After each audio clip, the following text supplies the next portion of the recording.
Hello and welcome to Act 3 of, what is this called? I forgot the... Yes, A Song of the Welkin Moon, Act 3. I'm in Sumeru for some reason. Wait till 2 days later, okay.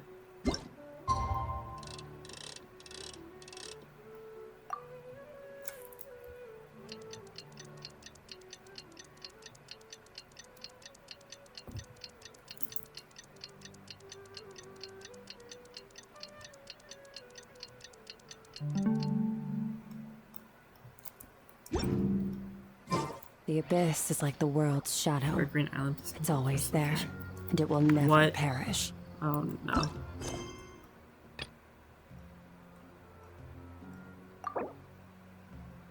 Yeah, focus experience mode.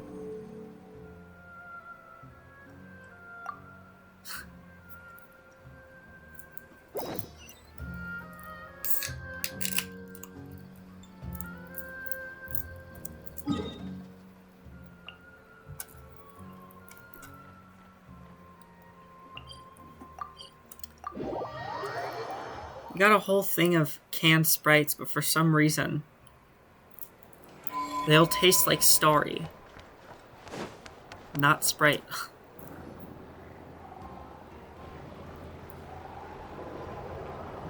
Oh, it's been a few days since we said bye to the others in Nasha Town. Still no news about Rarer, though. Where could he have slunk off to? If only he was gone for good. But with all the trouble he stirred up before, there's no way we've seen the last of him. Hello! You must be the traveler in Paimon? Are you Revere? Mr. Flint has been looking for you. Unfortunately, there's been a serious wild hunt attack over at the quarry. He thinks it's time to regroup and figure out a plan. The wild hunt? Oh, The fucking dramatic boom sound effect. come on, let's go! Oh yeah, that's right. I need my pad of sticky notes to mark where my cuts need to be. Speaking of cuts, here will be the first cut. Alright. That's not even close to any teleport points. What the fuck, Flins?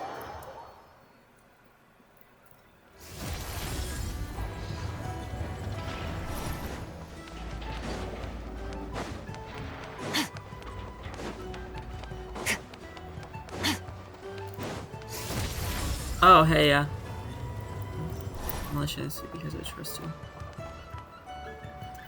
Cognizant, that's not something you find later. That's a world quest thing. Hello. Do your arms always glow?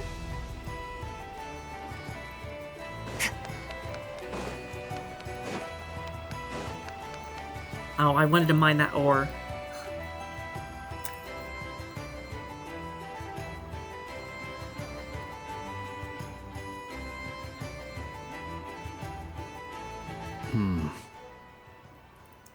I can barely sense any Kuvaki at all. This whole area feels like a soulless husk. That was in the trailer. Looks like his appetite truly is insatiable. As if the power of that energy cannon wasn't enough. He's not seriously still getting stronger? What's his endgame here? Ah, everyone's here already. Hey, we made it. So, what's going on? We've all been on high alert since we split up a few days back, expecting Rarir to strike again. But it's like he just vanished into thin air. No one has seen him nor found any trace of his presence. That is, until this morning, when a ratnik found signs of wild hunt activity while out here on patrol. As you can see, the Crystonite itself is physically intact, but the Kuvaki it contained is all but completely diminished. And we're sure that Rarir did this. Who else? Who else? He's the only one who could pull off a stunt like this.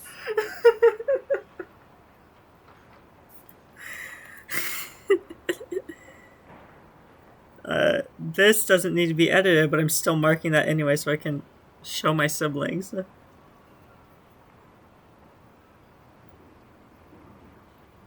Oh my god, my handwriting. Jesus. Kuvaki loss has reached critical levels. Reikir of Solnari set to maximum threat level. Warning, unless de-escalation measures are taken soon, he will pose a threat beyond our ability to contain. The consequences could be catastrophic. Traveler, do you remember when we encountered Rerir just after regaining his body? There wasn't a shred of sanity left. Nothing but madness and rage. He was already extremely dangerous even then. Yeah, didn't he shout out a bunch of names? Then he started raving about how nothing in this world mattered to him. Oh, Paimon gets chills just thinking about it. Oh, but the thought that he's still out there, lurking somewhere in Notcry, waiting for his chance to strike? Oh, even chillier. Even chillier. Last time we fought, we were already at a disadvantage. If he has such overwhelming strength, why would he suddenly go into hiding? Yeah, if I were him and I wanted more Kuvaki, I'd just take it by force. No point staying in the shadows. Unless something went wrong. His whole resurrection thing didn't exactly go smoothly. The other thing is, how does someone who's completely lost their mind still have the wherewithal to cover their tracks so perfectly? Beats me. According to certain medical studies, insanity does not always entail a complete loss of rationality. It may be that he is simply living in a world of his own. That actually sounds about right. He was ranting away to himself the whole time, like he had zero interest in talking to us. There are many unanswered questions here. He could be right under our noses, and we'd still be in the dark. Besides his name and title, we know little about him. Certainly nothing about his past, or what he might be hoping to achieve. Exactly. And we wouldn't even know where to begin looking. Even Boss hadn't heard of the Reikir of Solnari before all this.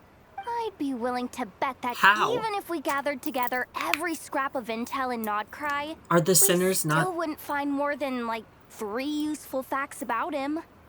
Are the sinners not like something that's known by anyone?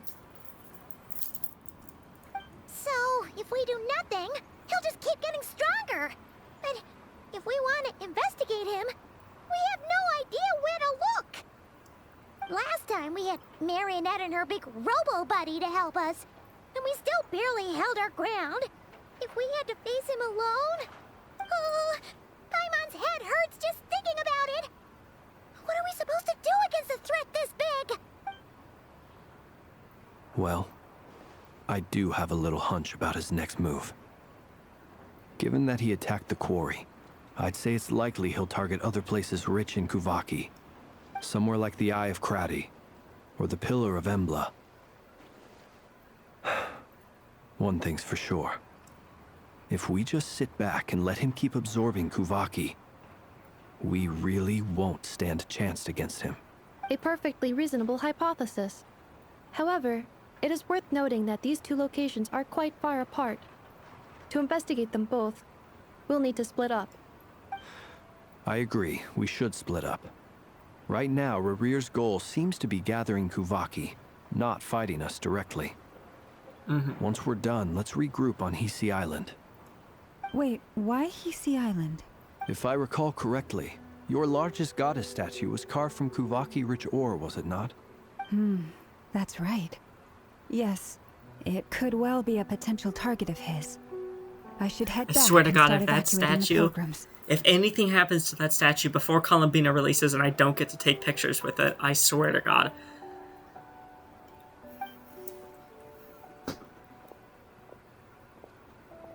I should evacuate everyone. Slowly saunters away. Splitting up's always gonna be risky.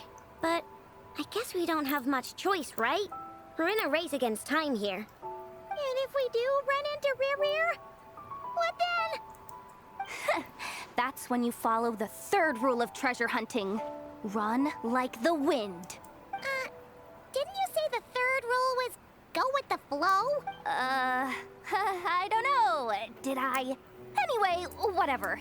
In this situation, go with the flow means go find backup. Agreed. If anyone finds so much as a trace of Rerir, do not pursue him.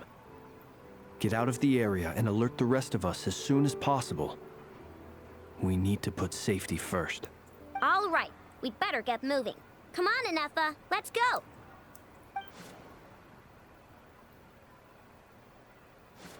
Why are you going back to the cannon?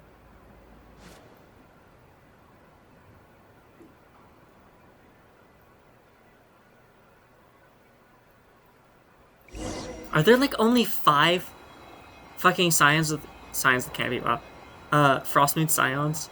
I swear to God, there's less and less every single time we see them.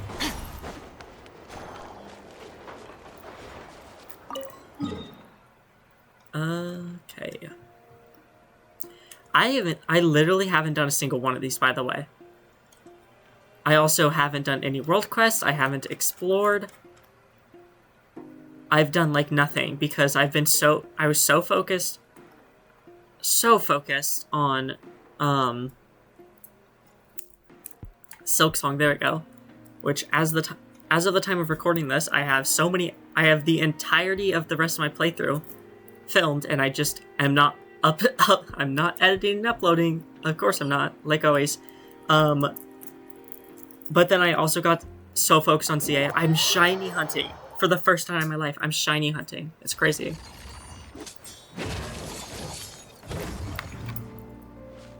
I've got a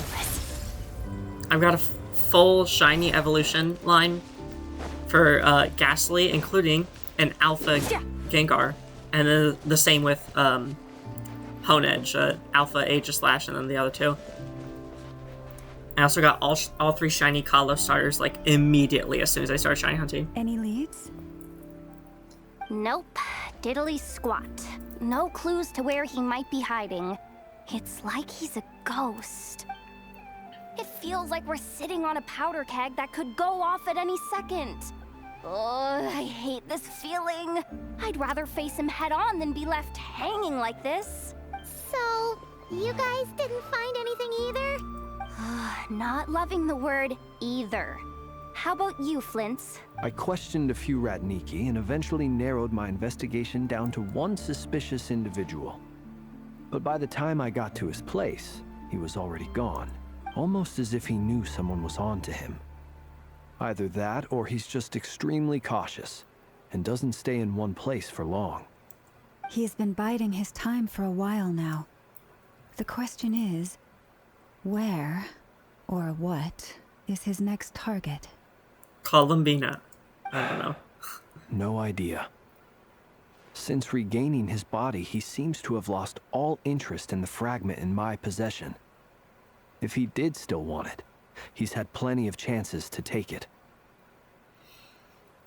I just remembered this quest is called A Nation That Does Not Exist. I'm very curious about that. All we can do now is hope that Ino and Anefa turn up some leads. Darn it, Rerir. If you've got the guts, come face me one-on-one! Wait, he's actually here? I didn't mean it, I swear! No, it's coming from Silver Moon Hall. The Lady Kutar might be in danger. Oh. Let's get over there! Maybe I was right about him going for Columbina next. Oh my god. Instantly into a cutscene.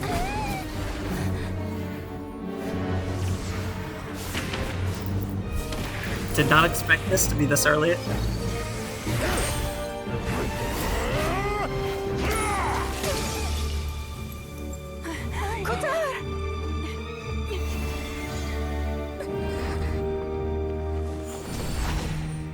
Oh my god.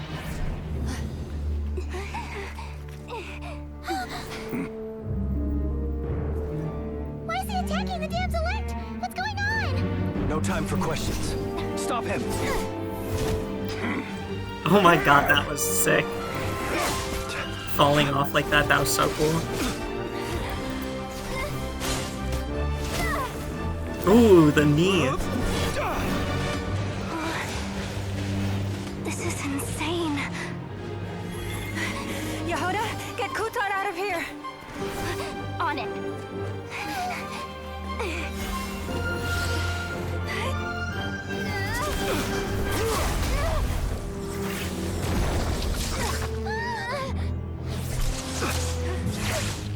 Look where your feeble light has gotten you.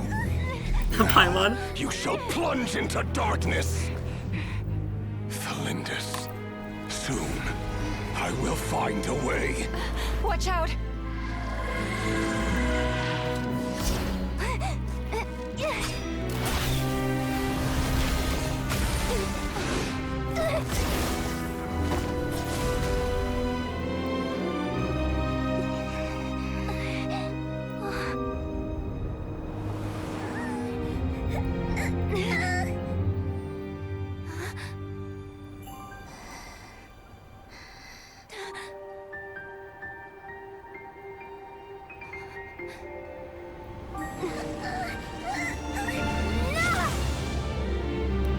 Oh. Okay.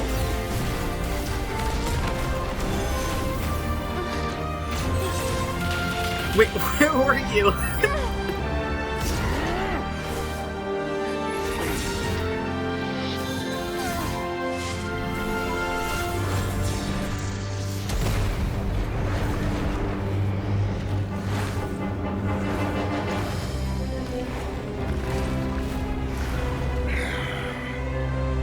Find them. Even if it means turning this place to ashes. That's a crazy way to start off the quest. That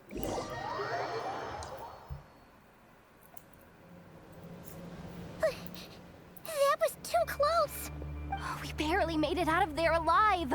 What's that guy's deal? How'd he get so crazy strong? He's one of the 5 sinners, and that probably wasn't his full strength. He's a threat to this entire nation. I doubt his strength could even be measured by conventional standards. I have a question. When me and Anefa showed up, we saw him chasing after this lady like he wanted her dead. What was that all about? We weren't there for the whole thing either. They were already duking it out by the time we arrived. Yeah, we didn't see how it all started. It all escalated so quickly, we had no choice but to step in. Kutar, can you shed any light on the situation? Kutar. Cross-checking database. I see. So you're the one that the Frostmoon Scions refer to as the Moon Goddess? Wait, she's the moon goddess? Oh, no wonder she looks just like all those statues. This child is smarter than every single living person in Mondstadt. There are many reasons why people might worship the moon, and just as many why they might despise it. I've never met that person before, but there was no mistaking his deep-seated hostility towards me. Why he holds me in such contempt, I cannot say. But since he hunts the power of the moon, it's no surprise that I am a target. Kutar. There are many potential motives. For instance, you help the traveler escape his grasp. This could be his way of taking revenge. It is also possible that he covets the Kuvaki inside you and seeks to take it for his own. The list goes on. But right now, devising a counter strategy should be our #1 priority. The likelihood of this location being discovered is close to 100%. A counter strategy? We don't stand a chance against an enemy like this. Surely our only option is to run. He's not gonna chase us to the end of the world, right? So as long as we can sneak out of Nodcry undetected. No, I can't say that. Come on, Yehoda. This is serious stuff. You can't suggest we all just chicken out. Running is our only option.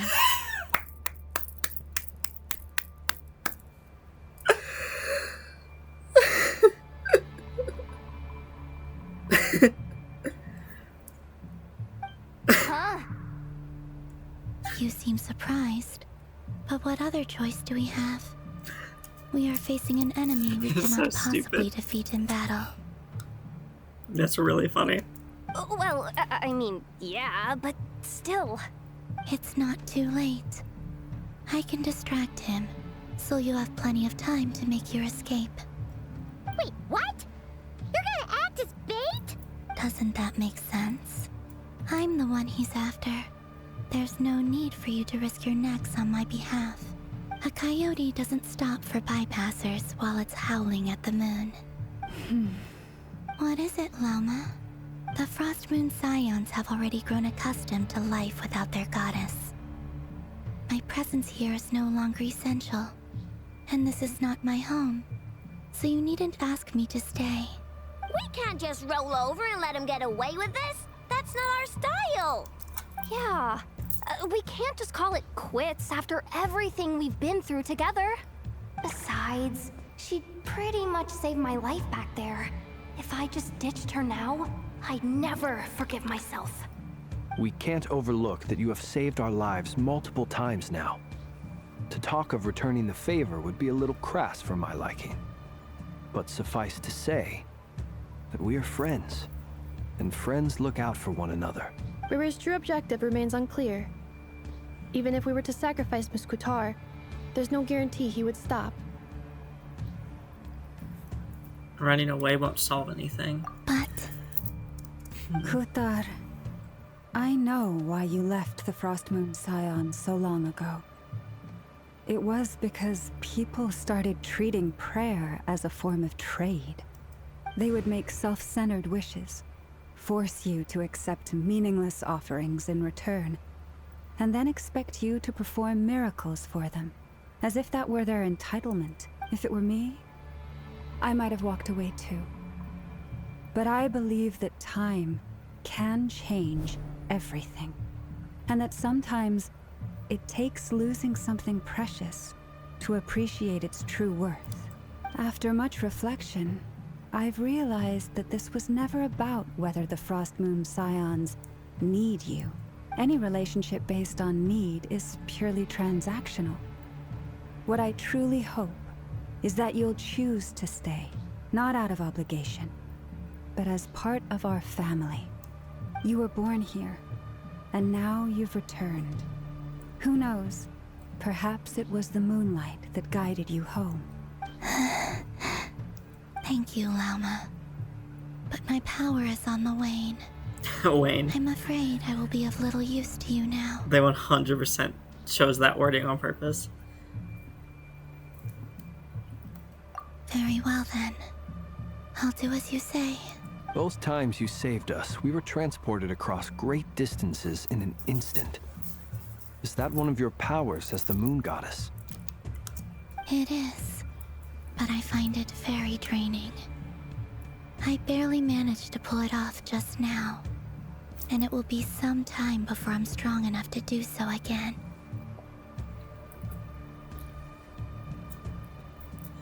Is the reason we had to touch her hand is because she used the Kuvaki in the Moon Marrow to pull it off because she doesn't have enough power left? Rejected by the world, my power is dwindling. Like a lake, cut off from its source, slowly shrinking away. Now, it has almost run dry. What do you mean, rejected by the world? The 3 moons belonged to the ancient bygone era in which they came into being. From the moment I was born, the world itself has been steadily sapping away at my strength. That's why we need the Moon Marrow to borrow the Eternal Moon's power. The 3 moons are not one and the same. As the goddess of the Frost Moon, I cannot wield the powers of the other 2. Yet Moonlight has a way of blending together. Each can reflect the other's glow. So when our fingers touched, I was able to restore my strength by drawing Kuvaki from the Eternal Moon's marrow. But this method of recovery is painfully slow. If only we could find the... Hey, I think they found us. It's the Wild Hunt! Even faster than we expected. We'll have to finish this conversation later. See how those wild hunt creatures are running away from us. They're likely just a scouting party, which means Rerir won't be far behind. Then what are we waiting for? Let's get the heck out of here!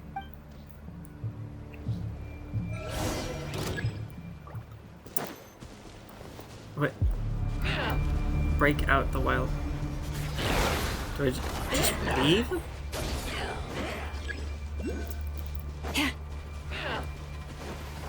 What? Why do I need to kill them? Cleanup sequence initiated. Preparing for dust up. Oh, they just keep coming! This is driving me nuts! The rear's closing in on us. We need to pick up the pace. There's too many of them! And this time, we can't fall back on Guitar's house to escape. If this goes on much longer.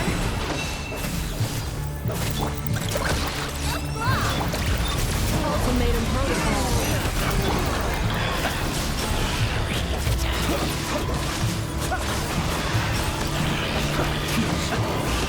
Close your eyes. Fear the dark. Be silent. Night falls. Oops. Sleep beckons. I don't think I was meant to do that. Okay. Defensive mode. Am I, like, not supposed to kill them all? Observe. Is this a scripted loss, or did I waste too much time? Be silent. Observe. To dust.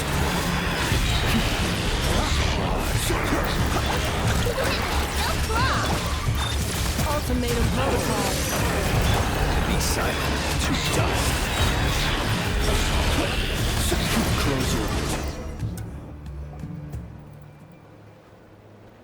Okay, I think it was scripted.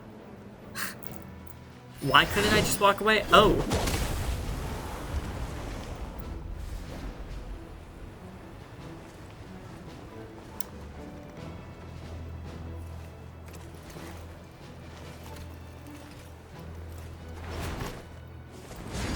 Why is this silent? I feel like the music could have been slightly louder there. What's the matter? Bit off more than you could chew? How are you? Uncle Varka! You're back from Amspartnir? Oh, you're Varka? Grand Master of the Knights of Favonius? We could save the intros for later. Right now, let's get you all out of this hellhole. Follow me. I know somewhere you'll be safe. Oh, is that where I think it is? That's the one. Come on, move! There's no time to waste.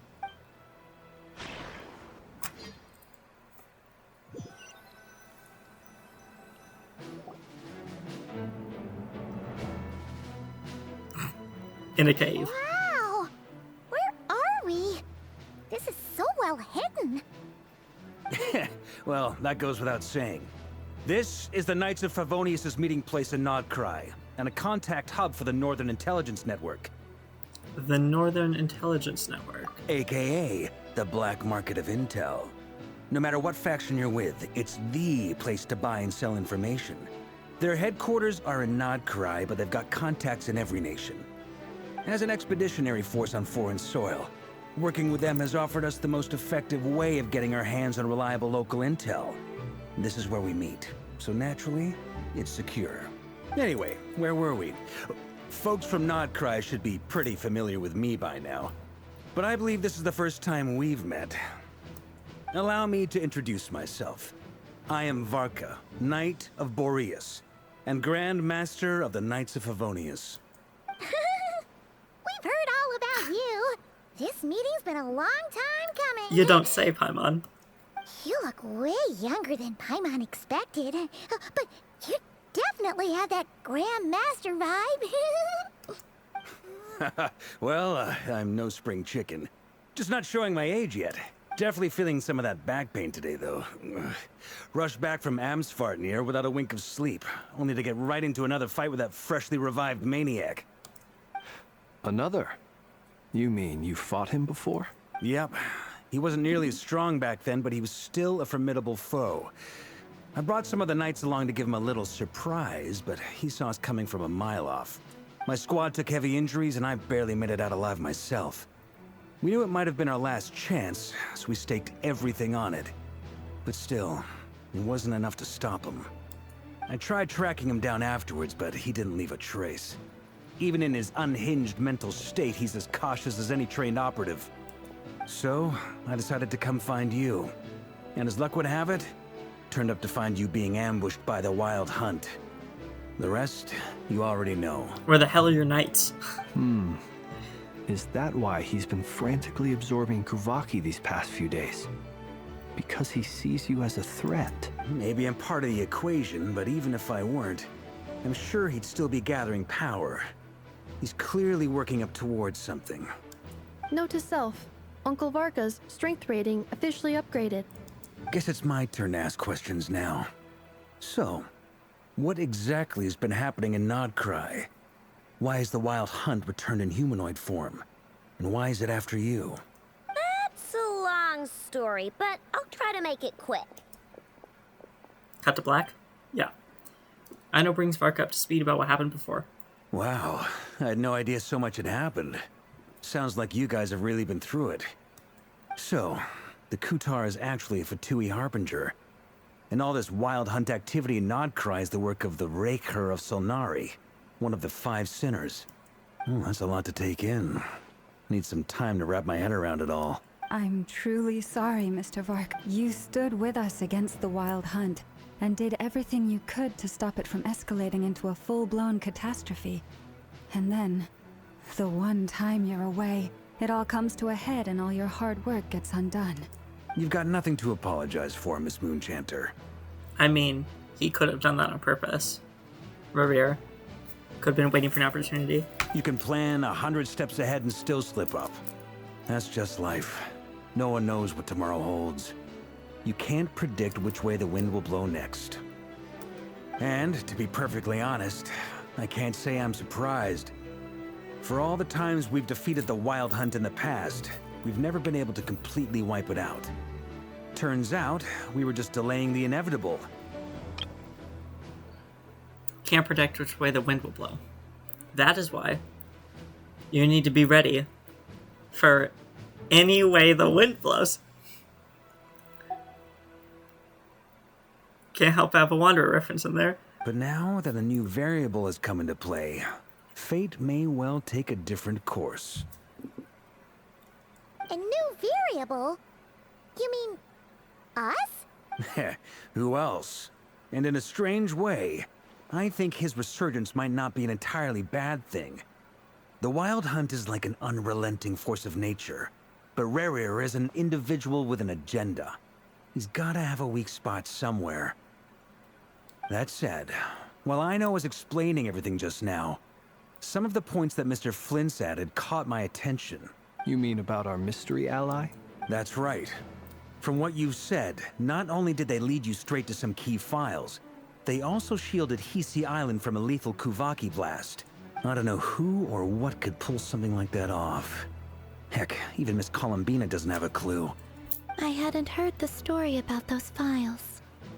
Would you mind repeating their titles for That me? is weird. I completely forgot about all that. Wild Hunt Phenomena Log, a Nodcryan Ratnik's Field Journal, and Kuvaki Survey Log. Oh. No. Still doesn't ring a bell. Another dead end. Guess all we can do now is hope that our mystery ally keeps showing up when we most need them. Still, it's safest to assume they won't be intervening again. From here on out, we'll have to resolve this crisis by ourselves. Your intel also explains something else I've been wondering about. The reason I led my team to Amsfarnir was because we'd had reports about a possible source of the Wild Hunt showing up there. But once we looked into it, it turned out to be a red herring. I don't know who was behind it, but clearly, it served its purpose. I doubt it's by chance that he happened to make his comeback while my attention was diverted. That's what I'm saying. And from everything you told me, it sounds like his scheming began well before his return. So maybe luring me away was all a part of his plan. That's not Nasha Town, right? Is it Nasha Town but turned? Oh, it might be Nasha Town but turned. Maybe not? I don't know. That could be a new... Ooh, I just got chills for no reason. That could be a new landmass. Wait. Yeah. But is it even possible that he orchestrated all of this by himself? The Moon Maiden and the Raker of Solnari. Nodcry of all places. The way everything is unfolding, it can't be a coincidence. So, what do we do now? Got any ideas? Right now, we've got at least 3 things to consider. Let's go through them one by one. First, we need to figure out how to take down Rarier. Yes. If we can't beat him in a straight-up Obviously. fight, the rest won't even matter. To my knowledge, the bulk of Nodcry's fighting force is already gathered here. But even with everyone united, we're still no match for Rarier in his current state, let alone with his power still growing. What if there was a way to tap into a new power of our own? How so? Have you thought of something, Columbina? 3 moons once watched over this world. The Eternal Moon was the largest. The Frost Moon was the brightest. And the Iridescent Moon was the most mysterious. They say that back then, the 3 moon goddesses wielded immense power. Enough to shape the workings of the world itself. I now bear the Frost Moon's power, and the Eternal Moon's marrow resides within the Traveler. Hold on. Are you suggesting... The iridescent moon. The last piece in the puzzle. Arlecchino! That's right. If we can find the Iridescent Moon's marrow, I will be able to regain my strength much more quickly. The 3 moons are said to stir the tides and illuminate all things. Perhaps they hold further secrets beyond our understanding. According to my analysis, the solution is feasible. However, it is subject to one major condition. How do we locate the Iridescent Moon's marrow? I know a way, but we will need to visit the Fatui's Experimental Design Bureau. The Experimental Design Bureau? Are you saying we need to involve Marionette? Yes. I must speak with Sandrone. It's a long way from here to the Experimental Design Bureau. There's a high chance you'll be spotted. You shouldn't go alone. I'll go with her. Then that's settled. Next up, our second priority. Somehow, we need to figure out Rarier's end goal. As you saw for yourselves, when he was still in his wild hunt form, everything he did was for the sake of recovering his body and resurrecting himself. His first act since then, after laying low for a while, was to try and assassinate this young lady. People's obsessions don't often know why that reveal was a their funny way to greatest put it. vulnerabilities. There must be a reason why he despises the moon so deeply. Perhaps it sheds some light on his title, the Raker of Solnari. The Wild Hunt has plagued Nodcry for centuries now. If we want to stop it for good, we have to get to the root cause of what's driving it.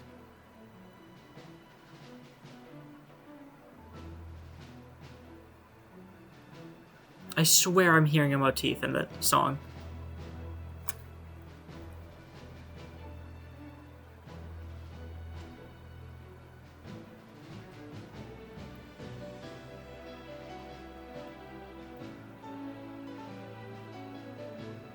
I swear I heard like a few notes in there that sounded like something like really nostalgic, like it took me back to Mondstadt. Which would make sense because it's Farco, but I don't know if I'm actually hearing something or if I'm making that up. It's true. We still know very little about him. If Kuthar hadn't given us that lead, we wouldn't even know his name. But where would we even start? I doubt even the Intel Queen of Nodcry has a clue, and she has info coming out of her ears. Oh? That's a rather hasty conclusion for someone who's so painstakingly meticulous when it comes to dealing with machines. Ah, she heard me.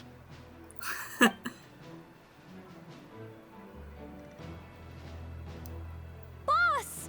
What are you doing here? I'm now asking myself the same question. I received a letter from a humble knight of Favonius, requesting a meeting to discuss a major business deal. But it looks like this humble knight had something else in mind. Details. Miss Neffer, the important thing is that you've arrived at the perfect time. Since his failed ambush, I've been racking my brains trying to come up with a plan to fight Rarier. Given the severity of the situation, I think it's fair to say that our only chance lies in uniting as one. And I'm talking all the factions in Nodcry. We can't do this without the Curatorium. but I knew it'd be a tough job to win you over. So, I took the liberty of reaching out for a little chat. Wait a sec. How did you even hear about this place, Nefer? Paimon. That's kind of a dumb Didn't you say this is question. meant to be the Knights of Favonius' meeting spot? And a contact hub for the Northern Intelligence Network? And isn't it supposed to be super Who do you think is in the Northern Intelligence Network? You really think he could have gotten settled in Nodcry without my help? Besides, I'm the one running this gig. Of course I know where the meeting place is. Allow me to introduce the current head of the Northern Intelligence Network. That was If it's really intel you're obvious. after, she's your woman. Like, I Pretty didn't much think that was seen even going to and be a heard it mystery, all. but apparently Paimon and the Traveler did not figure that out. Please spare me the flattery. Let's cut to the chase. Seems like you've run into some trouble, huh? Well, this certainly qualifies as an unforeseen crisis. On behalf of the Curatorium of Secrets, I wish you all the best of luck. So you're just going to sit this one out? Why should I get involved? What could possibly be in it for me? Saving the world so it's not destroyed? I don't know. What if we told you we can't do this without you? Oh? Then I'd say you'd better make it worth my while. I don't work for free. I have millions of Mora. You could have it. I can't put a price on something like this. It's just not in my nature. But then again, you and I have always been polar opposites in this regard. So I can't exactly say I didn't see this coming. If you insist on compensation, I will pay you. Consider this a formal commission. Sound fair? You just don't give up, do you? Too bad. I know you well enough to know you can't afford my prices. The riskier the job, the more it'll cost. And a moon chanter's stipend isn't exactly generous. Unless you're planning to start passing the donation box around among the faithful. Boss, just a thought. If they come up short, maybe you can take the difference out of my next few paychecks. Things got really dangerous during the fight with Rerir. If this girl hadn't saved me, I'd be leyline fodder by now. Leyline fodder. I'd That's be really gone funny. for good, boss. If there's any way we can make this work, I'd really like to help her. Please? Saying I'm begging you? Saying I'd be leyline fodder is really fucking funny. This is why I'm always telling you never accept favors. They are the hard. You have to be careful who you get involved with, or you involve. This is why I'm always telling you never accept favors. They are the hardest debts to repay. You have to be careful who you get involved with, or you invite all kinds of misfortune. Very well, Yehoda, I will help. But just this once. Don't count on this happening again. Flins, that fragment that Rerir was after, do you still have it on you? Of course. Let me borrow it. I need it to follow up on some leads. Wait, you actually have some leads? Shh. This is top secret information. I get it. We all have things we'd rather keep to ourselves. Plus, I know we can count on you, so we'll leave the intel gathering in your hands. And that brings me to the third and final item. We need to find a way to distract him. We need time to make our move, so someone will have to stall him. I'm in for this part, no matter what. Anyone coming with? Count me in too. Come off it, you two. Quit playing heroes. I'm way ahead of you here. Nefa did a scan of the Moon Goddess's Kuvaki signature, and we're gonna use it to make some decoys over at the Krumkake craft shop. Anyone who's in, follow me. Once they're ready, we'll deploy the decoys across Nodcry. So as long as the rest of you keep moving, he won't catch on to your scent and won't be able to track you down. I like it. Genius idea. No biggie. All right then, we'll split into 3 teams. Once your team has Let's finished their split up, mission, gang. return here and wait for the others. Dismissed.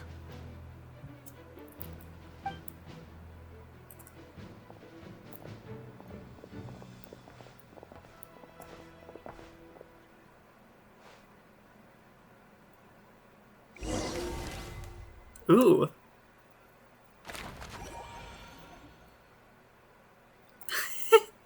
Look at them in the corner. Who drew that? Lady Damselette. Wait.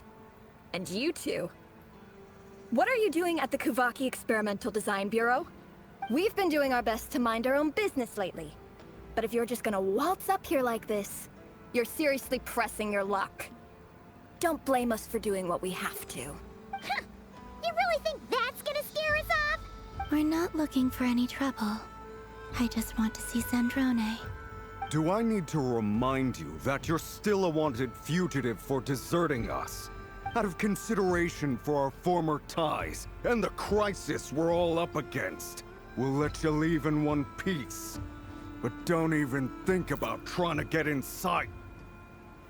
This man is talking to a former Harbinger. Let him in. Is he stupid? But... Are you going to make me repeat that? No, my lady. Zandrone seems to be in a good mood. Must be maintenance day.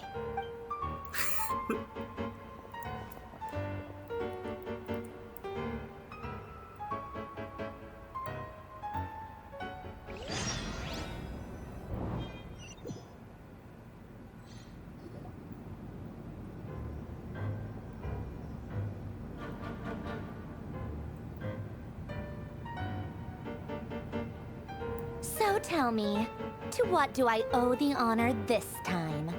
Actually, before you answer that, just so we're clear, we're not colleagues anymore, Columbina. I don't owe you anything. Okay, sure. I promise it's nothing big. It seems like you've gotten the wrong idea here. The only reason I let you in was because I was bored. It seemed like a way to kill some time and satisfy my own curiosity. Whatever miscalculations I may or may not have made in the past, I haven't lost the plot enough to even consider sticking my neck out for your sakes. I'd like to speak with Arlecchino. What? Huh? You mean the knave? Did the music cut when she said that? That's really cool. I'd like to speak with Arlecchino. Is she in Nodcry? No, she's not. Once the work on this facility was completed, she went back with the Rooster and Regrator. The only ones in Nodcry are me and... what is it you need to speak to her Yeah, about you're not anyway? supposed to say that, are you? Rerir is hunting me. If I'm going to face him, I must first retrieve the lost moon. Marinette seems lost in thought. She doesn't look surprised. She must know more than she was letting on. I don't understand what Arlecchino has to do.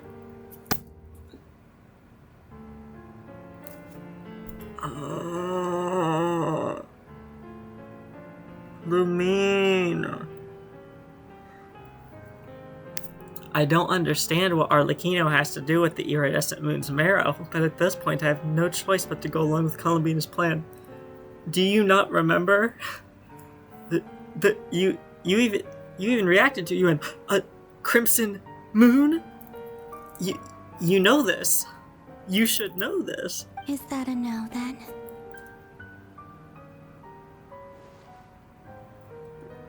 We're only doing this to stop Rerir. He is our common enemy. As if I need reminding. I was this close to settling things with him before someone decided to whisk me away to their weird little garden. Weird little garden?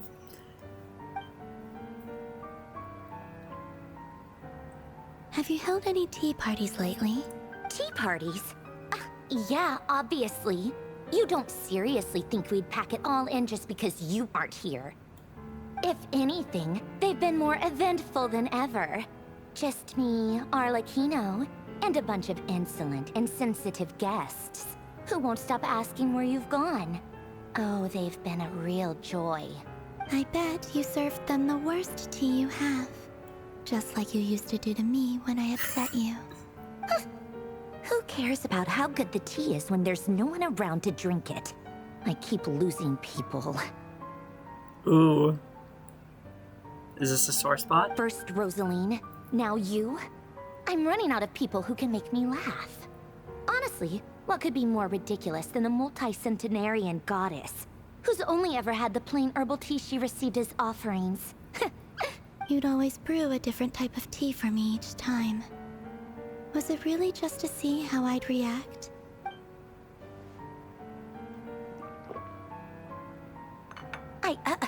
Well, duh. Why else? Watching you squirm was practically my only form of entertainment.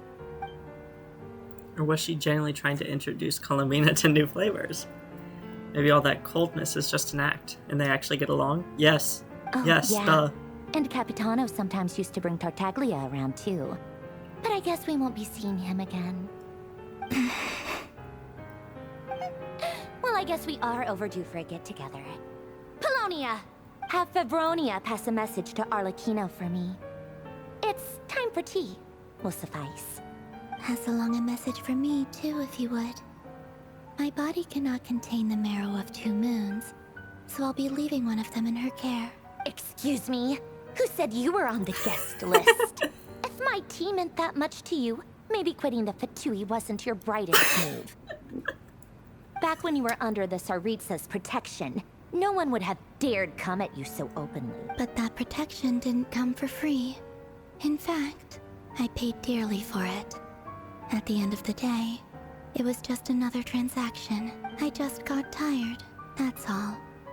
I never wanted any part in their grand ambitions, and I've had enough of being treated like a bottomless supply of power. It brings back memories from the old days, when I was still worshipped as the moon goddess. Centuries on, it may be a different group of people, but I see the same greed in their eyes. I figured you'd leave eventually. You didn't have as much of a reason to stay as I do. The Tsaritsa gave you shelter and protection, but that was it. Nothing more, nothing less. Meanwhile, the Fatui demanded everything from you in return, until it was more than you could bear. I get why you left. And frankly, I have no interest in dragging you back just because the higher-ups told me to. But if you keep hanging around with this riffraff, the next time we cross paths, we might be enemies for real. She says that, but she's the one who just caved in and agreed to help Columbina. Guess that's our cue to leave. We better not keep Varka and the others waiting. That might be your plan. But it sounds like someone else wants you to stay a little longer. Huh? What do you mean? Listen.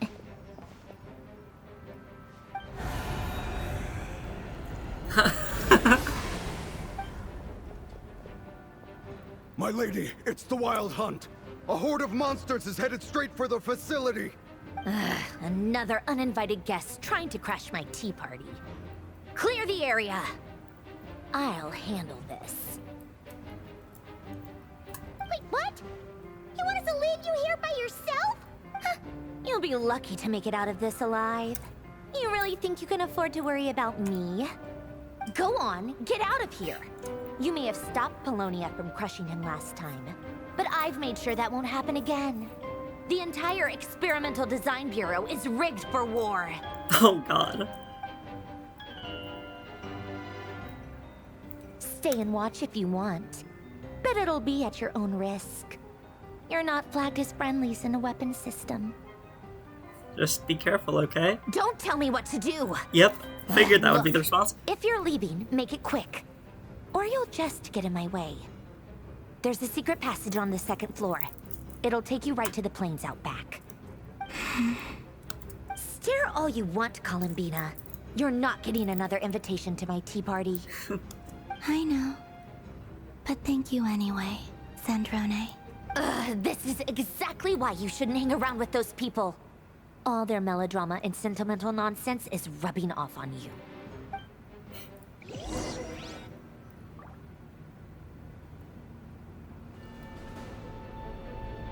Come on then, Mr. Ray here. Let's pick up where we left off. You are going to be absolutely destroyed. Well, okay. I guess with the entire bureau full of traps, maybe not. It's your Wild Hunt monstrosity. Oh my god. Versus my beautiful creations. Let's see who comes out on top. It's just really funny to think about the idea that what are you, number 7? I think she's the 7th Harbinger, and she's gonna try to stand up against a sinner. It's just really funny to think about.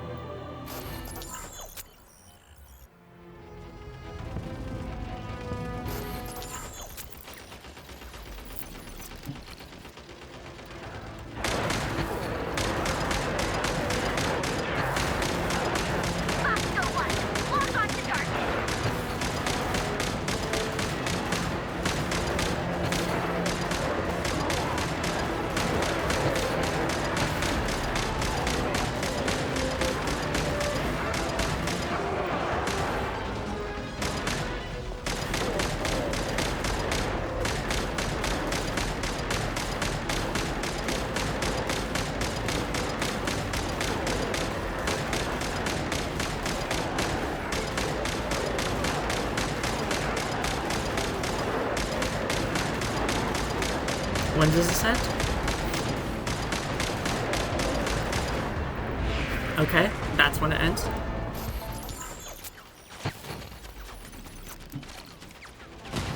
Good work, Bosco 1. Bosco 2, prepare to fire! I like this one a lot better. Oh, this one's way better.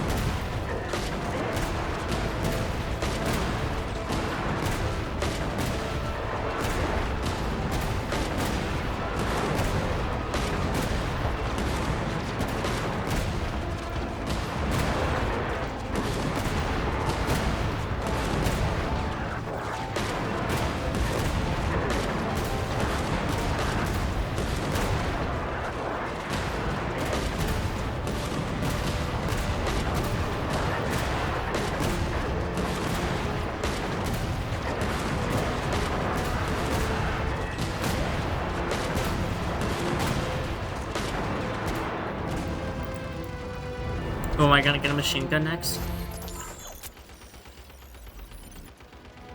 That's it. No, Keep you're a your head sniper. down. Don't let them get near.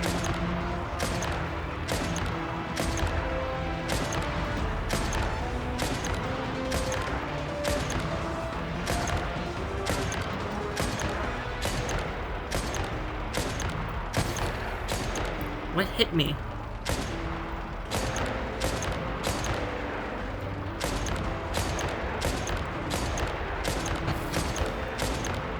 What?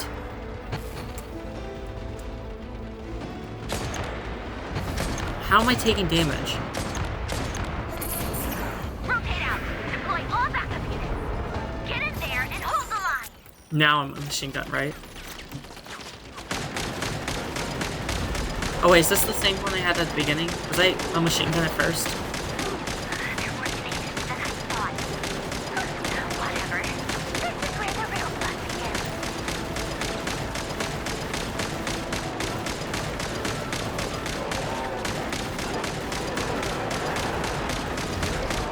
Can I get headshots? Do they deal more damage?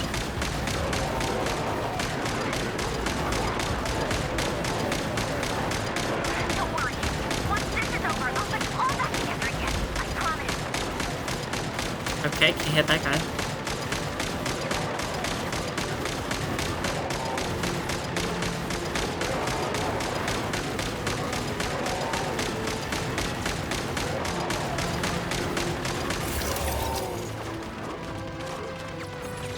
Finally, the Raider himself. Time to... Huh? Where'd he go? I didn't even see him. Oh. That's cool.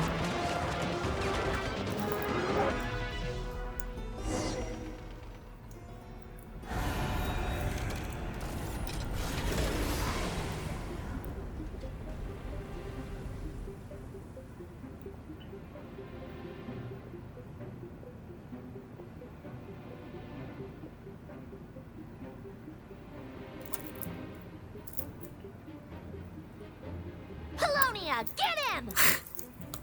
I've upgraded Polonia again since our last encounter, and uploaded every last scrap of your data.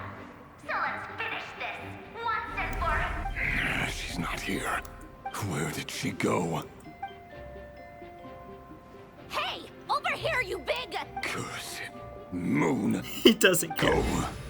Keep searching. She cannot have gotten far.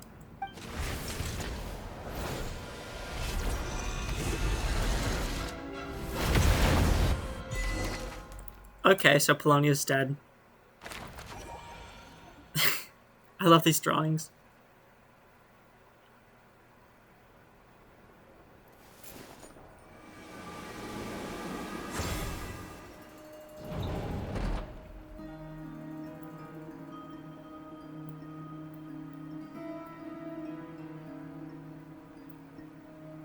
So this is your method for investigating Rarir's past?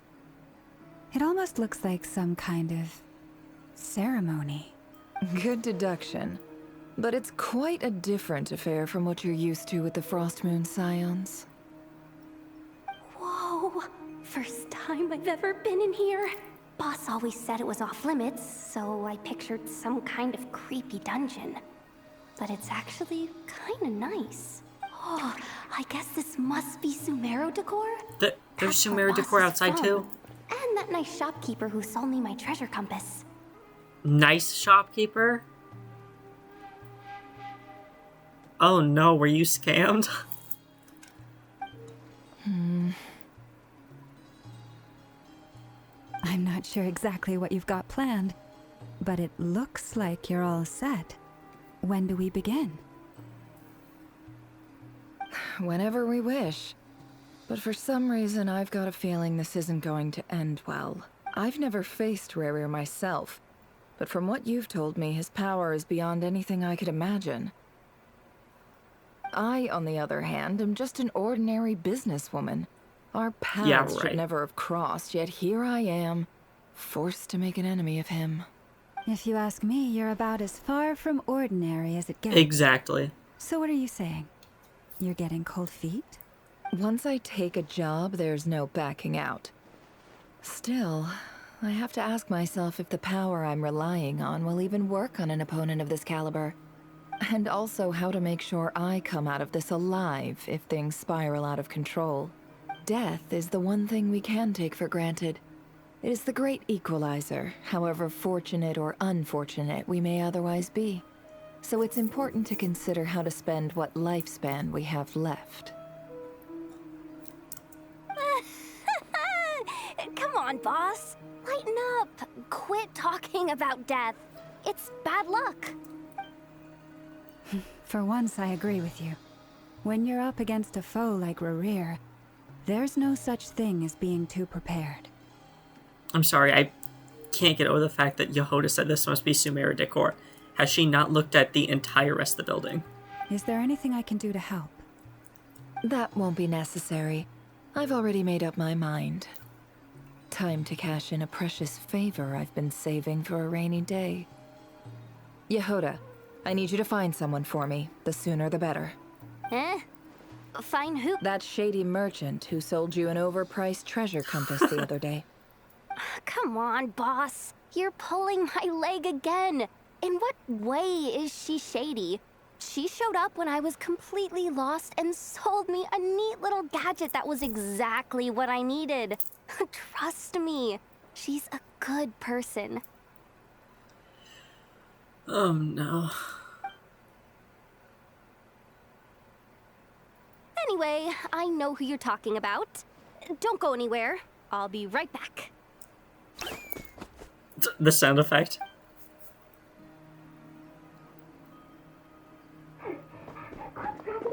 I genuinely can't run any further.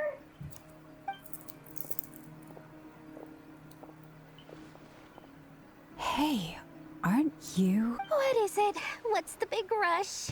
You dragged me out of a dream where I was literally swimming in Mora. I'm charging double my usual attendance fee. See, look how easygoing she is. After that The poor rude Ormos music. awakening, she could have completely snapped at us. But instead, she kept it together and just asked for an extra fee. Dori Sangama Bay? I never would have pictured you two doing business together. If If you want to make it big in Notcry, it's all about connections. Lady Nefer just so happens to have a lot of intel that interests me. And she also did me a big favor in the past. It was back when I first arrived in Notcry. My trusty assistant, the genie in my lamp, had an adverse reaction to the Kuvaki and fainted. And wouldn't you know it, that's when I suddenly find myself in a life-or-death situation. Good thing my compatriot was there to swoop in and save the day. I've been giving her a 30% discount off all of my goods ever since. Now, so that no one here feels left out, I'm willing to extend a 20% discount to fellow friends of Boss Nefer. Plus, any other friends you send my way will enjoy 10% off. What can I say? The great Lord Sangamabe is nothing if not generous. Yehoda's gonna have something good to say about that? So, let me guess. No, I really thought Yehoda would be like, see how generous she is? I've got everything you could possibly need. And the more you buy, the more you'll save. Uh-huh. You guessed correctly. What have you got in the way of survival gear? The one type of gear I've never been short on.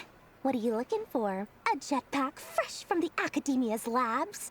An ancient suit of armor dredged up from the bottom of the sea? At the very least, I need to know what kind of opponent you're dealing with here. If even you're worried about staying alive, it must be pretty serious. What if I told you it's someone with the power to bring a nation to its knees? Is that so? Then we really are talking top-shelf treasures. I don't have anything like that in stock right now. I'll have to ask my supplier. Your supplier? A powerful woman, make no mistake. I can't reveal her identity, but luckily for you, I hear she's planning to visit Notcry in the near future.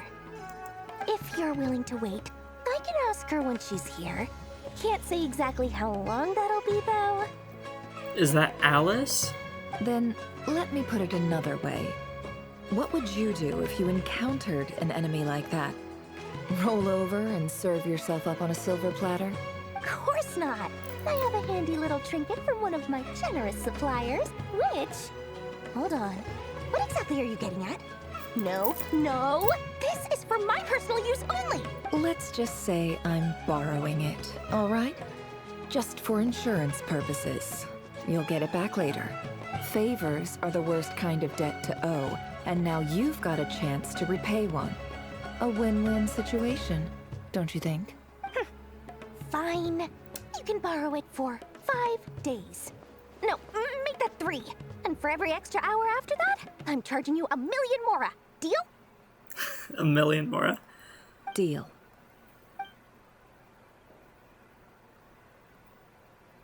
What is that? What a way to start the day. Now, was there anything else you wanted? Or can I go back to bed now?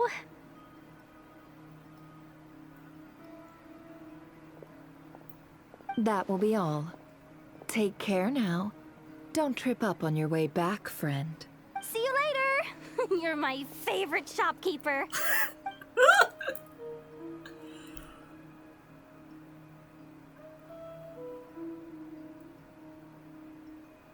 Excellent. Everything is well and truly ready. The ceremony can now begin. After initiating the ceremony, your minds will follow me wherever I go. You will see many strange things in your mind's eye. So remember, don't be frightened, and don't make a sound. That's ominous. After lying down the ground okay. Now then, let us peer into the Raker of Solnari's past.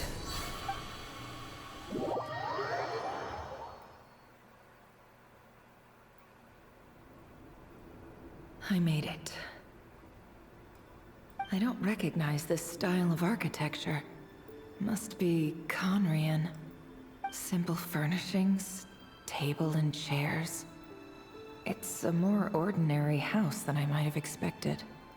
Looks like the fearsome Raker of Solnari came from surprisingly humble beginnings. Unless this passed for luxury in Conria. Unlikely. It was said to be a very prosperous nation in its heyday. Anyway, I'll keep exploring. She's wearing the thing. But it's not there. Okay.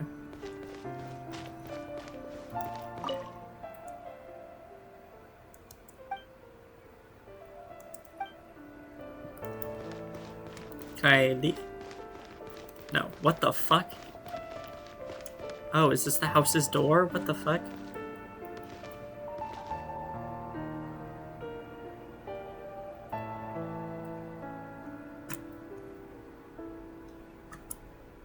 Whoa.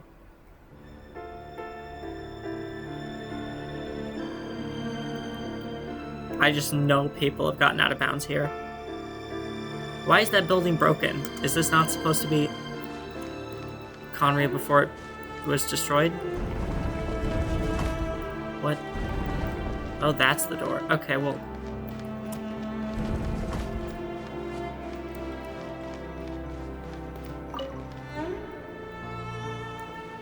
A handwritten note.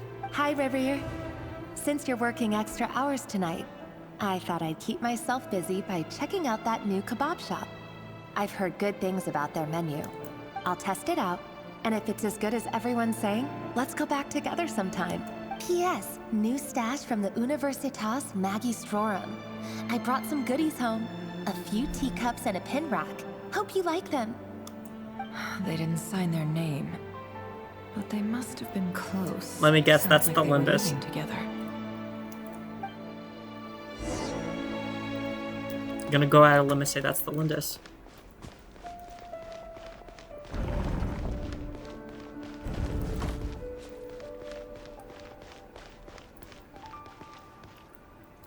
What? Can barely see out there. Yeah. What is this thing? Is this a plant that's in other places in the game? I don't recognize that. Oh, is it like a bigger version of these? No. Fountain. Fountain.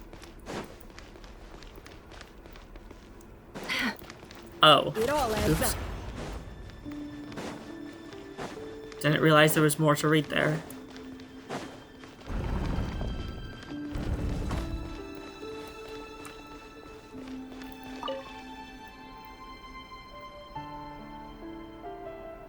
I went over to Joseph's for drinks today. They have a fine collection, but I went alone. Felindis was tied up with something and couldn't make it. Joseph asked why I came alone, but I didn't really have an answer.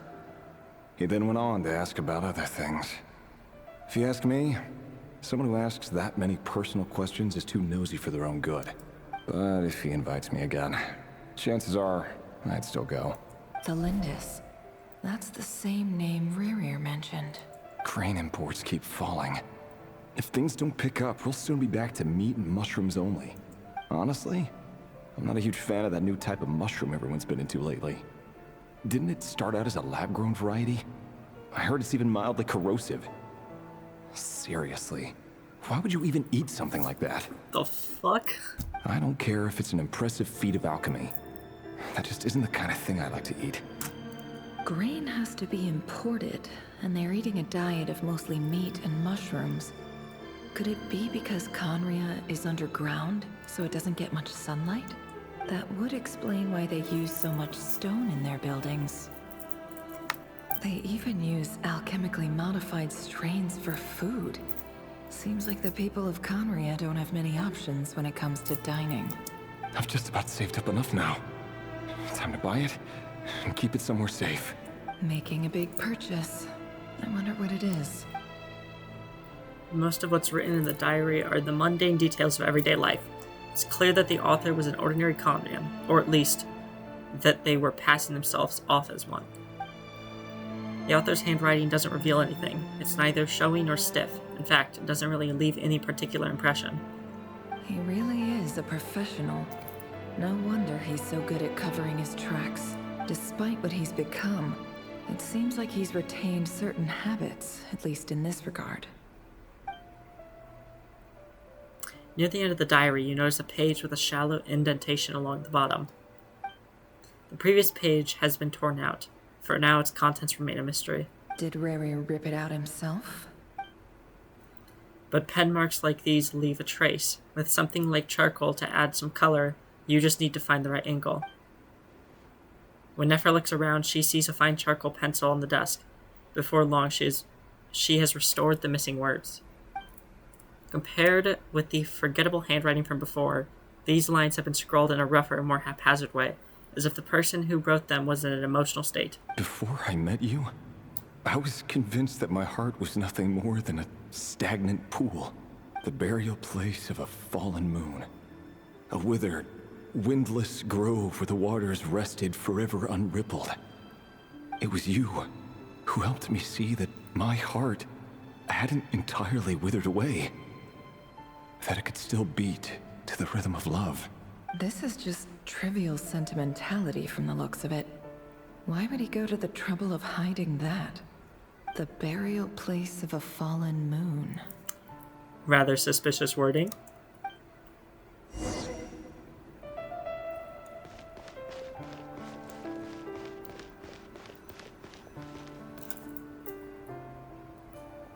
Reverie, over here.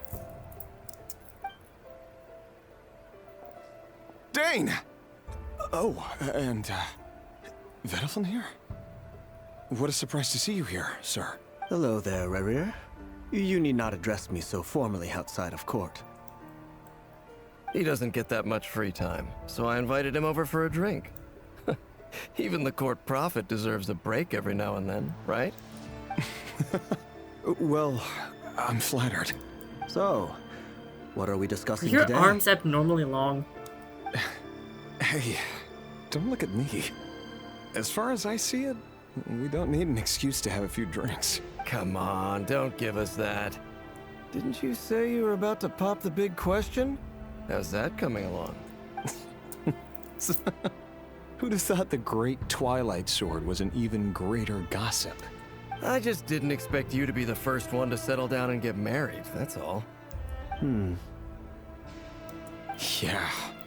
If you told me that a few years ago, I wouldn't have believed you either. So, are you planning to come clean about your job then? I'm guessing you still haven't told her. Sure, I'll have to tell her at some point. But I'll need to pick the right time and place. To be honest, I have no idea how she'll take it. Come on, stop being such a pessimist. For all you know, she could be thrilled. I bet she'll be much more impressed by your actual job than the one she thinks you're doing now. A member of the King's Guard. Quite the cover story. Does the king himself even know? Of course he does. Anyway, enough about me. How have you been? Me? Same old, same old. Nothing much to... Huh? What's up, Ved? It's nothing. Huh. Vedaflin, Dainslift's elder brother. Renowned throughout the court of Conria as the Visionary, and said to possess a wisdom far beyond the reach of any ordinary man.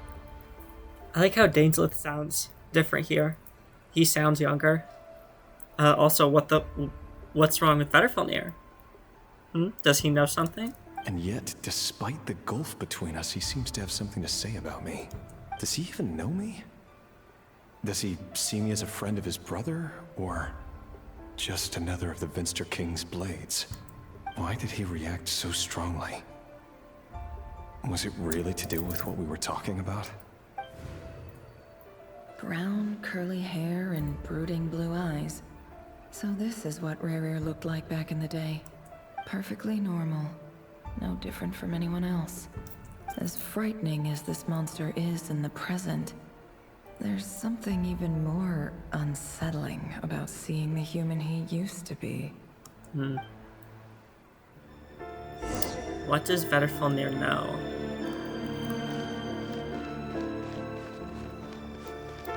Oh god. Amir. Oh!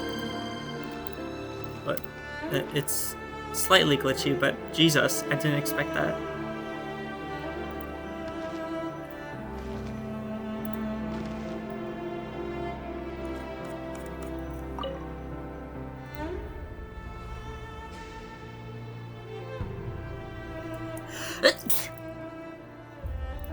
sneeze. Felindis? You're back early? Our equipment's being serviced today, so I got off earlier than usual. How's your day been? Aw, why the long face? Is something the matter? Has your boss been giving you a hard time again? Went for a drink with Dane and the others after work. Isn't that a good thing?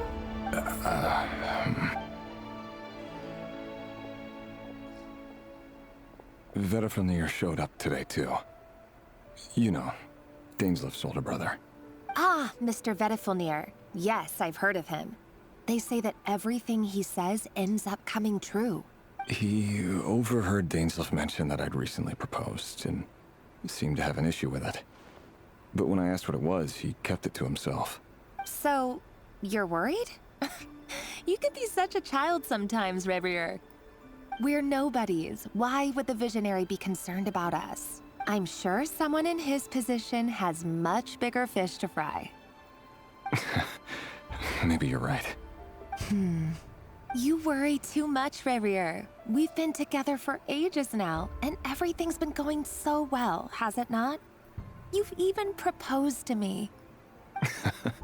So, you do remember. Tell me then. What's your answer? Like I said, I need some time to decide. You can't just rush into things like this. We may be nobodies in the grand scheme of things, but if we want things to work out, we've still got to plan ahead. All right. Take your time. Jesus Christ, he's tall. Don't keep me waiting forever. I just realized why his limbs look long. He's freakishly tall, duh.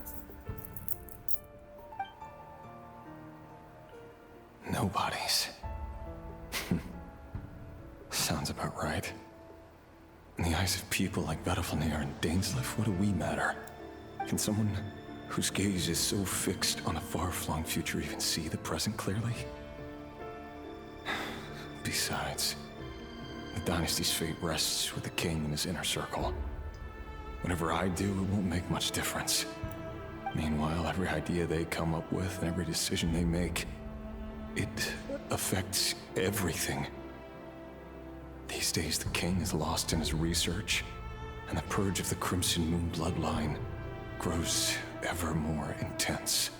The opposition tried to speak out, but nothing came of it. And I'm under no illusions as to why. Because we eliminated them and got rid of their bodies. A man can have 1,000 reasons to carry a sword, but there are few good excuses to use it. Yet the king has never even considered a gentler approach, and he never will. What becomes of someone who kills on another's behalf? Can he ever find true peace?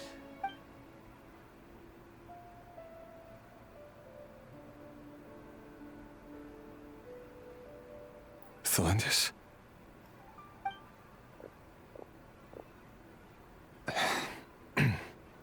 It's nothing. You were right. Fate has never smiled upon nobodies like us. But by the same token, it's unlikely to bear a grudge against us either. There's no reason we can't keep living happily together, cherishing the simple joys of each day as they come.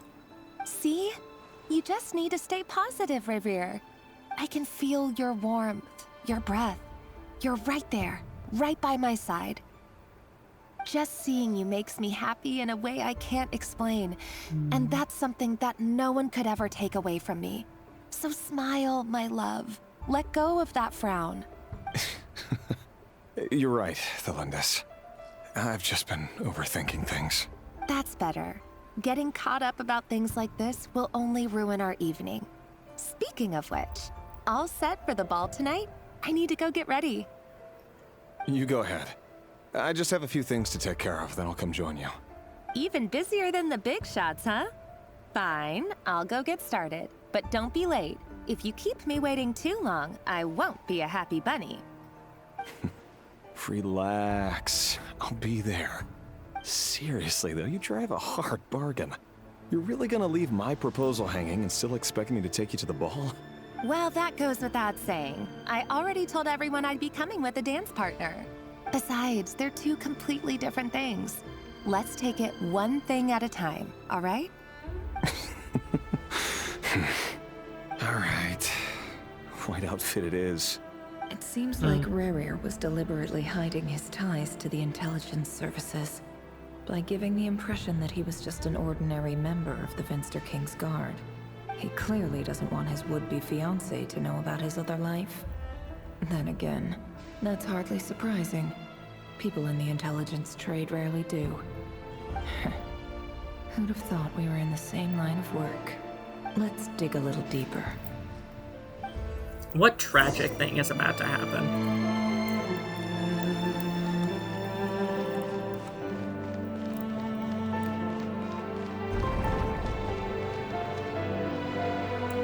Our last operation was a resounding success, and all thanks to you, Rayhir of Solnari. In total, we apprehended 32 dregs of the Crimson Moon, and 67 accomplices.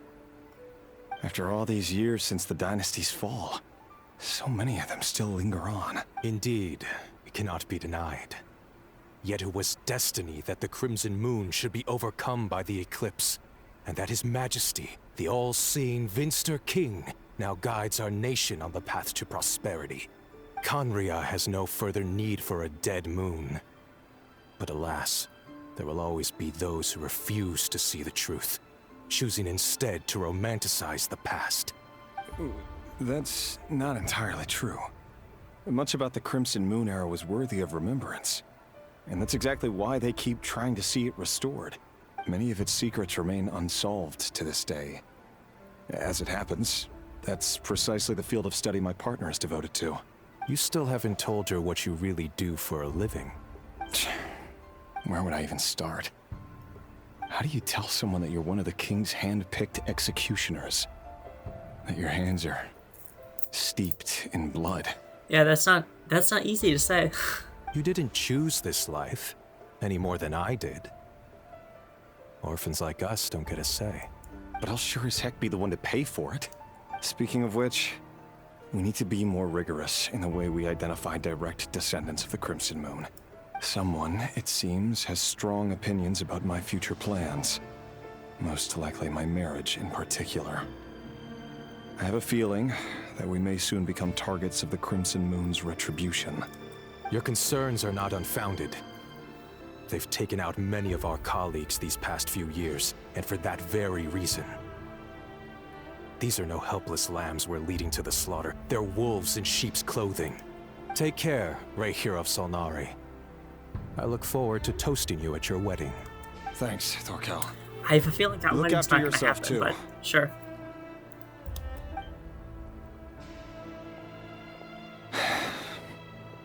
Thelindis, I never wanted to keep this from you. You're the last person I would ever want to lie to, but that's exactly why I can't tell you everything. There are things you shouldn't know. Things you cannot know. The Moonlit dynasties are a thing of the past. Yet even now, with the sun shining high in the sky, there are those who would call forth a dead moon's ghost. Could that be why Vedalfnir held back? Or was it because of some court secret he's not at liberty to share? Moon or sun shining high in the sky. What the fuck does that mean? Did they have like a fake sun? Oh, Khaenri'ah lore is not my forte. I don't know all the Khaenri'ah lore. I don't know if anything I'm saying is like really stupid and like, oh, obviously that wouldn't be it. Did you read the lore? But so I'm hesitant to make any theories, but like, is he saying like there's a sun in the underground? Is there a hole in the sky? Or the I have to get a clear answer from him. No matter what happens, I will protect Thelindis. Your hands are fucking giant. Rerir seems to be very concerned by Vedalfnir's reaction. Vedalfnir and Dainsleif, the Visionary and Twilight Sword. So that's what they were really like. I've investigated this whole area now. There doesn't seem to be any other memories here. Should I try somewhere else? Wait a second. What's this black smoke? It's Shao colored.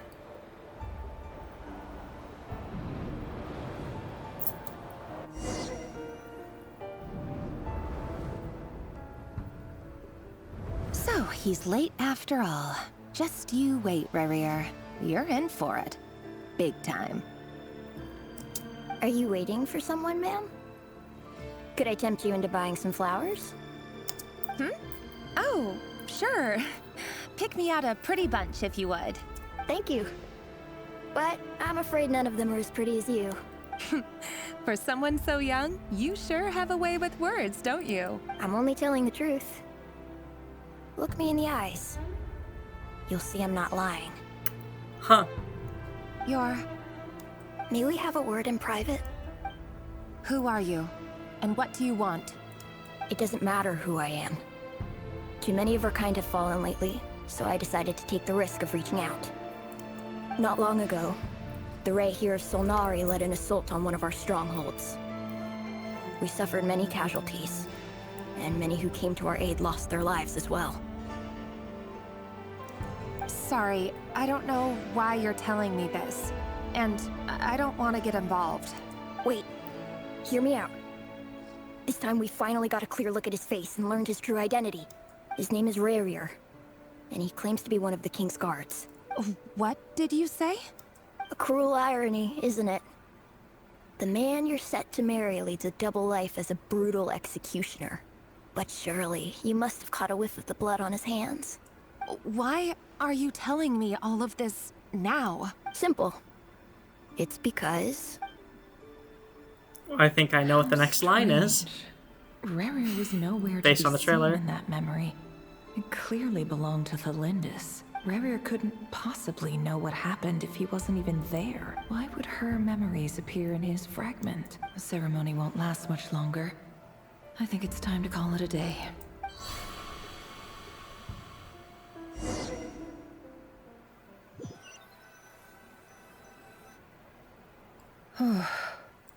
So that was your doing?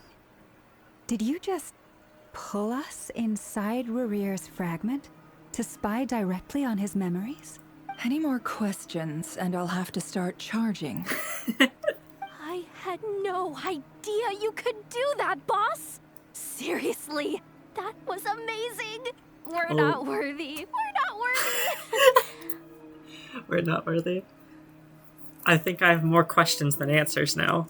I gotta admit, though, I'm itching to see what happens next. Feels like we barely scratched the surface. I'm just as curious as you are. But the ceremony only allows for limited time inside. That's all we can see for now. Luckily, we managed to learn quite a lot. So far, so good. I just hope the others are doing okay too. Especially the group with the Traveler. Their mission is a risky one. Let's hope it's all going smoothly. If you're worried about them, go see how they're doing. If I know Boss, she's gonna need some time to write up all the details and make sure it's all coherent. I'll stay behind to lend a hand, but feel free to head back and meet up with the others. There's a lot of people at the secret base still. I love this in the corner. Oh, They've been prowling around for nearly 2 days now. These things just won't quit.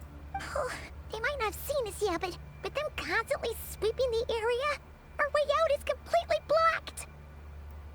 you just have to sneak out nice and quietly. One little slip up and it's game over.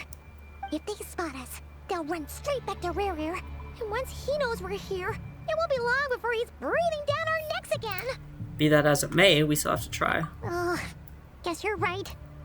All right, time to zip it. Time to zip it.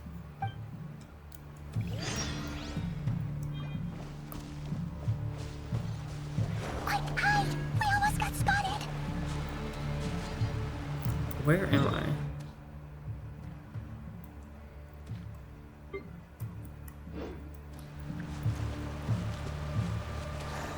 Phew, that was a close call.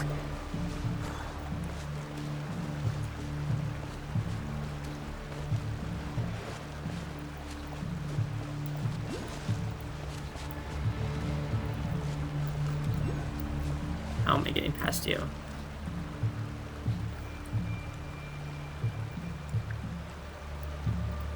We just have to walk all the way over here. Watch out! He's coming this way!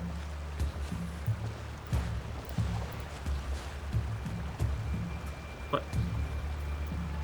No way I'm waiting for them, right?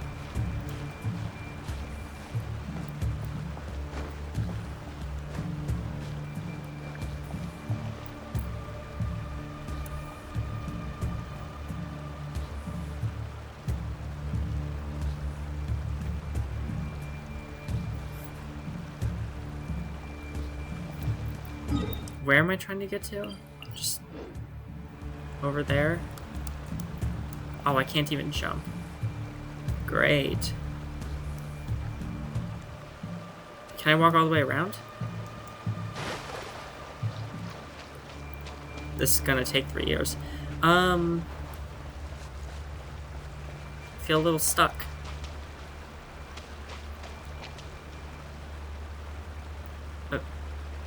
Did it reset them? Oh, okay, yeah. They might not have seen us yet, but that's never. If they spot us, they'll run straight.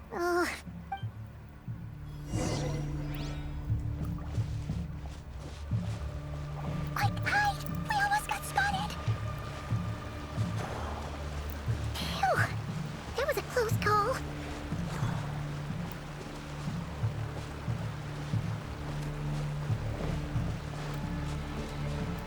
Get past them. Watch out! He's coming this way! Okay, it was really easy. We're nearly there. This is the final hurdle.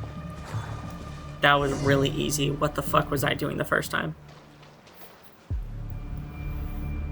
Oh, there's no end to these things! We can't keep going like this. Surely there must be another way out.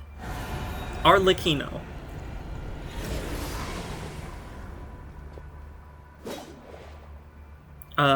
Why is my hair stuck like that?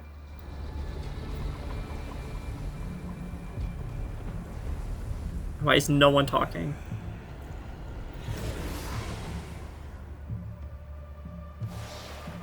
Fire. Indeed. Fire? Wait, what's that smell? Oh no, there's a fire!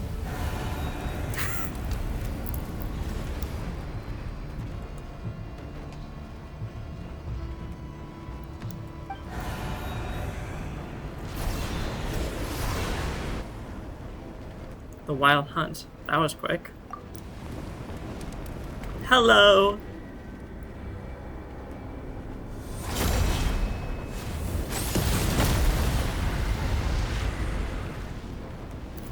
Hello, Arlecchino. Sandrone was right. You look weak, Columbina. The old you would never have let such lowly creatures bar your way. Word has it that you did something for the Tsaritsa, and that's why you've lost most of your power. Freedom comes at a heavy price, doesn't it? It's Arlecchino! You came! Hello again, Columbina. And greetings, guests of the House of the Hearth. I'm so happy right now. It's been a while, Arlecchino.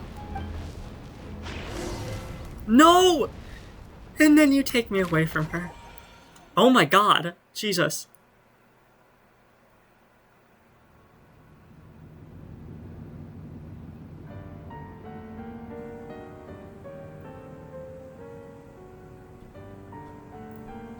Stupid right here of stupid Solnari. Whatever. I've got all the data I need. Next time we meet, you're finished. He sure doesn't pull his punches. Excuse me, do Oh you need a my hand? god. It's Fremine. You can do me a favor by staying out of my way. Can't you see I'm busy? Wait a minute. I recognize that voice. Hello, Miss Sandrone. Father sent us over to help. How considerate of her. Hey, Fremine, get over here and help me fix this. What? Where did it go? You do your thing. Okay. Just keep your sister away from my machines.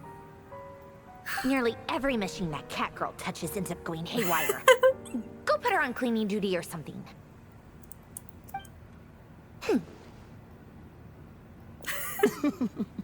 Then let's start downstairs. Fremine, we'll leave this place to you. You've got it. Wait a second. Pretty sure there's still some tea in the cupboard. If you want some, you'll have to make it yourselves. Oh my god, and then I go back to Arlecchino. Arlecchino!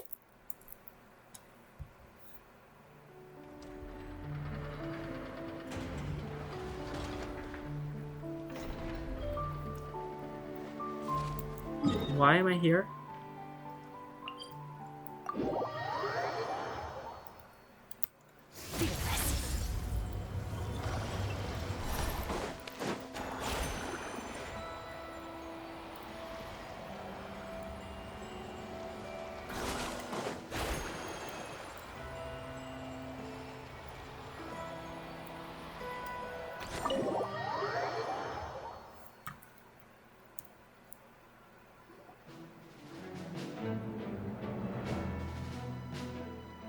It's a relief to see you all made it back in one piece. One Piece? Huh? Feels like there's quite a few people missing. Where's Flint's and the others? And what about Niffer? I returned ahead of them. Flint is helping Aino and Anefa to set up the decoys and buy us some time. As for Miss Neffer... Boss is still wrapping things up on her end. She sent us back to fill you all in on the top secret intel we've been gathering. I see. Then let's get right into it. But first, who do we have here? You brought someone else in to help? Greetings. I was invited here to help as a longtime Tea Party companion of Columbina's. You may call me Arlecchino. Surely it can't be. Those eyes. Oh, where have I seen them before? Wait, of course. In those memories we just saw. The only Arlecchino I know is the fourth of the Fatui Harbingers.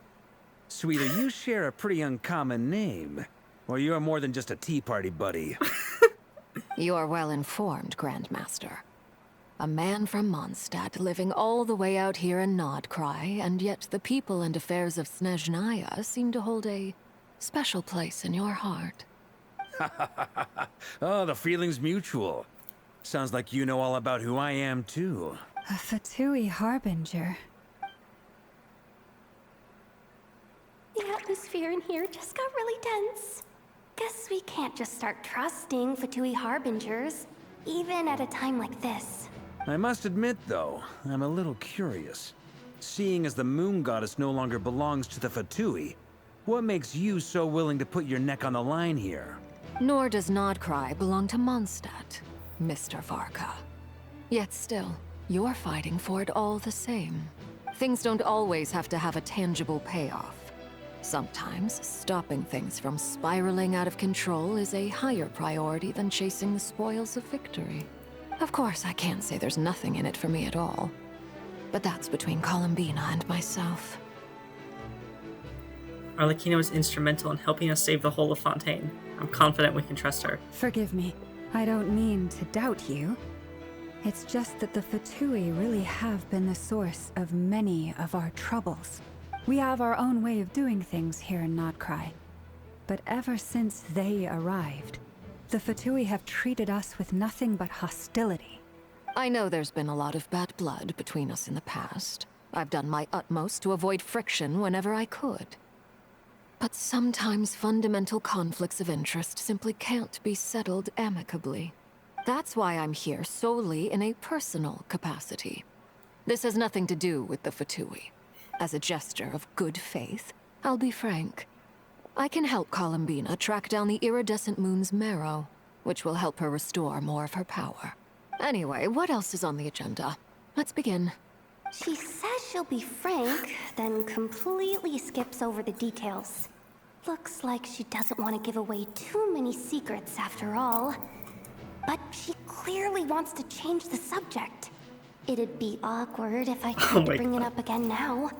I guess we'll just have to go along with it. She's the fourth of the Fatui Harbingers after all.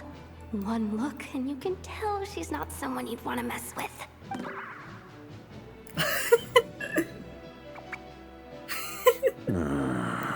Well, since Miss Arlecchino sounds confident in her ability to handle that, we'll proceed to the next topic.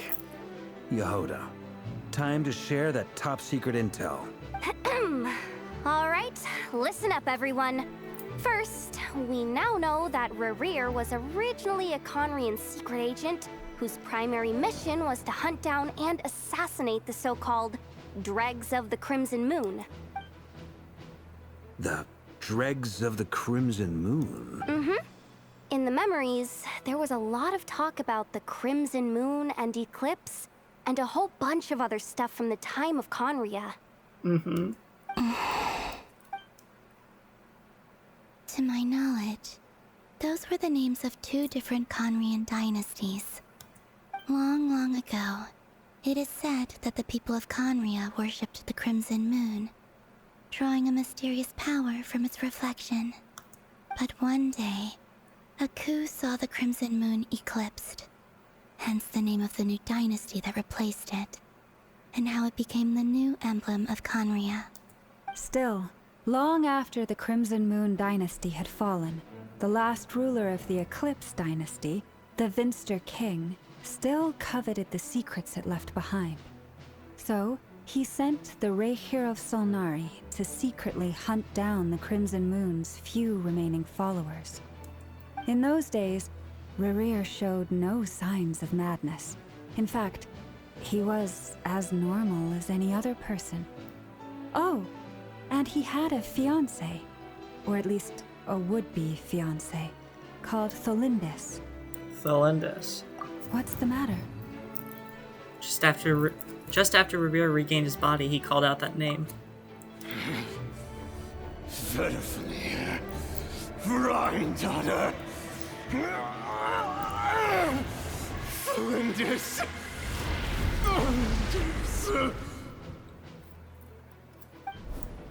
Interesting. Anything else? What about this would-be fiancé of his? Do we know anything about her? His pupils are slightly weird. Well, she was a researcher at the Universitas Magistrorum, but it felt like she was hiding some kind of secret. Oh, and one more thing.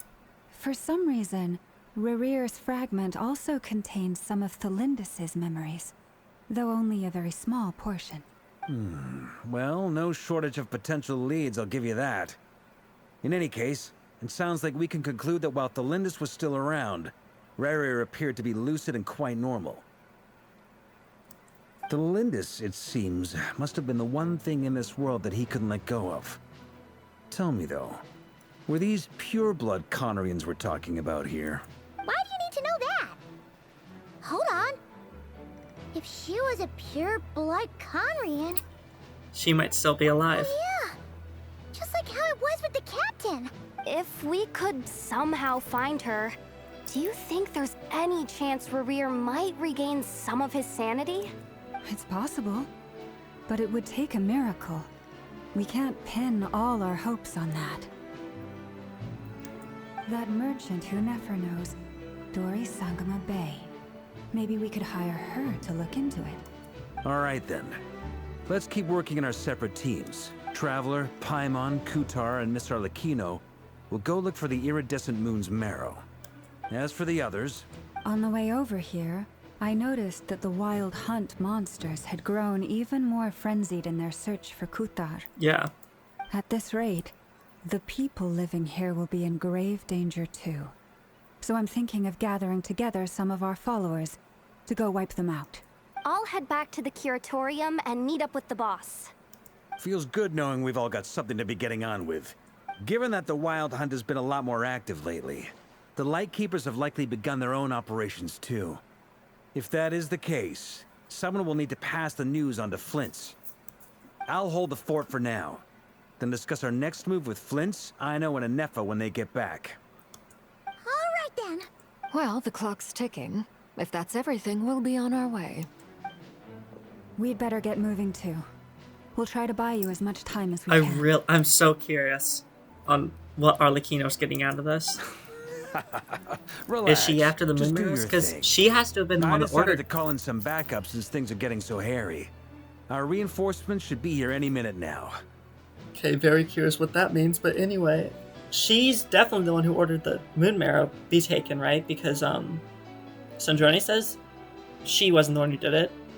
Wilhelmina uses female pronouns. Obviously, Columbina didn't, and well, Senora's dead. So Arlecchino wants the moon marrow for some reason. So she's probably getting the moon marrows out of this, or at least one of them. Stay safe, everyone. Dismissed.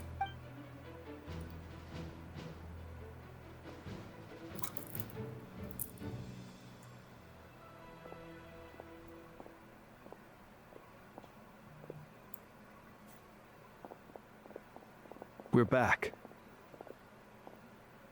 Did we get here a little early? Or a little late? A tad late. The others have already set off. To summarize, our resident moon goddess has found us a new ally, and Boss Nefer has uncovered some promising info. Everything going smoothly on your end? Not great. I don't know how long we can stall them for.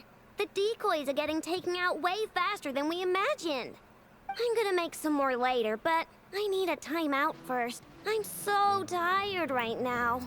Oh, right. Inefa, could you fill in Uncle Varka on what we just discussed with Flints? Sure. Uncle Varka, you previously told us about how when you went to investigate a source of the wild hunt in Amspartnir, you discovered that it was just a diversion. But according to Flints' intel, several outbreaks of the wild hunt had already occurred in Notcry in the period leading up to that. That was before Rerir had regained his body, when he was far from regaining his full strength. In other words, in theory at least, he still lacked the means to act in two places at once. Flints, with everything that's been happening, the Lightkeepers across Notcry are rallying to fight back against the Wild Hunt. They're gonna need your help. So who's the accomplice? I know. I'm sure you're capable of coming up with something far more effective than decoys. Felendis? But for now, I don't know. You should stay here and get some rest. And Effa and I will head back over to Amsfartnir to see if there's anything I missed.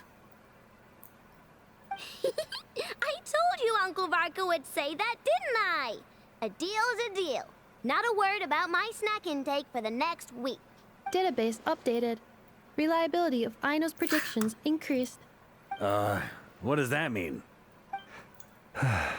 They were betting on how you'd respond after hearing their intel. It's the obvious choice, isn't it? That's hardly worth betting on. We already decided that Inefa should go investigate the situation over at Amsfartnir on her own. You might as well stay here and keep watch. Someone needs to hang back and oversee our strategy meetings. And besides, you still haven't fully recovered from ambushing Rerir. So I've ended up with the easiest assignment. Well, I appreciate it, everyone. See you when you get back. I just remembered Durin and Albedo are gonna be in this. Oh my god. I love Notcry. And I love that drawing of Arlecchino. Merciless. Here, this will serve as a good spot to cross over. Arlecchino, hold up a second. Since you brought us all this way, would you mind telling us what you've got planned? We still haven't got the slightest idea what's going on here. And if even Columbina doesn't know where the iridescent moon's marrow is, how do you? Simple. Because I am an inheritor of the royal bloodline of the Crimson Moon. And one of the last surviving embers of the Two Worlds' flames. Huh? How did you not know that? Are you serious? Isn't you're a descendant of I the guess Crimson maybe- Moon dynasty we were just talking about? Maybe all that info is just in her character story and then in random things around, so maybe they wouldn't know that. Your surprise is understandable. I was also taken aback when I first learned of it. But the more I thought about it, the more I realized the signs had been there all along. When I was young, I discovered I could wield a very special kind of fire. It coursed like blood through my veins and smoldered away inside my nerves. What's more, whenever I experienced strong bursts of emotion or drew too deeply on this power, it was like some kind of presence within the fire would begin to gnaw away at me. consuming me from the inside out. Your hands. Exactly. That is why my hands are like this, too. At first, I saw it only as a curse, but once I became a harbinger, the Jester apprised me of the truth. Together with my own investigations, over the past few years, there are several things that I have gradually come to understand. For instance, take the so-called Crimson Moon. In truth, it is nothing more than the shattered remnants of the iridescent moon, fused with the abyss to prolong its lifespan. Huh. Since this blood flame was bestowed upon me by the Crimson Moon, it is a fusion of the iridescent moon's former power and the corruption of the abyss. You all understand the nature of the abyss well enough. I draw upon its power, and in return, it hungers for my soul. This strange blackness is the mark of corruption it has left behind. If I recall correctly, you once told me that if the corruption ever made it to your heart, you'd become a completely different person. Yes, and that's the reason I'm always careful not to push my power too far.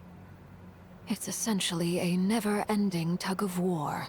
Oh, sounds intense. Anyway, the rest of my story can wait. Is there anything else about the Crimson Moon or the Iridescent Moon that you're unclear about? Paimon has a question. So, the Crimson Moon that the Karians used to worship was actually the Iridescent Moon, right? Which was one of the three Moon Sisters. Does that mean that the Karians were to the Crimson Moon as the Frost Moon Scions are to the Frost Moon? So much of that history has been lost. We have no way of knowing exactly what they were like. But I would suspect that the Conrians weren't as devout in their moon worship as it might appear. The iridescent moon's remains simply served as their link to the abyss. Later on, perhaps someone discovered a way to make direct contact with the abyss. Or maybe there was some kind of ideological divide. Either way, a dissenting faction staged a coup and drove out the royal heirs of the Crimson Moon dynasty. Still, even with the dark sun looming high overhead, the Crimson Moon's glow never truly faded.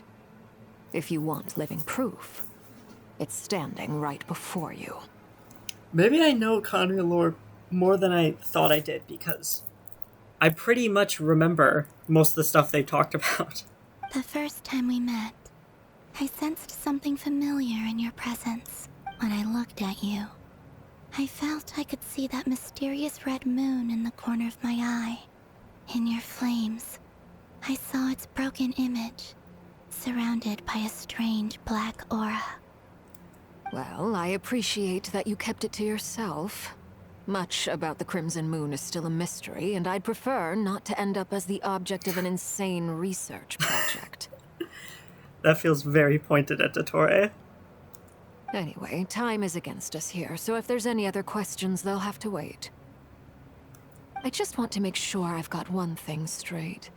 In her letter, Sandrone mentioned that since you are unable to contain the iridescent moon's marrow yourself, you intend to leave it in my custody. Correct?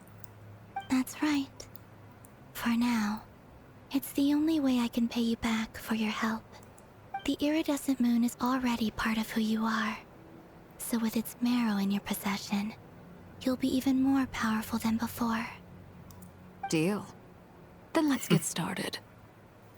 I like the way she said that. Get what started? What does this place have to do with the Crimson Moon? When I first became a harbinger, the Jester gave me a book called Well, Perrin Harry, also known as Leobranto Inamorato. You should be able to buy a copy next time you're in Fontaine. It's a love story set in the Crimson Moon era, but setting aside the tangled romances of its characters, it also records a few interesting details. In the Crimson Moon era, or so the story goes, there was an orphanage that received children from beyond the bounds of this world, and subjected them to a peculiar induction ceremony. Beyond the bounds of this world? For real? And what kind of induction ceremony? The Crimson Moon Sages looked beyond this world for beings with powers that surpassed the gods. But fearing they might lose control, They subjected these children to a process of refinement. They made these children crawl up a fireplace and kept asking them, "Have you died? Did you see it?" Until they finally admitted to having died and seen a crimson moon. The adults embraced the children who passed the ritual, telling them, "Within the fireplace, you have traversed the flames between two worlds. Here and now, you are born anew." The book leaves much unsaid, but I suspect that this was their way of branding the children they had enrolled, leaving an indelible mark upon them so that they would forever live in the Crimson Moon's light. That explains why I can't sense the Crimson Moon's marrow in this world. It makes sense that it would be sealed in a special space that can only be accessed temporarily through some kind of ritual. We finally got answers for Parent Harry. That's kind of surreal. There's no fireplace Although here. the said answer was basically just... Actually, no, we Are we supposed to build barely it got ourselves? answers for Parent Harry. Huh. That was basically just Okay, fine. restating Paimon will go find the some story. bricks.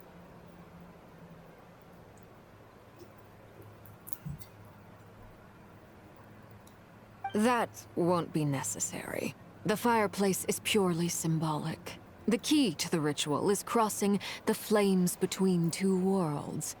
In other words, the flames that burn within me. Yeah, and what does that mean? Those burned away by such flames leave behind a Oh my kind God. of ghostly afterimage in the world. In the days of Conria, people believed they could be used to bridge the gap between the two worlds of life and Didn't death. expect to see her. In short, I can open a passage to that space for you. That's the easy part. The catch is I'll need to stay on this side to keep the passage open. So I won't be able to come with you. Once you're inside, you'll have to find your own way. Understood. Very well. Then I'll open it up. Traveler, spare me a little more moonlight if you would. I may need it.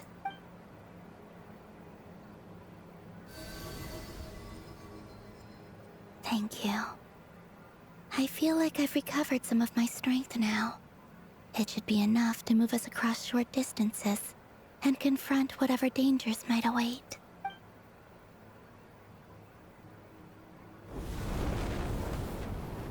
Mistress of the seven hues of ages past, great mother of the present, crimson-clad sovereign of the two realms, by fire severed, by fire renewed, I offer myself now and beseech your descent. The fuck? Mistress of the seven hues of ages past. The seven shifting serpents or whatever the fuck that was? Is that what this is?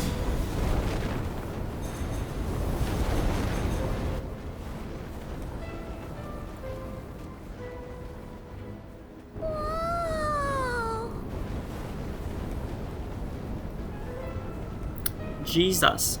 One word of advice.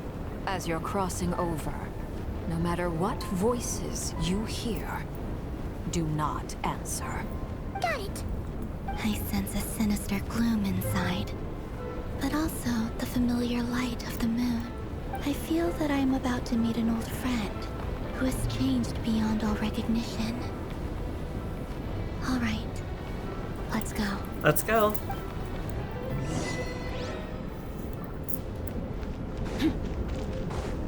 Why is Arlecchino not standing here? Whoa.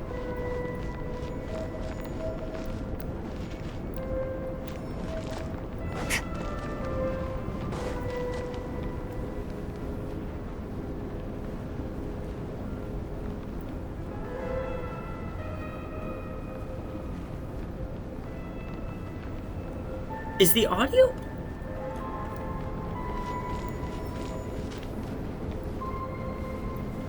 I'm pretty sure this audio is directional. I don't know why that's so crazy to me.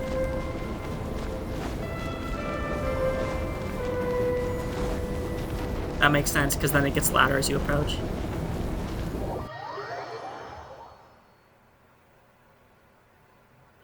I sense your presence and craving death and rebirth. Wait, why are you? You have crossed over from another world, transcended fate itself. I have no right to.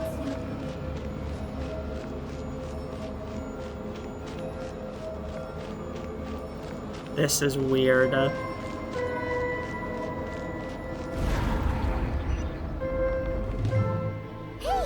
look up at the sky! A red moon! This must be the spot, right? Is that the abyss? It's practically filled the entire place. What now? What a tragic sight. Fragments of your broken body, seized by the abyss, and hung up aloft like mummified remains. Iridescent moon. Was this truly what you wished for? Looks like there's only one way through here. Let's keep going and see what's ahead. Careful! There's something spooky about this place. Feels like something is lurking in the fog. Haimon's right behind you. Whatever you do, don't run off without her.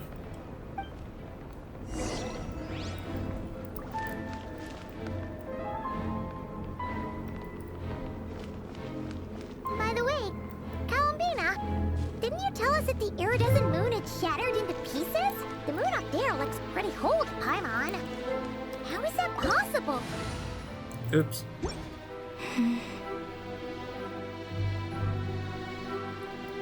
Okay, did she not answer? I don't want my friendship team here. What? Where am I going? Here we go.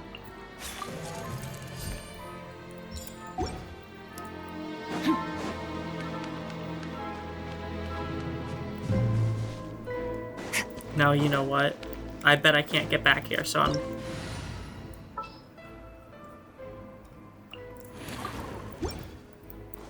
I'm taking a picture while I can.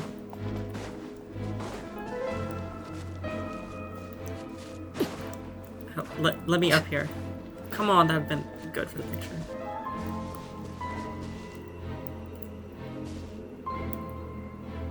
Oh wait, not that camera. I forgot I can't take a picture. I need Charlotte on my team. That doesn't even work though. Yeah. I would just take a picture of the moon without her, like, you know. Ah, god damn it. Completely forgot about that. Merciless. Yeah! A dash of frost! Busted.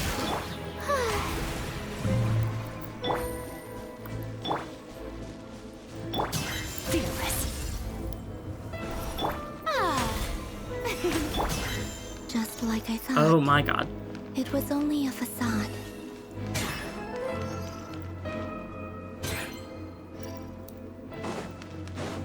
Did, like...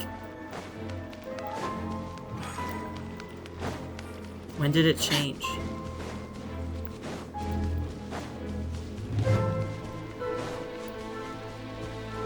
That's cool. Merciless.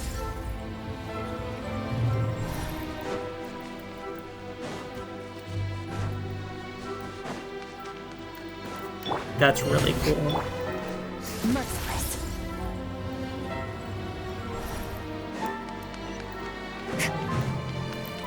A little emotion. Quietly now. Gotcha.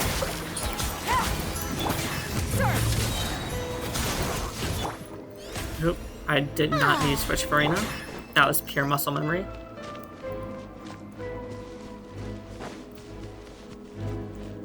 Merciless.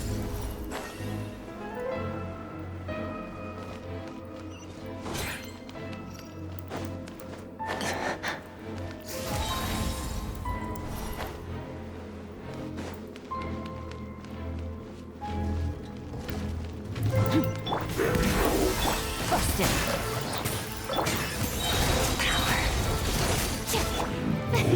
Again, muscle memory with the Farina swap.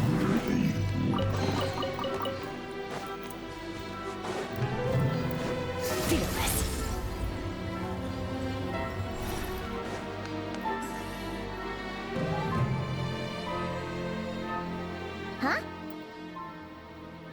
So the iridescent moon's marrow is up there in the sky? Huh? For real? That's way too high! There's no way we'll be able to reach it! No. I'm not sensing anything up there. It's coming from under the mountain. Oh, great, okay. Let's see. Ah! There's some kind of weird shadow over the water! Isn't that one of the Sumeru puzzles? And then this architecture looks like... Or not architecture, this ground looks like the chasm. Wait, see that? Looks Oh, like that's a not mechanism of some sort. Let's check Okay. it out! It looked like the symbols on the walls for those Sumeru puzzles where it's like the mirage painting looking things. You know what I'm talking about. Probably no one knows what I'm talking about. No one explored Sumeru.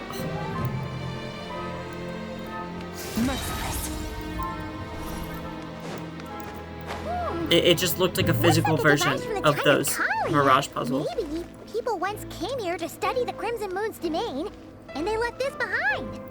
Oh, if we can activate it, we might find some clues!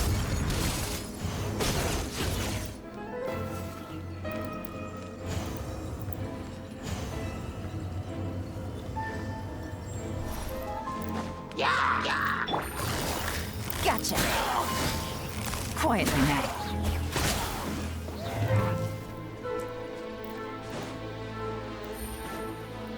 Take it easy. Yeah, like the orange grass with this like swirling like pieces of rock.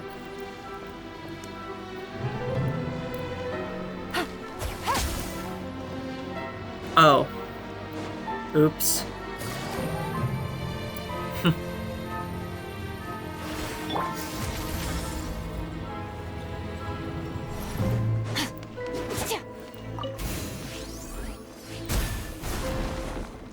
Forgot to mention the mud.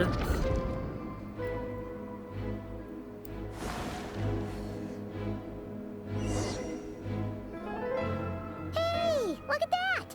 Now that the mechanism's running, the shadow in the water looks different. Do you think these mechanisms might be the key to unlocking the secret?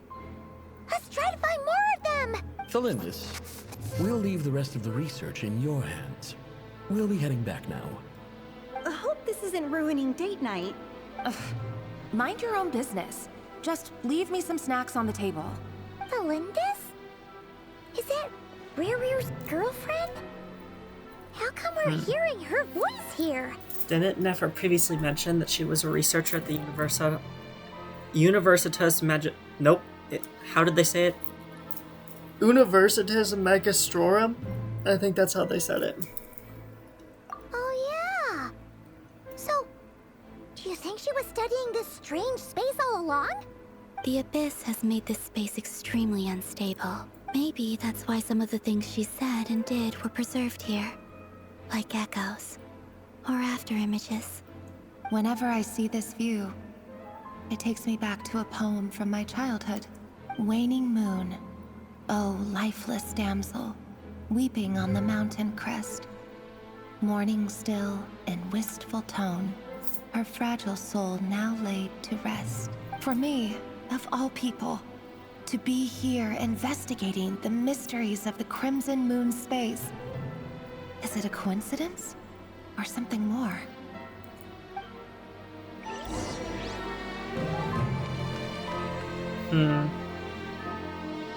Is she like being called by the Crimson Moon? What she means it's something more.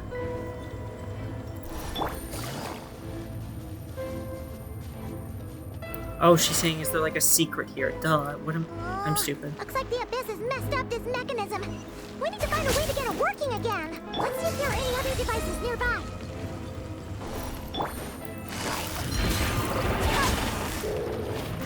Gotcha. Off to the freezer!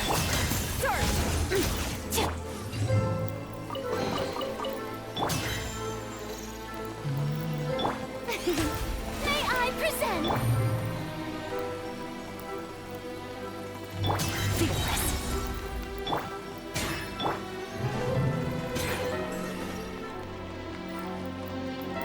Oh, this one's gonna clear the other one that then clears the thing down there. Okay.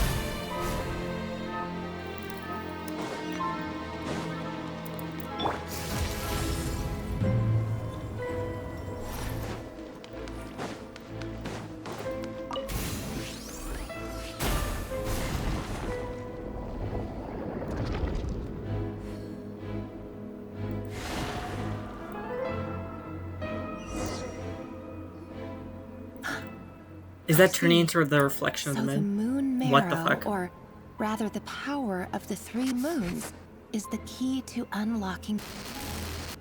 If it really does exist, then maybe this madness can finally be put to an end. Okay, what's being censored?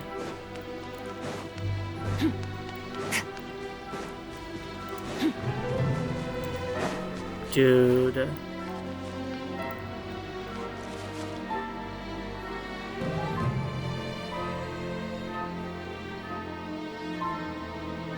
That's so cool.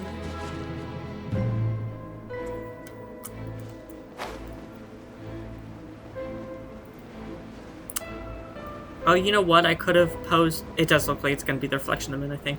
I could have posed Arlecchino, done... Is it F1? No, why would it be F1? I already know what F1 does. There's some button that... hides your HUD or whatever. I could have done that and taken a screenshot.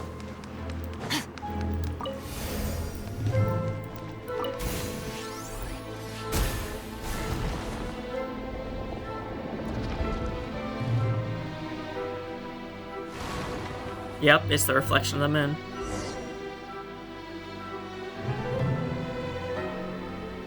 With the Abyss inhibitors in place, I should be able to access the chamber with the moon marrow. Oh, Rerir, with every step you take, you're drifting further from what you truly desire. But you're not the root of the problem. Ever since that outsider set foot in Conria, the Vinster King has sunken deeper into madness. If only I could get my hands on that outsider. Huh. Ether? The moon's reflection is back to normal. Felindus's voice mentioned a chamber with the moon marrow. Do you think maybe it's hidden in the moon's reflection? It must be. For within it, I sense the fragile aura of a dying soul. Then there's no time to lose. Let's go! Who opened this space for Felindus? Doesn't Arlecchino's weapon say that it's like a thing they used in like rituals or something, I think? So I guess there's lots of people who knew how to do it. The Abyssal Rocks. These things are so creepy. Looks like we'll have to destroy them if we want to get to the iridescent moon's marrow. Are these the things that are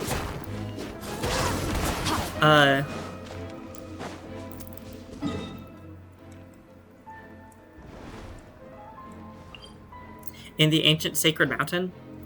God damn it, I literally thought Sacred Mountain. I was like, no, that's not right. Yes, it's right. That must be the iridescent moon's marrow. Oh, we'll need to destroy these things before we can reach it. And this reminds me of the thing in Fontaine. I think it's around here, maybe? No? Can I not? I can't look at the fucking... Okay. I can't look at the layers.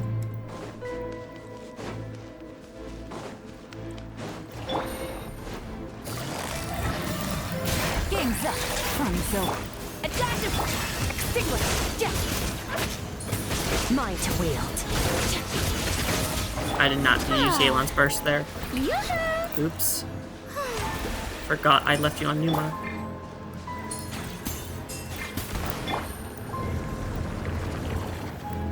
That's one.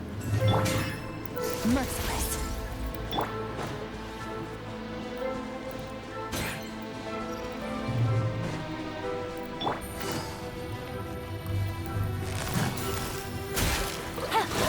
Take it easy.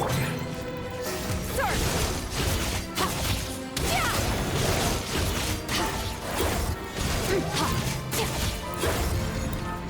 You get fucked.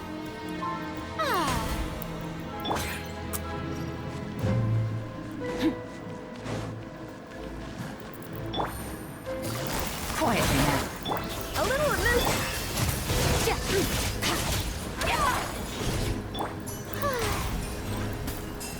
Hang in there. We're so close.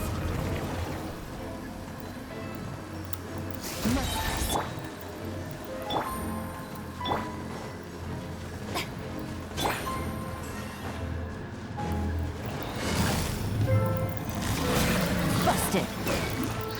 Attack the frog. Mine to win. Oops. I'm supposed to use my burst before that. Whatever.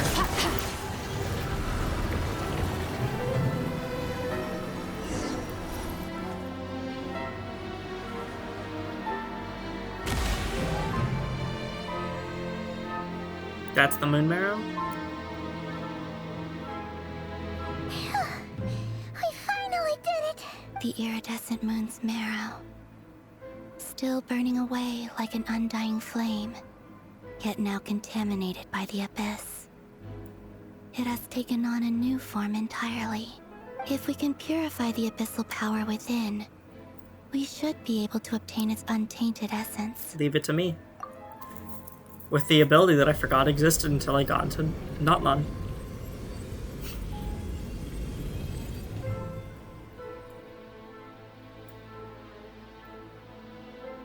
It's so cold.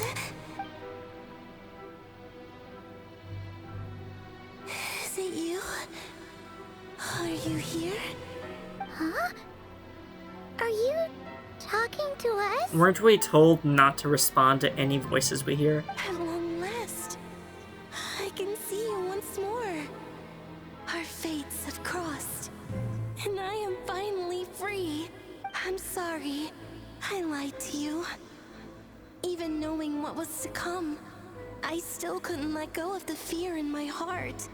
As death drew near, the moment the moon shattered, my body began to split apart piece by piece. Like I was being cut into pieces by 1,000 blunt blades. My thoughts scattered as the cold crept in. But I could not bear to fade away like that. Tell me, what was it that brought you to us all that time ago? If only I had possessed your courage, then I might have been spared this torment, more painful than death. You look so puzzled. That's how I felt too when I first saw you. But trust me when I say that everything happens for a reason. Farewell, Hypo.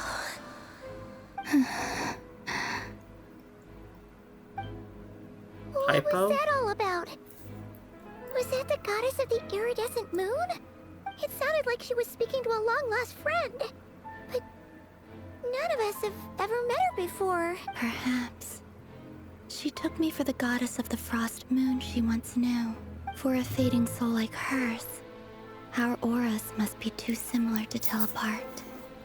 But anyway, we got the iridescent moon's marrow now. Oh my god, I just realized I've been recording my bracelets on this whole time. They've definitely been audible. Alright, time to leave this place and meet back up with Arlecchino. Let's go!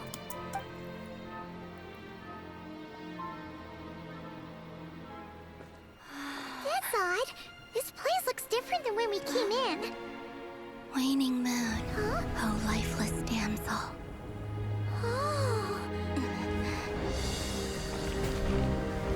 Huh.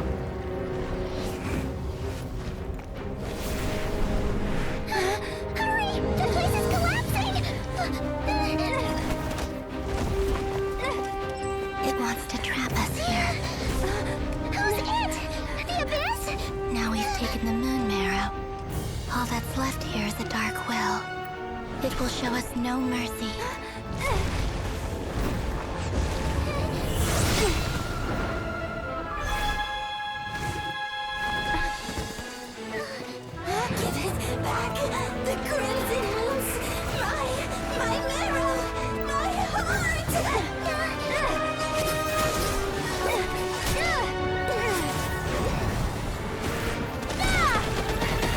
Yeah, use elements, finally. Why do you never do that? You just cut through rock, do it again. This is where you fall. Witness my rise. The foot to elements. What are you waiting for?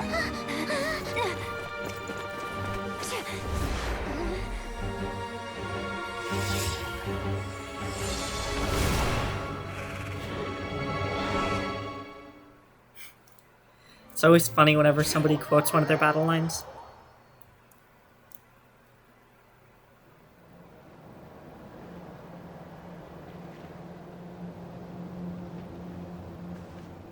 Oh, we made it! Was that you, Arlecchino? Did you save us? Wait, your hands! They're... Oh, this? Don't worry. It's a small price to pay. The Abyss wanted to trap you inside, and I defied its will by bringing you out. No wonder it's a little angry. Is there anything I can do in return? If I can purify the abyssal power, then maybe.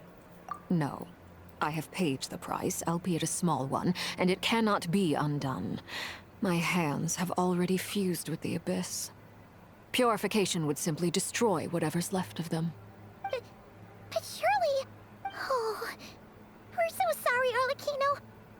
Paimon can't believe you'd make a sacrifice like this for us. As much as I'd like to call it a favor, the truth is I was simply holding up my end of the deal. Well, Columbina. Yes, you did your part. And as promised, I will leave the iridescent moon's marrow in your care. From this day forth, may the two worlds' flames burn ever more brightly.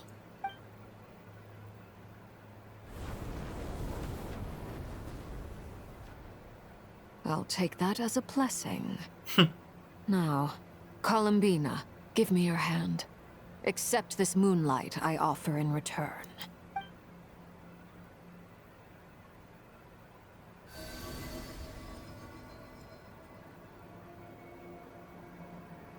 Does that make all three? Because we have both marrows, and then there's not a marrow for the Frost Moon, right? Because of Columbina. Oh, that's cool. Feeling stronger? Hey, Columbina, are you okay? I'm fine. Our powers are a little at odds, that's all. By the Frost Moon's authority alone, wielding the power of the other moons was always going to be a stretch. Still, I think it's fair to say that your strength has returned. At least to the level it was at as Third Harbinger. It's still not enough. There's no way I can hope to challenge Rayrir like this. Just one more ray of moonlight, if you would. Please, Columbina, don't push yourself too hard. It's okay. I can take it.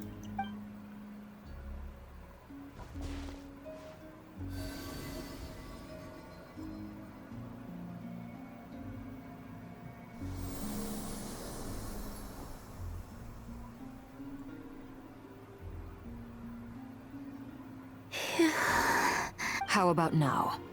Fighting fit? Fighting fit. At the very least, I won't have to stay hidden like before. I want to see him gone from Not Cry. The Rayhir of Solnari and his wild hunt must be sent back where they belong. Well, it's good to have something to aim for. You certainly seem more alive now than you did earlier. When I first met you, you didn't strike me as a ray of moonlight. More like a wisp of fog drifting in from who knows where, ready to scatter at the first sign of a breeze. But now, you're full of vitality. Just like the Frost Moon, once the brightest of them all. May you keep shining, Columbina. This is who you are. Thank you. Look after yourself too, Arlecchino. I know you have plans of your own, and that's why you're always seeking to grow stronger. But whatever you're after, Don't let the abyss take a hold of you. I do not wish to see you go down the same path as Revier. I appreciate the concern, Columbina. Although perhaps it's time you took a new name. A new name? Kutar, the Moon Maiden, Columbina. They're nothing more than code names. They describe who she is and the roles she's played, but they're not her real name. We often use code names in the House of the Hearth, too. But it's knowing your real name that keeps you grounded. Up till now, you've been living a wandering life, so you've probably never really cared. All I'll say is this. Once you've defeated Revier, give it some thought. All right, that's it from me. I'll get you back safely first, then go meet up with Sandrone. I wonder what name. You're the best! Let us know next time you need a hand. We'll be sure to return the favor. I appreciate the gesture. It speaks to your good character. Anyway, let's get going. There are more urgent things to do right now than trade compliments. A nation that doesn't exist. So was it talking about Conria then? I figured. It was a close call, but we got the iridescent moon's marrow and restored Columbina's strength, and that's all that matters. In other words, mission accomplished. Paimon wonders how everyone else is doing. Okay. Well, that's going to be it for Act 3. Probably going to take a small break and then... Oh, it's playing the music.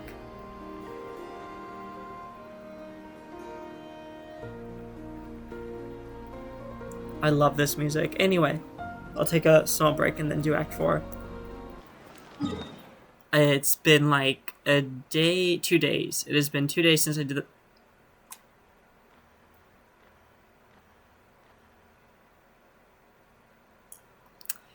Okay, we are not starting the quest yet.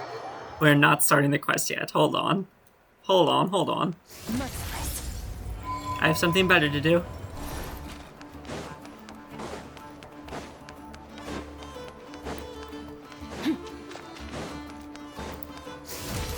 Oh my god.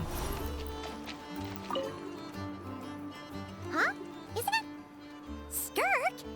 Are Paimon's eyes deceiving her? What's Skirk doing here in Notcry? Certainly is a surprise. She's not the sort of person you'd expect to be out taking long walks. Exactly. And Dory's here too. We should go over and say hi. Wow, my. Such an exquisite radiant exoskeleton. Come, let me take a closer look, so I can make sure to offer you a fair price. Please, take a seat and rest a while.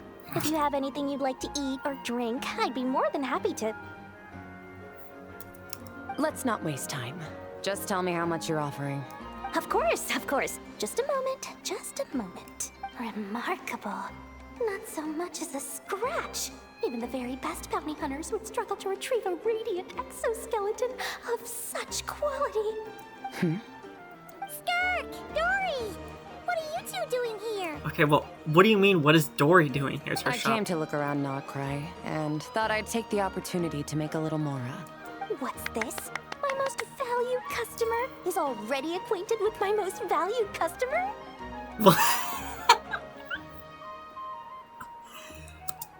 We can't all be the most valued customer. Or did you just say most valued customer twice?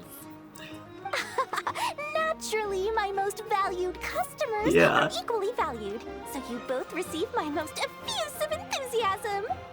Please, rest here a moment while I work the price out. You've gotten stronger. It seems you haven't neglected your training since we last met. A lot has happened. I want to get as strong as possible. I see. Notcry is home to many worthy opponents. Should you overcome this trial, your strength will increase further still.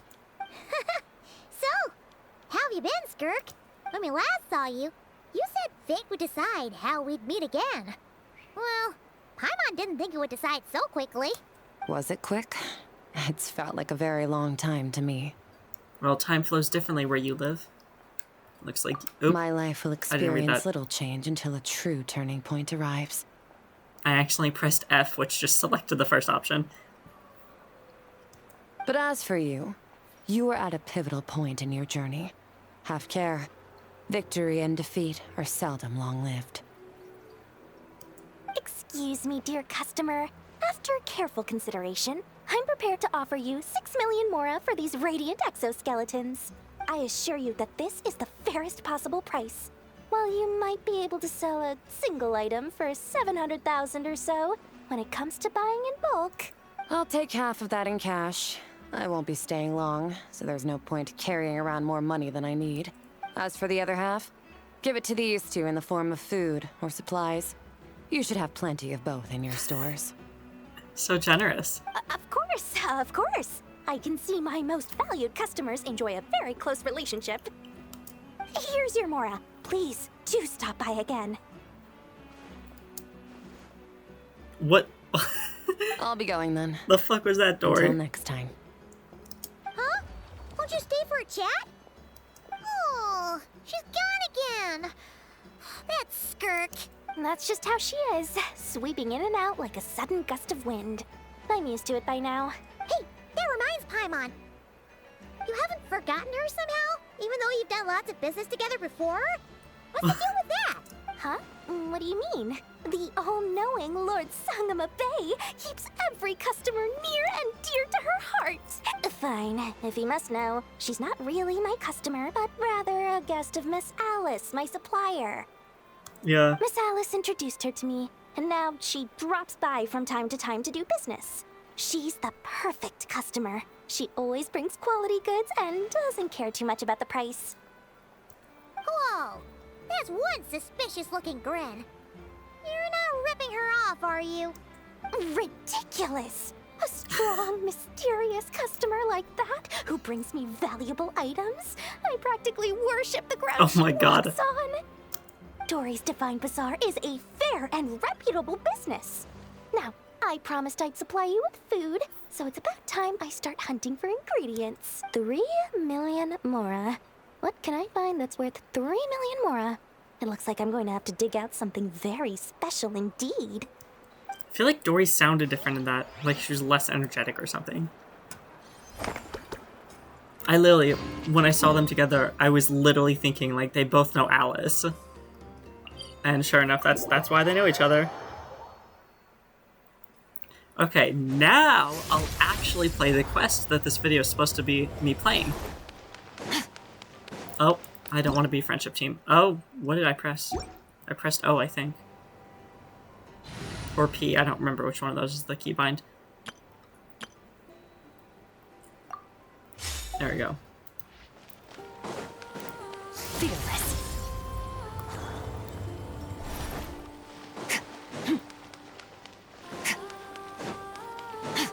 Okay.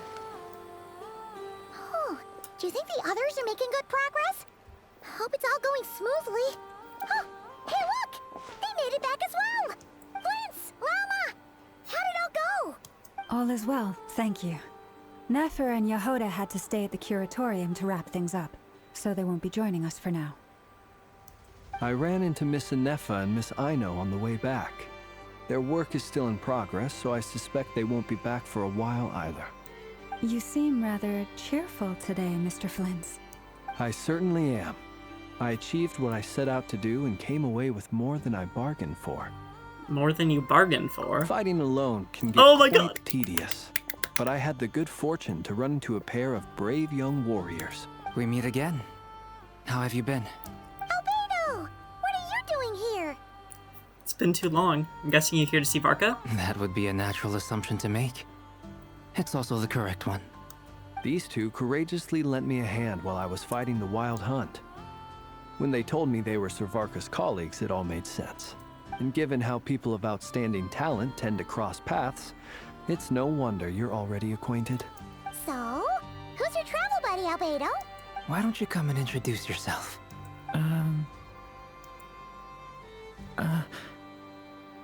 Oh, his wings are wrapped around him. A gentleman of few words, I see. And a rather stern countenance. I presumed you were acquainted with him. Is that not the case? Wait, those horns. You must be. It's nice to meet you. Again. We've technically met before. Wait a sec! You're Mini Durin! That's right. It's me. I'm glad to see you again. By the way, he says it's okay if you drop the mini. Yeah, I'm not as mini as I used to be. Interesting, isn't it? Not as many as I used to be. The first step towards blending into human society appears to be reflecting on whether one's name really reflects who they are. Wow! You look so different! In a good way, of course. It's great to see you looking so healthy. Thank you, Paimon. And although you're as mini as ever, I understand that diminutives don't always convey endearment. I'll be sure to simply call you Paimon as a sign of my great respect for you. Wow! You're such a smooth talker now. Paimon could get used to this. From now on, you may refer to her as your esteemed guide, Paimon. I actually think a diminutive is warranted here. Personally, I think our little Paimon is the perfect size. When people call her Little Paimon, it's just because she's so adorable that they can't help themselves. If that's not a sign of endearment, what is? You're absolutely right, Miss Lauma. My brother still has a long road ahead of him when it comes to understanding human relationships. Anyway, speaking of long journeys, didn't Columbina, leave with you? How come she isn't back yet? She's been catching up with old friends. Wouldn't be surprised if she stopped for a cup of tea or a 10 on the way back. Uh-oh. People are talking about me. Hope it's nothing negative. Seems like she's in much better spirits after meeting her old colleagues. Judging from your expressions, I'm guessing it all went well? It's getting crowded here. I'll go grab some chairs. No need. This is a job for an alchemist. I'll whip some up momentarily. Of course he will. Thank you for your hospitality, ladies and gentlemen, but I was merely escorting my friends back. I'll be meeting Zendrone shortly, as we still have some things to discuss. It's been a pleasure, everyone. But this is where I'll say goodbye. We really appreciate your help. Thanks for standing by us. Oh, come on. Spare the formalities. I'm just Why glad couldn't I she could stay? help out some true friends. I understand. Well, bye for now, Harlequino. Oh, this place is hopping. It's probably a good thing one of us left. Otherwise, we might not fit all these people in. Are you saying we're about to run out of chairs? As a matter of fact, I am.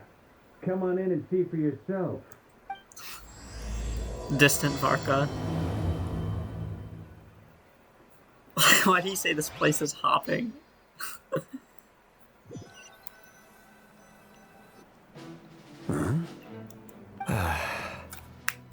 Didn't expect that.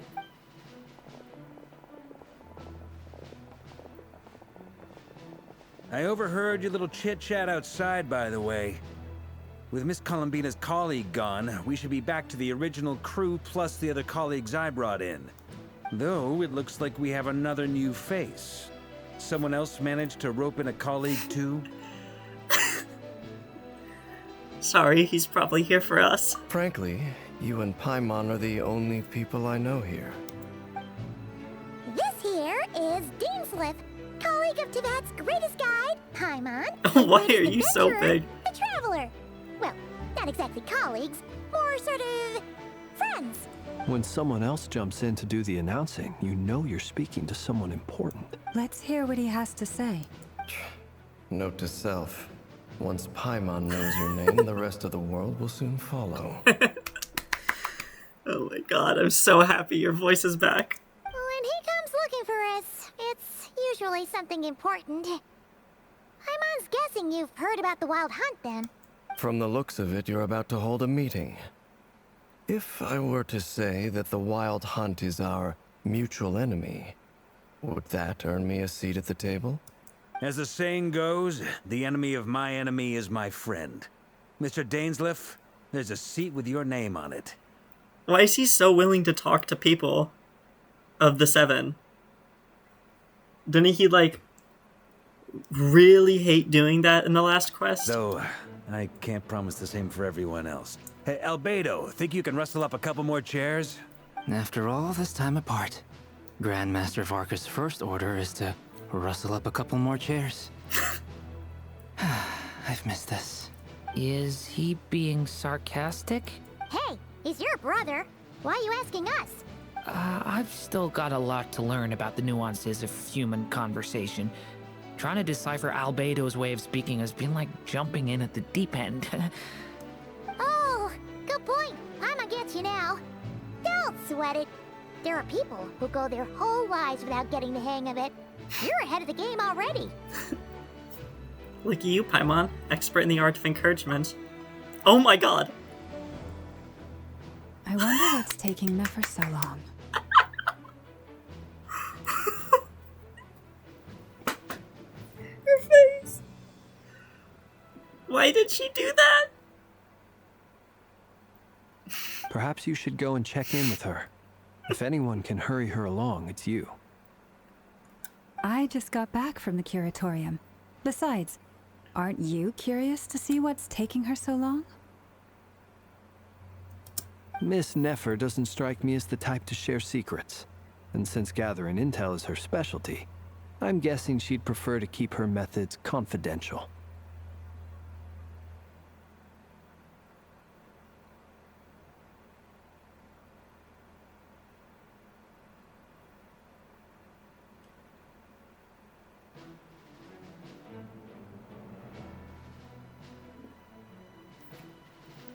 Sorry, I had to text someone. Miss Never doesn't strike me as the type to share secrets, and since gathering intel is her specialty, I'm guessing she'd prefer to keep her methods confidential. Yep. Under such circumstances, would it not be tactless for me to impose? Oh, but it's fine for me to impose. What can I say? You have an unrivaled ability to garner people's affection, Miss Moonchanter. Besides, you have far more in common with her than I do. All right then. Impressive. She barely fought back at all. I admire your powers of persuasion, my friend. As I'm sure Miss Lauma will realize soon enough, the trick in life is to always pitch in with other people's responsibilities so that you can be selective with your own. Another trick is to simply hide in the background. Oh my god. Spoken like a true sage. I love all these people. Anyway, looks like we've got some time to kill before the meeting. Let's take a little breather, folks. And feel free to chat amongst yourselves. We'll get down to business once the other two arrive.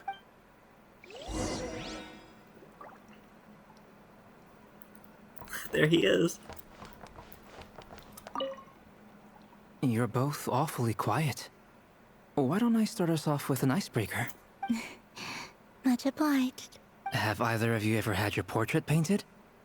If not, I'd be glad to help. That sounds like a lovely idea.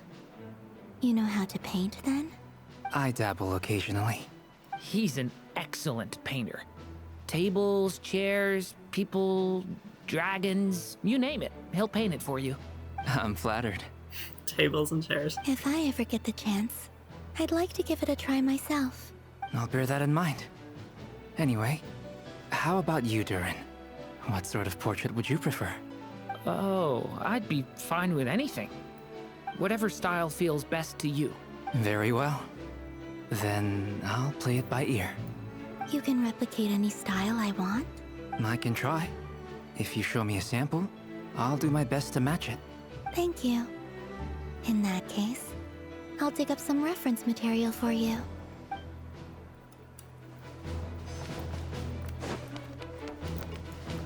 Is there something you'd like to say to me? Yeah! For starters, why'd you just show up here without even giving us a heads up?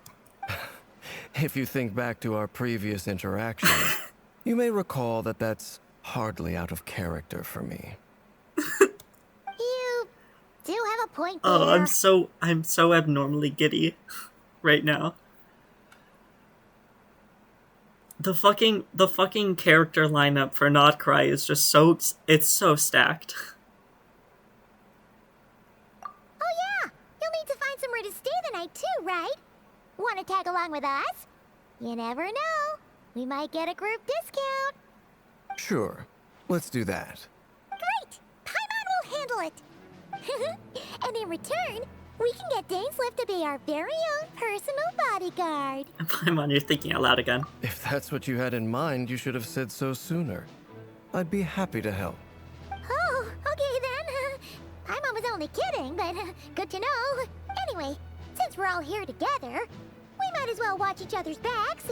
That's just what friends do, right? Indeed. Thank you. Can I talk to these people twice? Is there no. some... Yeah. Nope, I can't. I mean, I can, but it's not new. Sure. Great! And in return... If that's what you had... Oh, okay, anyway. Indeed. What is this? There are some handwritten messages on the whiteboard. I took the time to do a few sketches that represent the staffing for different units. The art's pretty good, huh? But you'll all like it. Mika always used to say I had the talent to make it big. These seem to have been written by Varka? Another message appears after these lines, written in a different hand. Your creative work has, by the testimony of our fellow knights, proved excellent food for thought, Grandmaster Varka. I have looked through it carefully, and I suspect this is because your work is novel, yet your technique remains slightly unpolished. This is only natural, of course. After all, you have never received any formal education in art. In accordance with requests I've received, I shall complete a few new paintings to serve as mementos for everyone. P.S. Please understand that the Grandmaster almost always has his hands full defending others.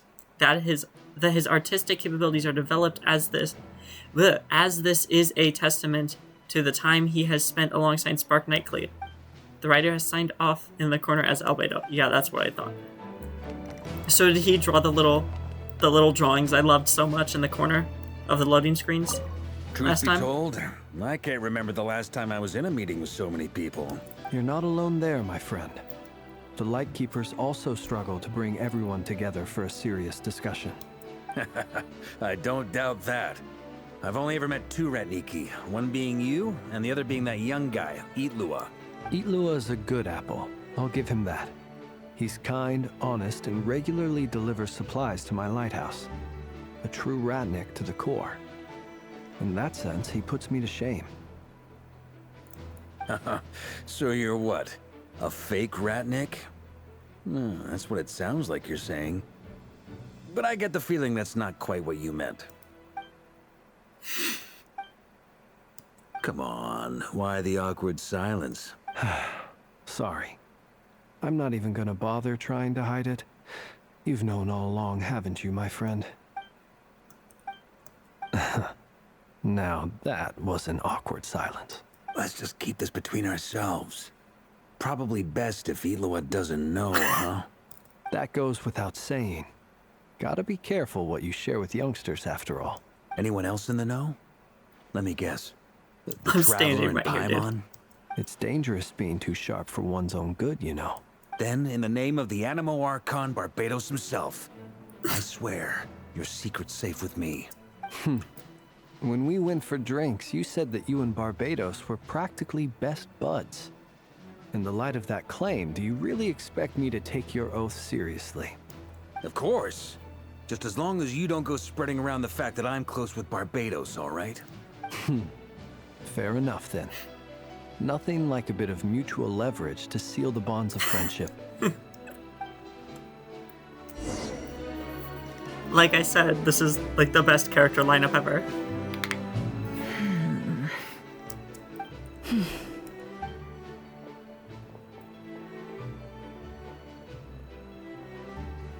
Ah, Miss Nefer. You made it after all. But what about Yehoda? I'm here to give you an update on how things are going on our end. Once this is over, I'll be heading straight back to continue my work. I left Yehoda back at the Curatorium to watch over things while I'm gone. Huh. So much for just this once. Shh! Not so loud! We're on a roll here. What if she remembers and suddenly decides to back out? Did you say something, Mr. Varka? Huh? I didn't say anything. Right, Flint's? Must have been a frog. They get so noisy around here at nighttime. It's like they're putting on a concert in the background. Oh my god. My siblings made a joke about a frog and I didn't understand. They said, you want to get it, you want to get it. Anyway, that must have been before we begin, there's a few introductions to make. Let me start by saying that it's an honor to be speaking before so many distinguished colleagues and collaborators. First up, we have Miss Lauma. As Moon Chanter, she's the leader of the Frost Moon Scions, a local religious community in Nodcry. Then there's Miss Nefer, boss of the Curatorium of Secrets, an intel gatherer extraordinaire. Nefer is leading the investigation into Rerer's background, assisted by Yehoda and Lauma. From the little I've heard, they're making some great progress. Over here, we have Mr. Flintz, a Ratnik and guardian of the abandoned lighthouse. In our last operation, he courageously distracted the Wild Hunt to buy time for the rest of us. For those of you who've never met, this is Mr. Albedo, a renowned alchemist and captain of the Knights of Favonius investigation team. By his side is a new face for us all, myself included, Mr. Durin, who's come to lend his aid. Next up, we have the Moon Maiden and former Fatui Harbinger, Miss Columbina. Then we have the Traveler, who's earned more titles than I could possibly hope to list out, so I'll spare you the rundown. And Paimon, the ultimate travel companion and quite possibly the best guide in all of Tevat. Wow! That's a lot of people! Great turnout! Miss Nefer, it looks He like didn't you say might have anything another about job coming your way. So, congratulations on the booming business, I guess. You think I haven't got enough on my hands as it is? Who's looking for me now? That would be me, Miss Nefer. I have a commission for you. And you are? Who I am doesn't matter right now. What does matter is that I'd like you to gather more intelligence about the Recher of Solnari. Well, it's not as if we never take on anonymous commissions. But in your case, I'll have to decline. I'm gonna take a wild guess and say your job's probably more hassle than it's worth. Something about you seems like bad news. Is this Shaw trying to say she noticed his eyes? It's my eyes, okay. isn't it? Conrian, I assume. And what's with the mask? Are you trying to hide your identity? In any case, the fact that you're even still alive raises an awful lot of questions for me. My name is Dainsleif. And yes, I am from Conria. As I'm sure you're aware, the Recher of Solnari's real name is Rerir. He was once an acquaintance of mine. Really? Then you must have been quite an influential figure yourself. You flatter me, but none of that matters anymore.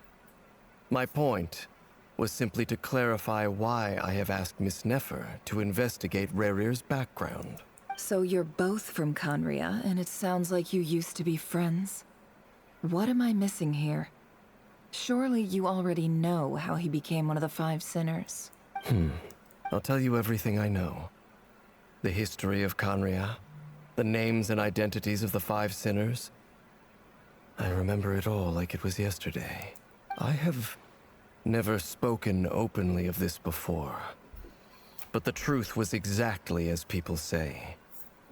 The Five Sinners were each driven by their own desires, and it was by playing upon these that the Abyss tempted them to their fall, tearing Conria apart in the process. The visionary, Vedifenir, who wished to foretell the future. The wise, Haroptatir, who sought limitless knowledge. Gold, Rheindotter, who desired to create life. The foul, Surtologi, who pursued supreme strength. And last, but not least, Recher of Solnari, Rerir, Ravager of the Moon. Of the five, Rerir is the only one who remains a mystery to me. He never harbored grand ambitions. So what changed in the space of a single night? How did he come to fall like the others? In other words, you're saying that his change came as a shock to you, and you have no idea what actually happened? That's right. You mentioned how the Abyss tempted them, which led to their fall.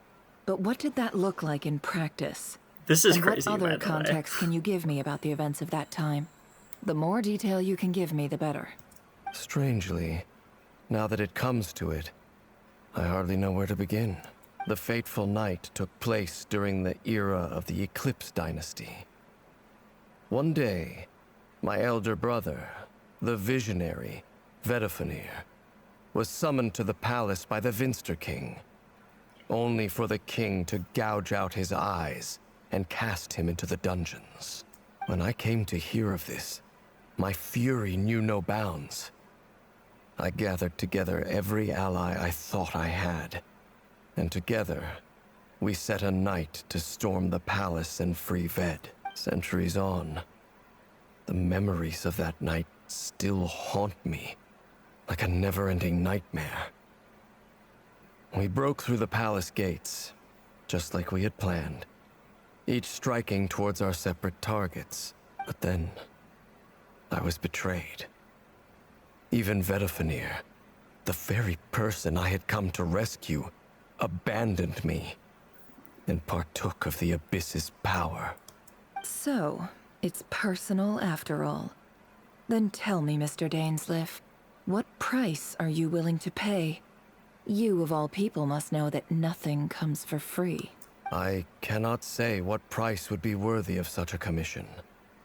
But know this. Rerir was not always a madman. Believe it or not, there was a time when he was just an ordinary man, working for the Conrian Intelligence Service. Uncovering the truth of Rerir's past is the only way to unravel this mystery. But before you decide if you will accept my commission, I will tell you more about him. Enough, I hope, to help you plan your next move. Sounds pretty good to me. Feels like we just flagged down a random passerby, only to discover he's actually a master strategist who has a score to settle with our enemy. Must be all that good karma I've been building. Who knew having a Conrian friend would come in this handy? Can I borrow your halo? It could be useful in the lighthouse. Hey, enough with the wisecracks! Besides, isn't that lamp of yours bright enough already? Relax. It was meant to be a compliment. If that was a little over the top for your liking, I'll make sure to tone it down next time. I love him so much. I'll give your proposal some serious thought, Mr. Dainsleif. Let's speak in private once the meeting is over. Before that, there's a few things I'd like to share. You recount meeting the Knave and how the iridescent moon's marrow is retrieved from the crimson moon space. You make it clear that the Knave chose to help you of her own accord, then conclude by reporting how the hearts of the three moons are finally in your hands. Now that we've united the hearts of the three moons, your power should be greatly enhanced. But it seems like that hasn't happened yet. Hello? I clicked. I believe it will take a little longer. You've done so much for me, so I want to be completely honest with you all. Even though I'm doing a lot better now, the truth is, my recovery will likely be an ongoing process. From the moment I was born, my power has been slowly ebbing away. And that is because Tevat has never accepted me. Even with the moons united as one, it seems my rejection cannot be undone. So far, I have yet to find a solution. It may turn out to be a problem that will plague me until the day I finally leave this place behind. Even so, I will do everything in my power to help you drive out the Rayhir of Solnari. As Arlecchino put it, this is not about chasing the spoils of victory. It's just a gesture of heartfelt gratitude. Kutar. She seems a lot more energetic and positive than she did when we first met. Defeating the Rayhir of Solnari will be no easy task. While my strength slowly recovers, we'll also need to gather more intel. Naturally. We should take all the help we can get if we hope to defeat him. We've considered several viable plans now, but our choice hinges on the answers to a few key questions. Is it even possible to kill Rerir? What experiences shaped the person or monster he became? And what's he really after? Given Albedo's expertise in alchemy, I think we should leave him to try and answer the first of these questions. Understood. As for the other two, I'm afraid we'll have to count on you again, Miss Nefer. Believe me when I say it's not my wish to burden you. But right now, relying on your skills is our only option. So you're placing all your hopes on me, huh? We can't thank you enough for agreeing to help us. Honestly, I can hardly believe how lucky we are. You sure have a talent for changing your tune, Miss Moonchanter. Timid like Yehoda one moment, then flinches insincere flattery the next. Ladies, please. I must object to your portrayal of me. That's all. Feel free to keep bickering. Just pretend I'm not here.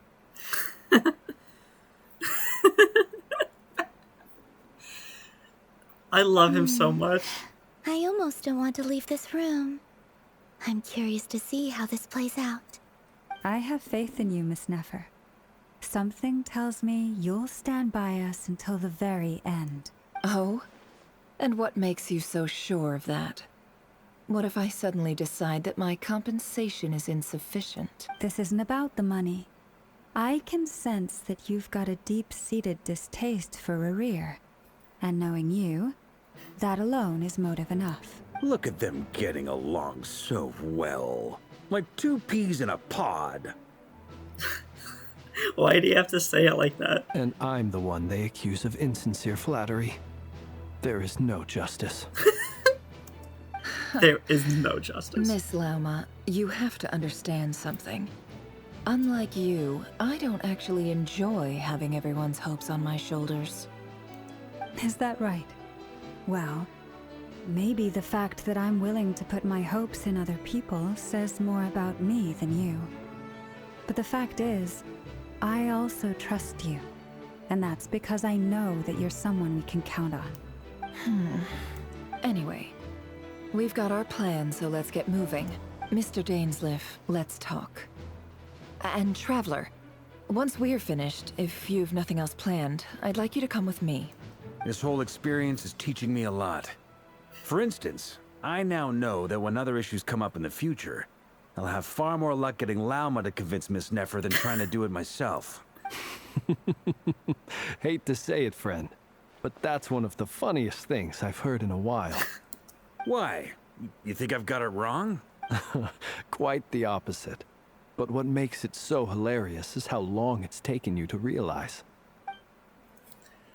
Nefer and Dainsleif converse intently for quite some time. From the gravity of their expressions, you can tell how heavily the next stage of the plan weighs upon them both. After a short chat, Albedo and Durin head off with Varka on what they describe as a sample-finding mission. Lauma steps out for a while, then comes back loaded up with emergency medicine. She tells you that while people rarely expect to get hurt, it's her duty to... She tells you that while people rarely expect to get hurt, it's her duty to be ready when they do. You and Paimon wait patiently for Nefer, content to see how well everyone is working together. Once Nefer is finished, you follow her and Lauma back to the curatorium.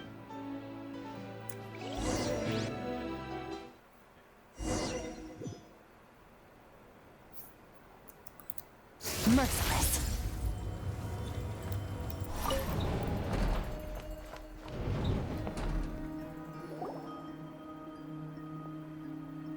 Thank you for waiting. It's okay. We actually used the time to help Dainsleif get a room at the hotel. That's very considerate of you. Now, I trust you share my curiosity about Rerir's past, and you seem fairly familiar with Mr. Dainsleif already. That's right, we've known each other for quite some time now. We spoke at some length after the meeting. He was the one who suggested I should invite you to join this operation. He feels confident that these secrets will be safe with you. Dane has a lot of faith in us, that's for sure. Thanks for your trust too, Nefer. Likewise. I appreciate that you got right on board without interrogating me about why I invited you. It shows that you trust me to explain everything in due course. That's because we know what you're capable of. We appreciate you too, Nefer. You might have been forced to help in the beginning, but this time, it was your choice. That's one way to put it. Another is this, that once a decision's been made, it's set in stone. After that, my only goal is to see it through. All right, So here's how it is. I'm going to access Rarier's thoughts again using my confidential method. Now, I'm sure you've seen things like this before on your travels, so you're surely well aware of how dangerous it can be. The reason I've gathered you all here is to ensure my safety during the proceedings. I plan for us to enter the fragment of his consciousness together, and once inside, I will focus on searching for information. Think of this as a diving expedition into someone's brain. If I'm the diver, you are my safety equipment, tasked with keeping me alive while I'm under the surface. Once the ceremony begins, we will all be spying on privileged information. But in the interests of safety, you must remain absolutely silent at all times. We will discuss our observations after the ceremony has concluded. Lastly, any individuals of a weaker constitution are advised not to partake in the ceremony. In any case, Paimon has her own job to do, which requires staying in the room, but not joining the ceremony. Good, because she is notoriously bad at staying quiet at all times. Nefer conspicuously left out the details of her confidential method. I guess her brain diving techniques are a trade secret. Well, good luck, everyone. Sounds like all Paimon can do is cross her fingers and root for you guys. There's a little more to it than that. I was being serious when I said you have a job to do. While the rest of us are inside Rarier's mind, it's imperative that we have a team member on the outside. In the event that something goes wrong, you will be our first responder. I don't anticipate any issues, but the extra level of safety will be greatly appreciated. I second that. This is a dangerous operation here, and you're our whole rescue team. That's pretty much the most important job in the crew.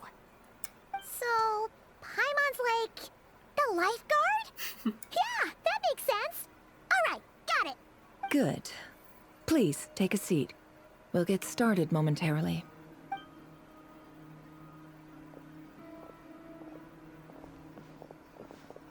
So, did Mr. Dainsliff tell you anything else? He told me that he believes Rarier kept some big secrets in his life. He's not sure that they were the cause of his eventual downfall, but he's asked me to uncover what those secrets were all the same. But surely you're not planning to go through with this, no matter the cost. If you think that, you'd be overestimating me. I'm a businesswoman, not a mercenary. But I do have my own professional reasons for taking this job. You think I'd turn down the opportunity to get a first-hand glimpse into Conrian history?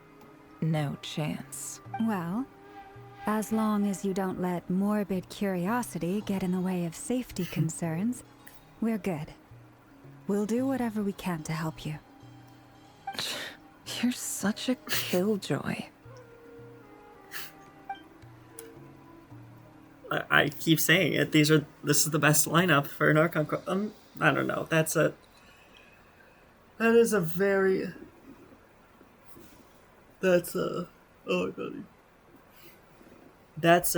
tall claim. Maybe not. Fontaine might have had just as good of a cast, but this is definitely a really good cast.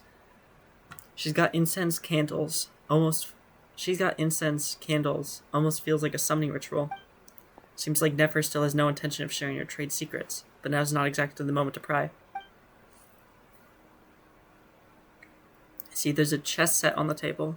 Could that have something to do with her intel gathering methods? All right, I'm good to go. All set over here too. I'm ready as well. Promise, Paimon, you'll be extra careful. Pinky promise. All right. What? You didn't actually pinky promise? Let your whole body relax. We're about to begin. Close your eyes. I just lied about that pinky promise.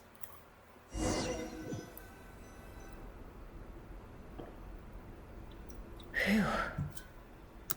Could this be his office? Pretty standard setup. Bookshelves, paperwork, files. According to Dainsliff, Rarier used to be an intelligence operative.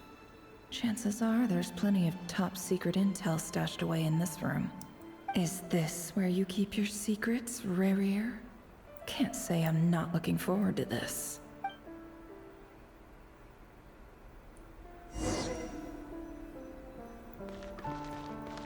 Is the door?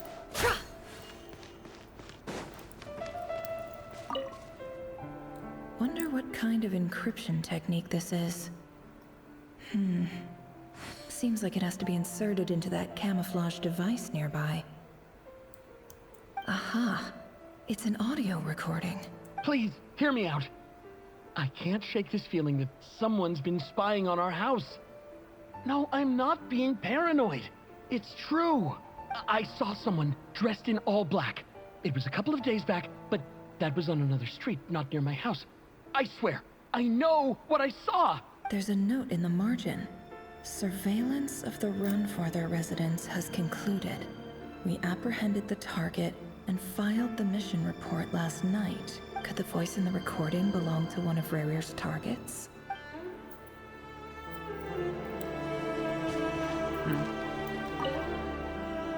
A file tucked inside a folder.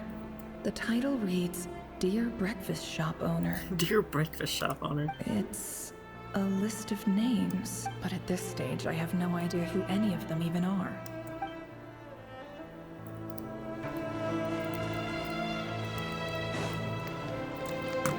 This place is nice.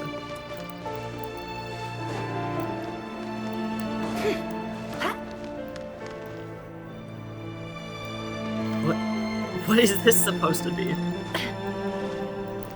Is this modern art?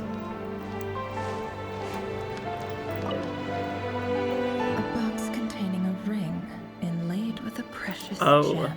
Must be for his girlfriend. Damn. I still have a feeling that didn't go well.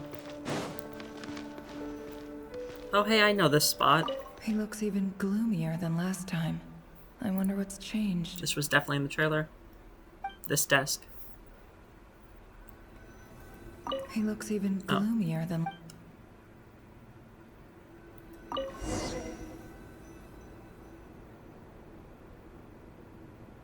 Today's files are in.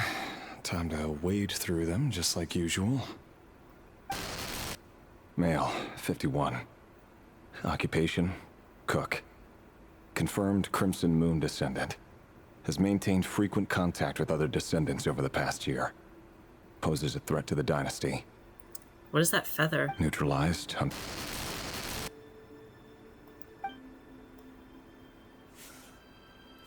This one should be archived under purged targets.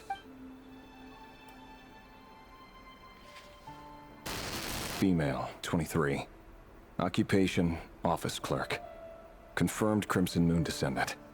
Has maintained frequent contact with other descendants over the past year. Poses a threat to the dynasty. Neutralized. Another one for purged targets. Sounds like she was that other man's daughter. Never mind. What's it got to do with me?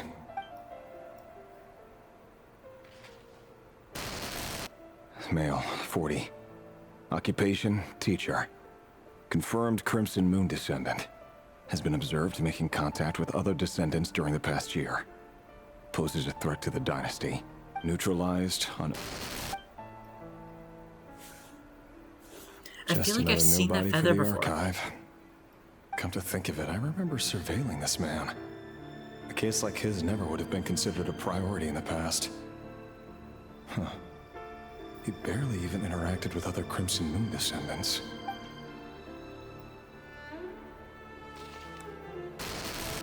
Female, 16. Occupation, none. Orphan and confirmed Crimson Moon descendant. Has been observed making contact with other descendants during the past year. Poses a threat to the dynasty. Neutralized on... Filed. I have no recollection of this girl. None whatsoever. She doesn't seem to be anyone important, but then again, how many of them really are? This sucks. Female, 13. Occupation, none. Orphan and confirmed Crimson Moon descendant. Has been observed making contact with other descendants during the past year. Poses a threat to the dynasty. Neutralized and... Filed.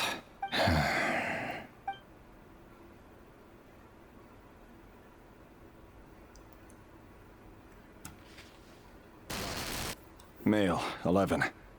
Occupation, none. Orphan and confirmed Crimson Moon descendant. Has not been observed making any contact with other descendants during the past year. Poses a threat to the dynasty. Neutralized and... What? He didn't even... Okay, so they keep getting younger and less involved with the Crimson Moon dynasty. Oh my god. Male. 6. Occupation, none. Orphan and confirmed Crimson Moon descendant. It doesn't even say anything. Poses a threat to the dynasty.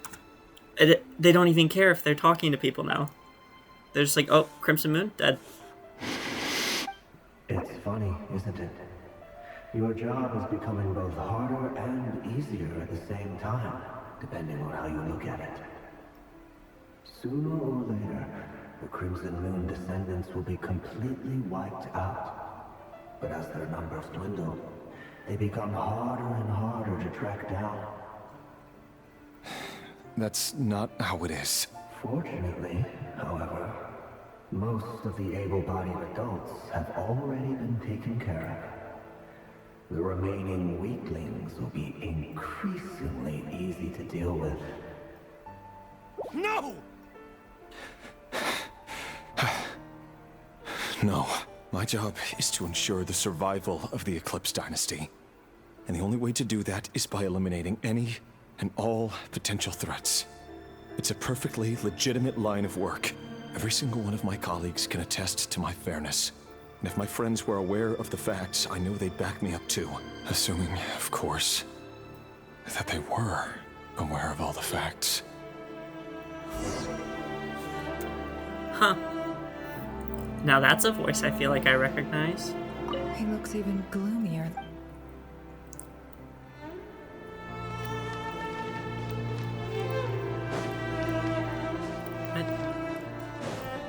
Do I need to go out this way? What? Higher? Oh, can I go out here? Oh.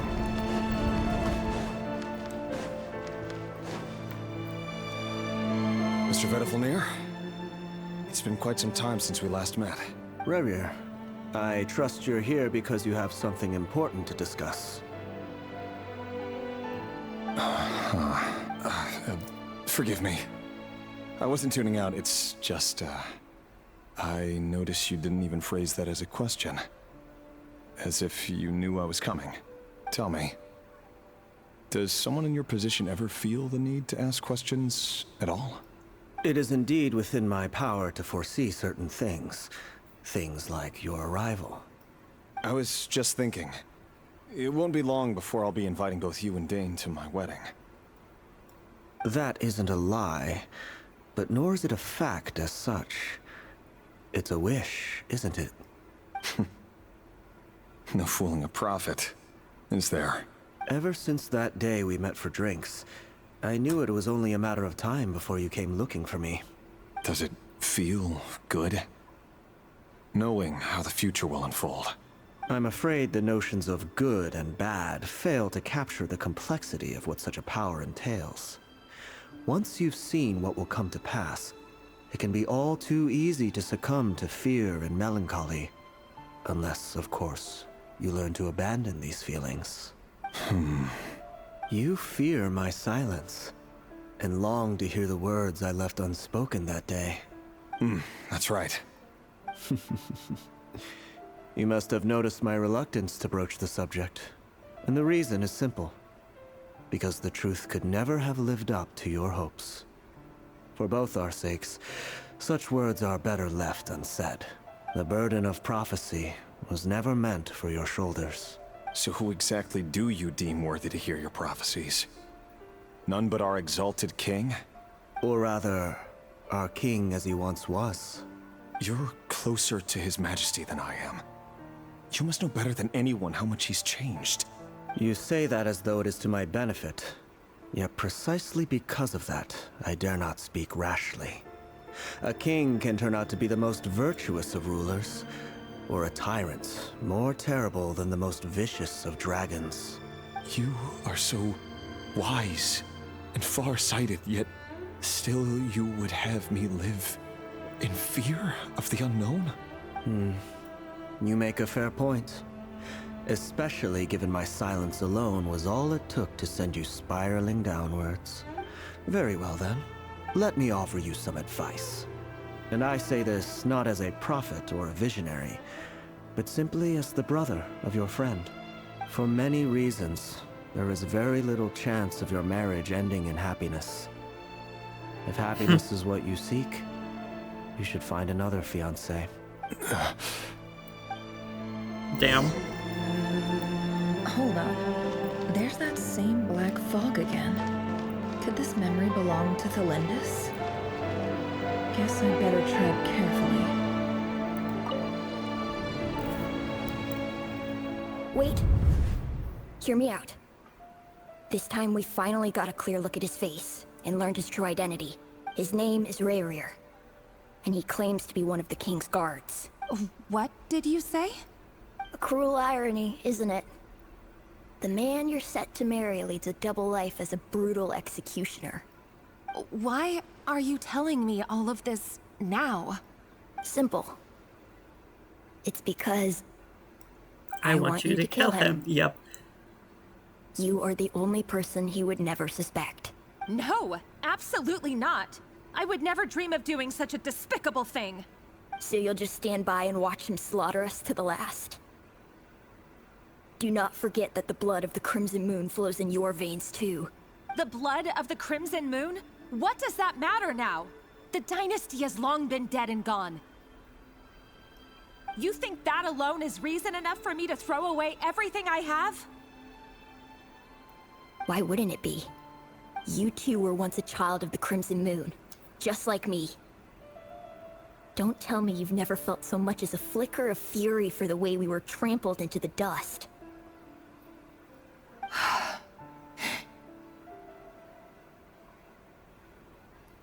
As long as you promise to abandon this pipe dream of restoring your dynasty, I can try to persuade him. Or have him persuade the Vinster King. Persuade the Vinster King? Do you even know why he's so obsessed with hunting us down? Why he keeps trying to force us to hand over our secrets over and over again? Or why we refuse to give up on restoring the dynasty?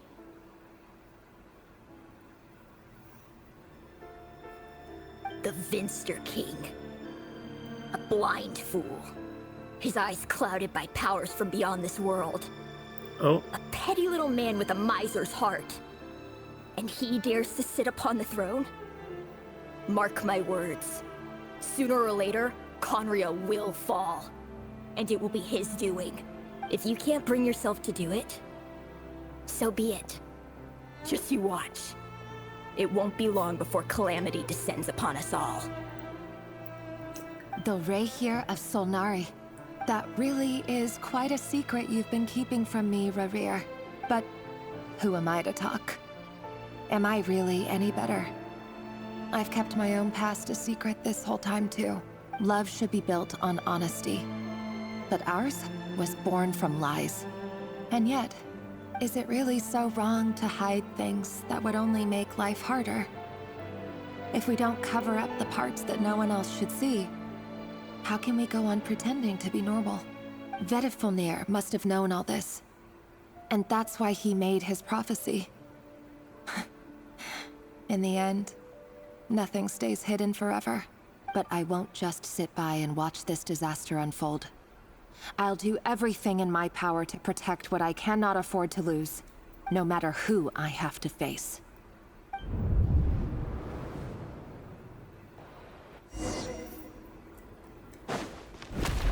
Huh? Was that Rayrir who just walked past the window? Doesn't it give you the chills that he still takes the same road to work every day? As if nothing ever happened. Those people at the deli. Enough already. They're clearly pretty taken by their own disguises, so just smile and play along. Pull the rug from under beasts like that, and you'll risk having your throat torn out. Deli? They're talking about those people from the opposition. Right. I'd almost forgotten they used to run a deli. People of no consequence always vanish so easily. And no one even remembers them. I don't like this. But This is surely sad. you can see he's not the man he pretends to be. So many have died already, and they say that the king's madness grows with each passing day. We're not going to survive this, are we? But why does it have to be this way? Do we really deserve to die just because of the blood that runs through our veins? Felindis, are you even listening? Sorry, Freether. My mind was off wandering. I heard you, though. You're talking about what Rerir said. He's just following the king's orders. He's a secret agent, and it's his job to hunt down rebels and dissidents. By the time you first met him, he'd already taken lives. Maybe he was using you from the very beginning. No. Rerir has no idea I have anything to do with the Crimson Moon. My family are only distant relatives of the main lineage, and besides, my eyes are perfectly ordinary. Truth be told, apart from my teacher, pretty much no one knows I have any connection to any of it. It's been a long time since my family severed ties. But as Orlog said, who could possibly talk sense into that raving lunatic of a king? No one. I'll work something out. Trust me, I'm with you all. But for now, you need to keep yourselves hidden. Don't let anyone find you, anyone at all. Don't forget that Rerir is an Eclipse operative. You need to be extra careful when he's around. And when I am too. For now, don't come looking for me. And if anything happens to me, just act like we've never met. If even you can't escape this, what hope do the rest of us have? But after all this time together, surely he wouldn't lay a hand on you. I won't speak in his defense. Nor can I give you a clear answer to that question. But I'll do everything I can to put an end to this. Here, hold on to this. If an opportunity to escape presents itself, take it. You'll be glad you took some spare change. You call that change? But what about you? I've got a job, and there's still money coming in. But you can't go anywhere right now. Please think about yourself for once.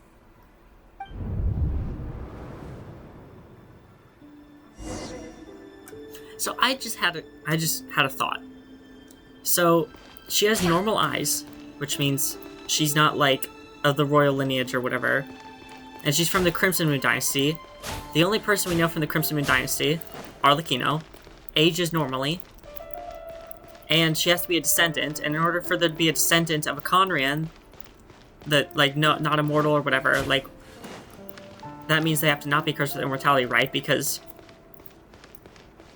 otherwise, like, wouldn't their descendants be immortal or something? Wait, am I remembering that right? Oh, what did we learn in Kari Bear? Whatever. So would she have the curse of immortality? Would she have the curse of the wilderness? Would she just be dead? I have many questions about the logistics of this that I'm sure will probably be answered.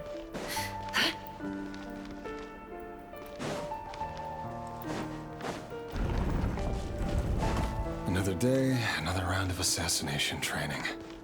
Training ground is just beyond this hidden passageway. When you kill a person, doesn't it bother you when you end up covered in their blood?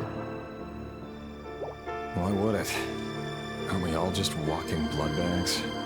But not everyone is accustomed to hunting down others like prey. You've been a hunter for so long now, you seem to have forgotten that most people don't just go around killing one another.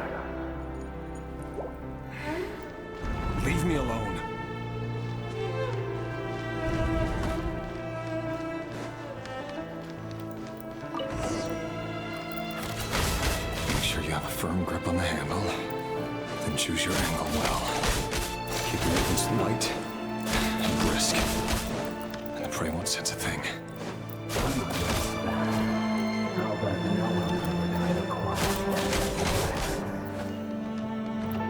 I work clean. No traces.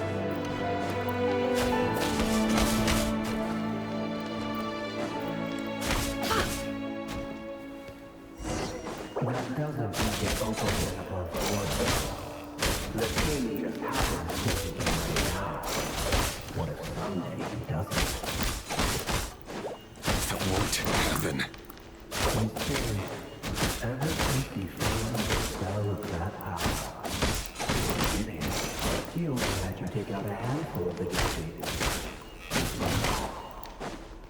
The ones I've dealt with have always been guilty. And I've carried out my work flawlessly.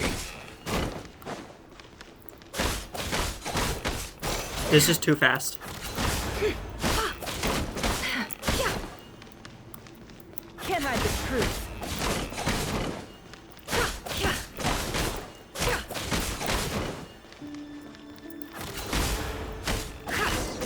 You know why Olympus didn't accept your proposal, don't you? Was it because she didn't trust you? Or something else?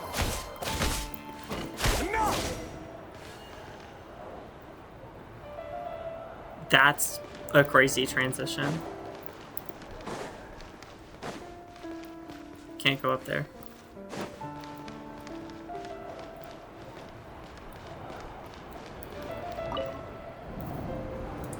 Delindis, do you still remember Orlog? Orlog? The boy who was pretending to sell flowers. You spoke for quite a while, didn't you? Yes, we did. What about him? He was arrested 2 days ago. Chances are he's already dead. He... I just don't get it! After everything he's done, why do you still stand by him? Or does it mean nothing to you that people keep dying? No, that's not... Just hear me out. I need to go now, Thelindis. They're looking for us. You take care too. If you ever need a place to hide, come find us.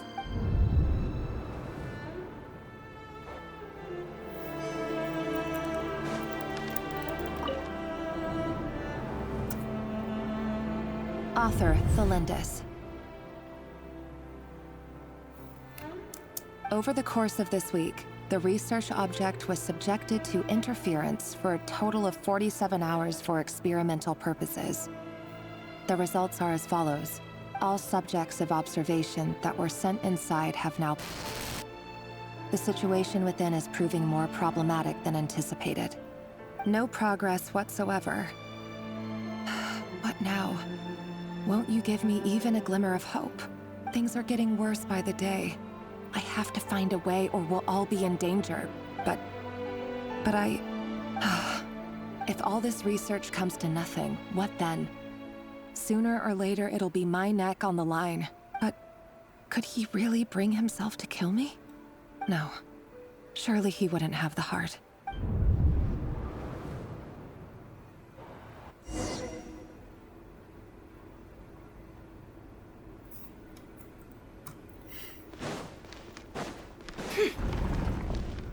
Oh my god.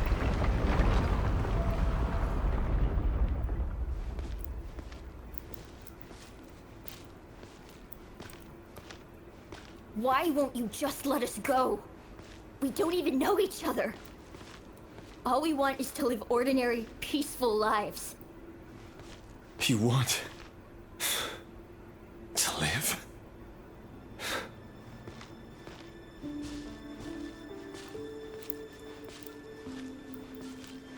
Yes. I just want to go on living. Is that really such an unforgivable crime?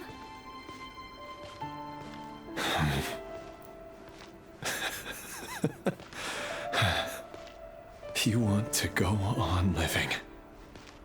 I want to keep living too. To keep living forever. That's why I have no choice but to continue on the path I'm on. If only some savior would suddenly swoop down and change the way the world is. Too bad that's not going to happen. Imagine that. If there really were such a person, you and I wouldn't be standing here like this, would we?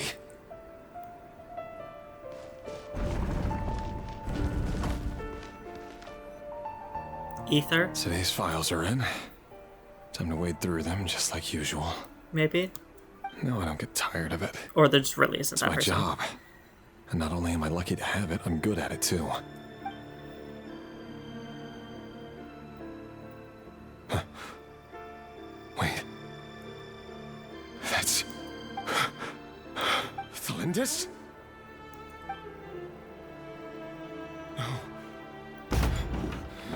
No. No! Why? But you bear no mark of the Crimson Moon. How could you possibly have anything to do with them? It cannot be! A diluted bloodline. Carefully concealed. I see it now. You've been living in the shadows just like me. What a fool I've been. Numbing myself with talk of justice. Even imagining my friends would back me up. But in the end,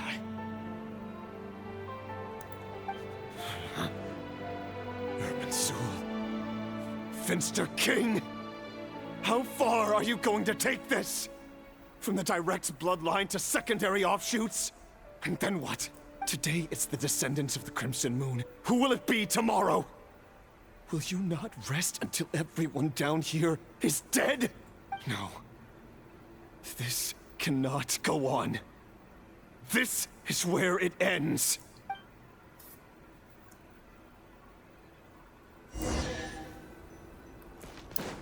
Huh.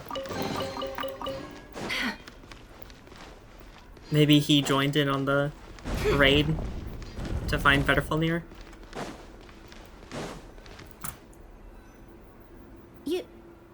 You're really letting me go? I am. As long as you can guarantee that no one will find you. Don't worry, I'll be extra careful. No one will know I was here. But what about you? Me? If you let me go, you won't be able to complete your mission, will you? Good point. In that case, maybe you should stay. No, please! I just want to see the outside world again. To... Go on living? Yes. I know you're a man of your word. So please, just let me go. If I let you leave, what will become of me? Just kidding. Go, now. But remember, don't let anyone know you were caught. We'll be seeing each other again very soon if you do. Even shadows in the dark must live by a code. But you can't save everyone. You've been whispering in my ear for days now, Vetterfalnir. What are you trying to do? Break me down? I only say this because you long for an answer to your problems. Let her go, Rerir, or you risk losing everything. I will not abandon Thalindis. Then you'll need a little more vigilance and a lot more power. Oh, no. The world is changing, Rerir. Keep your eyes peeled for your moment of opportunity. That voice used to be so unclear. But now I know exactly whose it is. It's Vetterfalnir. He won't tell me how to actually resolve any of this, but he keeps trying to manipulate me like a puppet. What's his game here? Tell me then. What will this moment of opportunity look like? And... no answer. He's like a ghost. Always disturbing me when I'm on edge, but never answering when I need him most. So, the Eclipse Dynasty was purging, well, massacring the descendants of the Crimson Moon. And it seems like it was all connected to the Finster King's research. The king's obsession with abyssal power left the future of Conria hanging in the balance. No wonder every aspect of Rarir's life was so unstable. And it looks like this Thelindis, Rarir's would-be fiancé, herself belonged to a sub-branch of the Crimson Moon Dynasty's descendants. It almost defies belief that a couple like them could hide the truth from each other for so long. If the Vinster King hadn't intervened in such a drastic way, they might have gone on deceiving each other for the rest of their lives. And why does Vedderfanir, Daneslif's older brother, keep talking in Rarir's head? This guy kept more secrets than I ever imagined. The human mind is like a vast desert of shifting sands. When you follow the flow of someone's memories, you only ever see the parts they're willing to let surface. Time for something a bit more creative. We've been inside Rarir's mind this whole time, building up a picture of his psyche. There's already enough clues on the board to start reading between the lines and mapping out the rest. Now, we can finally begin to put the pieces together. Sure, it'll only be a reconstruction, part simulation, part reasoning, but it's usually pretty accurate. Once we've built up a cognitive profile, we just need to cross-check the logic behind his actions. And then we'll be able to take a sneak peek at whatever it is that Rarir has really been hiding.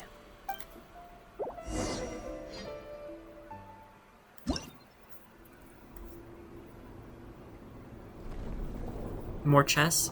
Is that one Daneslith? Was one of those Daneslith? It looked like it. Rarir, are you there?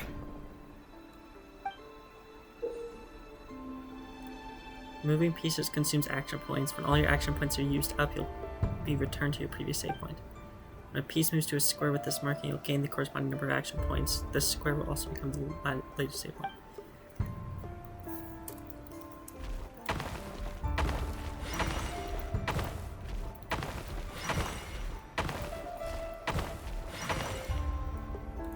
Hey, Rarir! Come out, it's urgent! Dane? What's wrong?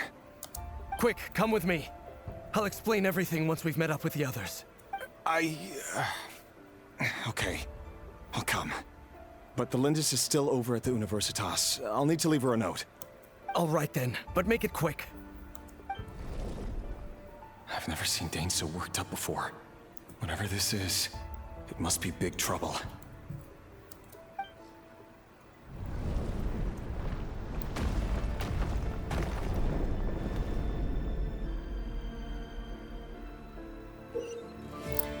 Make use of movement squares to move pieces in the marked direction. Moving this way does not consume action points.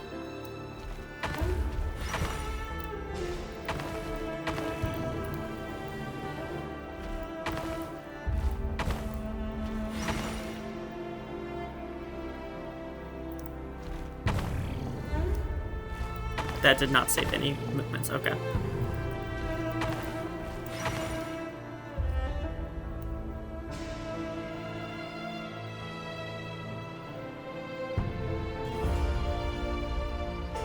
Well, this is a nice change, meeting you all at this hour.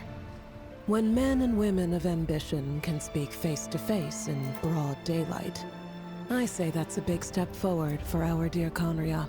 Don't be ridiculous. We do not fear the day. Why would we seek refuge in the night? You might ask your blade that same question. I'm told it prefers the cover of darkness.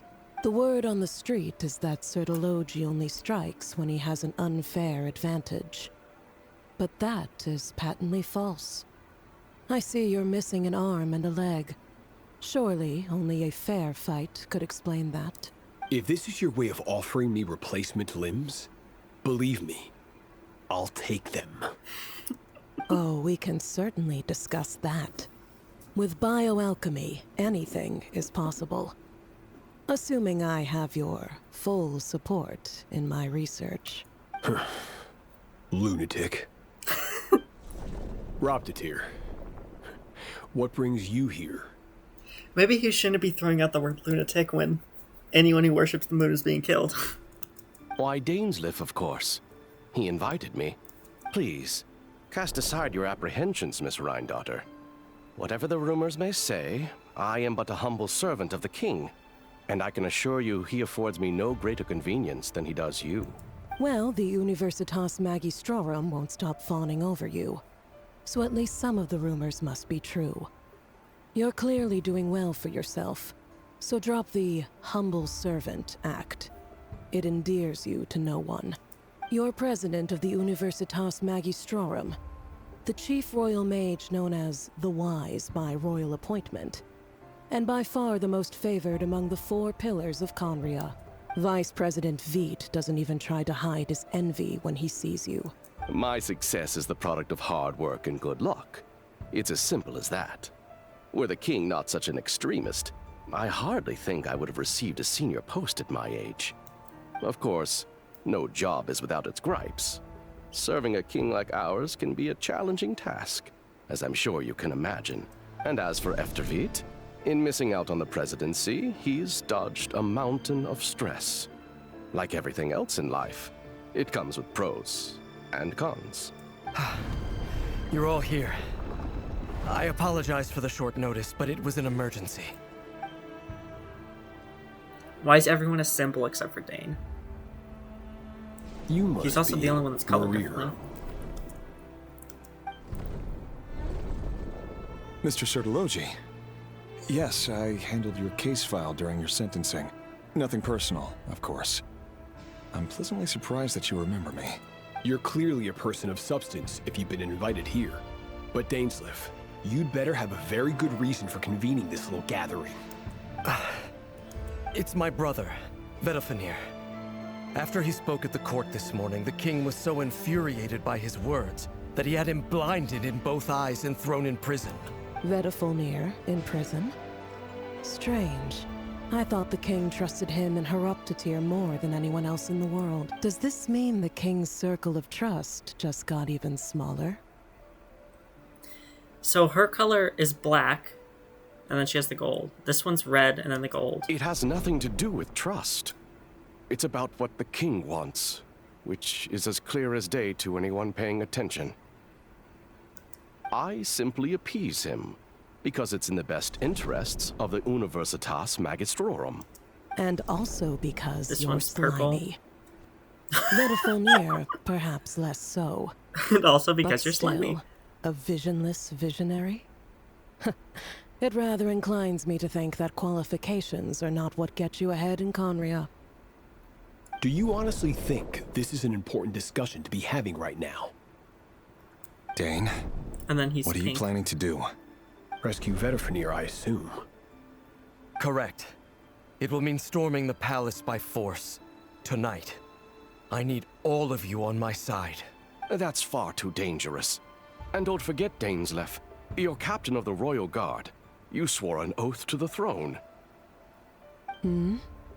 You've been planning this for a while, haven't you? I have no desire to commit treason. But whatever critique the king may have of Vedafenir, disfiguring your most loyal subject for putting the best interests of his court and nation first, this is not the conduct of a wise ruler. My blade will force the king to see the error of his ways. So, Vedafenir's prophecy enraged the king. I'm sure it wasn't what he wanted to hear, but if he won't take counsel even from the visionary, that is deeply troubling news. The extent of His Majesty's madness is not Okay, no, all he has too black clear. too, which makes me think that the yellow on question Rhine is, is actually her color. How does a man like me get out of this situation unscathed? You have noble ambitions, Dane.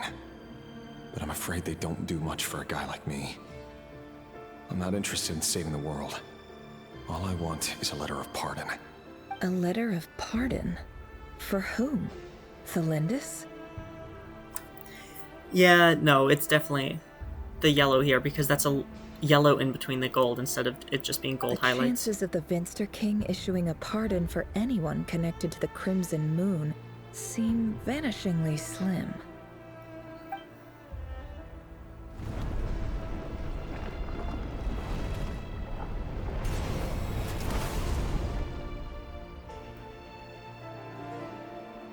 This black fog over the board must have some connection to Thelindis. But why is it taking this form? Does it have something to do with Revir's past? Another mystery I'll need to unravel.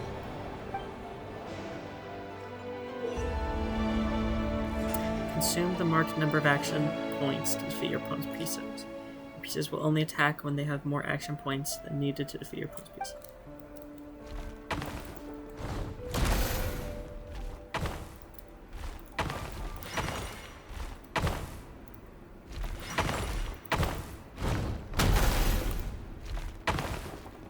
Oh.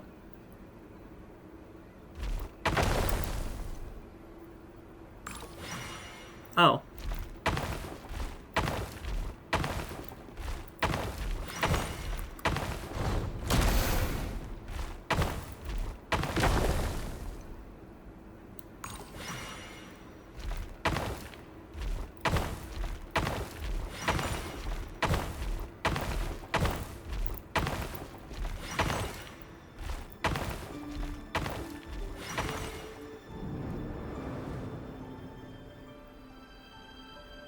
Author Thelindis. Over the course of this week, the research object was subjected to interference for a total of 60 hours for experimental purposes. The results are as follows. Research dating back to the Crimson Moon Dynasty has established 2 points regarding moon marrow. Firstly, its origins have something to do with a god's power. Secondly, it serves as a portal to an as-yet indeterminate location. Moon marrow can thus be defined as a spatial gateway. A portal? However, there are a number of hurdles to overcome before we can answer the question of where it leads to. To start with, opening the gateway requires a specific power source, which the relevant literature indicates. An enormous amount of power is then required to keep the gate open. Currently, the total power output of our instruments remains in the single digits. To make matters worse, I am now the only staff member remaining in the Moon Marrow lab. The Universitas Magistrorum recently decided to move most of its personnel into abyssal energy research, which has stymied all Crimson Moon-related projects. This is not a wise move. I have always maintained that placing all our hopes in a single source of power is risky, especially one as poorly understood as this. As well as making ourselves overly reliant on a single resource, we are neglecting other promising technologies. I apologize if this comes across as disrespectful. But as a Moon Marrow researcher, I desperately want to see the world beyond the gateway. If we really made it there one day, what would we find? And how would we go about taming the unknown? My imagination is endlessly fueled by questions such as these.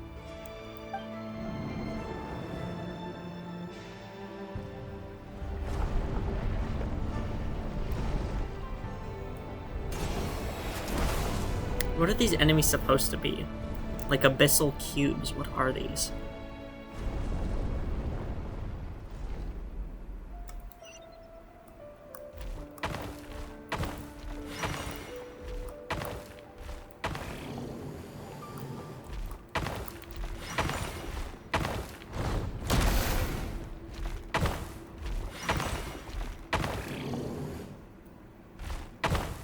Huh.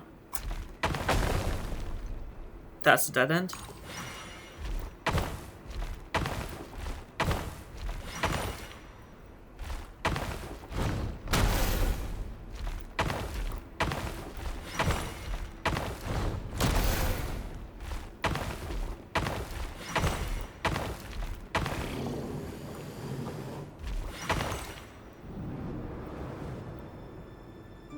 This is for you. I heard you're gonna leave the city with your parents. Thelindis, did you hear about what happened? I've heard nothing. Revere got back very late last Friday, and he was acting a little unusual, but he slept pretty well, so I'm guessing whatever he did was a good deed. You never saw him, and I don't know what he did. And this conversation never happened. You understand? What if he finds out that you pried into his secrets? Don't be silly. I don't know what secrets he does or doesn't have. All I know is he's just a normal guy who happens to run some errands for the king. Are you scared of him? I don't know. The Rerir I know doesn't match the person you all describe. Logically, I should be scared of him. And yet, I don't want to lose him. But enough about that. You should get going, and be careful with the package I gave you. Keep it secret. Keep it safe. What's in it? A piece of the moon. All you need to know is that as long as you keep it safe, then in the future, everyone will be able to see a red moon.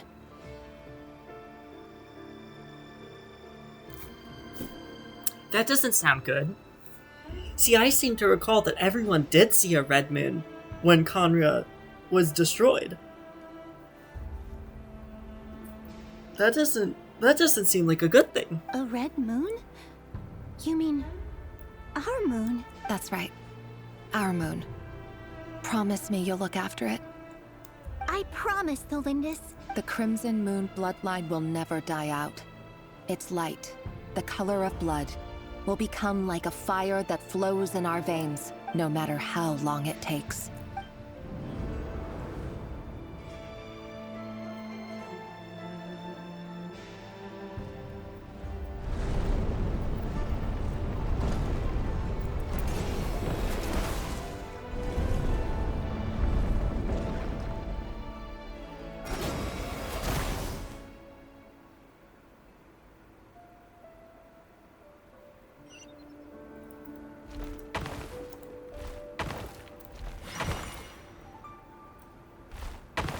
No, that doesn't work.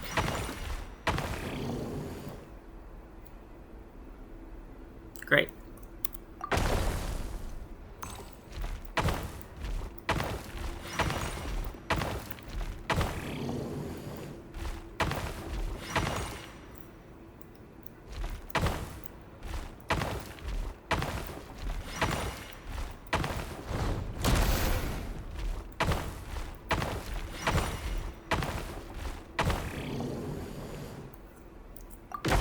Okay.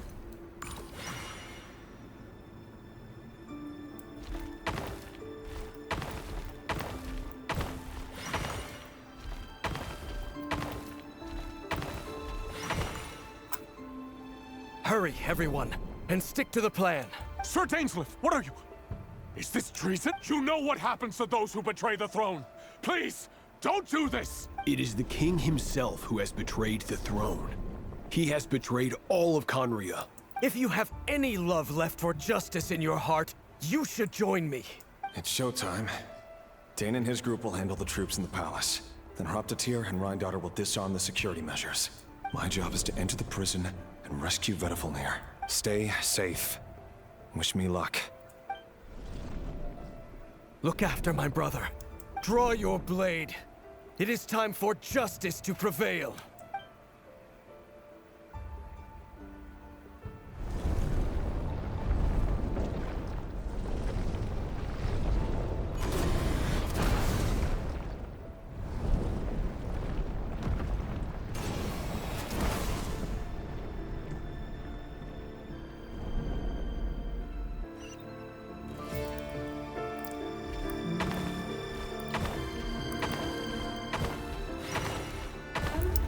Okay.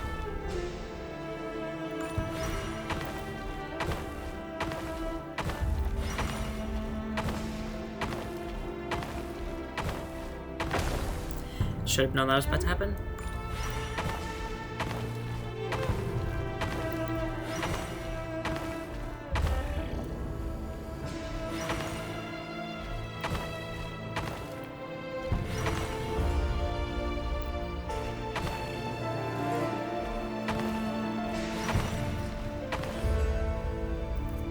Okay.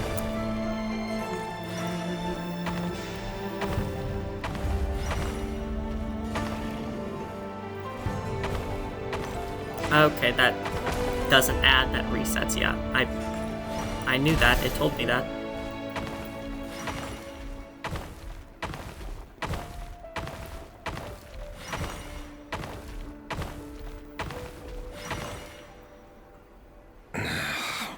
This place is filthy. And the smell is abominable. Clearly, the king doesn't allow his prisoners a single shred of dignity. This is dire. Found you. Hello, Mr. Vedafulnir. Ah, it's you. Surprised? Oh, wait. I guess surprise isn't an emotion that prophets feel very often. I certainly felt some surprise in the moment when I was blinded. Surprise at the king's sheer ignorance. Surprise at just how unfairly this world responds to words of earnest remonstration. I'm So his color's curious. blue. What did you prophesize this time? It wasn't a prophecy. Oh, he's a snake. It was a word of warning. Someone had to say it. The king has forsaken all reason in pursuit of his obsessions. I simply told him He's a that if snake he like a sinner. continues on this path, Conria will surely fall. But he didn't listen. Worse still, he stabbed you in both eyes and locked you away. Dane asked for my help. The court is in complete chaos now, but I'm sure you predicted that. Everything is transpiring as I foresaw, yet I am powerless to change it. Fate is an immutable force. I can but lament as the inevitable unfolds. I do wonder whether giving a man the power to see the future does nothing more for him than slowly crush his spirit. Forgive my curtness, Vedafulnir, but the king did not suddenly turn on you today. His suspicions have been brewing for a long time. You can't have wisdom beyond the reach of your fellow man without attracting his fear and suspicion. There are things the king does not want to see. So, he doesn't want you having visions of them either. He blinded you because he thought this would make the visions stop. He wasn't entirely wrong. I did indeed lose my power to see the future. Right up until... Until what? Just now. I believe I saw something new. Well, tonight could go a lot of different ways. 5 of us banded together to storm the palace, also we could rescue you. This will go down as the most tumultuous day in Conrian history. I sense hatred in you, but also hope. So I bet... A desperate hope that with the tyrant deposed, that will be the end of the story. I bet he turned to the abyss and then time fuckery was getting in Revere's head in the past. But this is not the end. It is the beginning of a new chapter in a whole new story. There are many men of honor and courage in this world, Rerir. But you are not one of them. You're not here for justice, are you? You're here for yourself. Is that a dagger? Interesting. Why not the polearm? It was always your weapon of choice. With your abilities, I don't doubt that you were able to recover some of your sight. But I also doubt that you want to make an enemy of me right now. Of course not. We're on the same side, aren't we? We could be. But I need you to be honest with me, Vedafulnir. At this point, you're my only hope for the future. You mean your future? With your beloved, Felindus? Yes. And I know there are bigger things at stake here. A dynasty, a nation, maybe the entire world. But forgive me, I care first and foremost about myself. Can't fault him for that. I can't abandon the one I love to save myself. I just can't do it. But you see a broader picture of the future than I. You see the solutions to the biggest problems of our age. So tell me, what is my solution? What's the answer? In matters of fate, answers are either right or wrong. What will be and what will not. Maybe you are willing to pay a certain price in the pursuit of happiness, but unfortunately, fate does not negotiate. That is the cruelest thing about fate. It is unmoved by your sacrifices. That can't be true. I know it's your voice that I keep hearing in my head, urging me to see how the world is changing, to seek more power, so I can protect the things I love. You show me disaster, but you won't show me how to avoid it? Why? Why are you doing all this? My voice. In your head. So, you hear it too.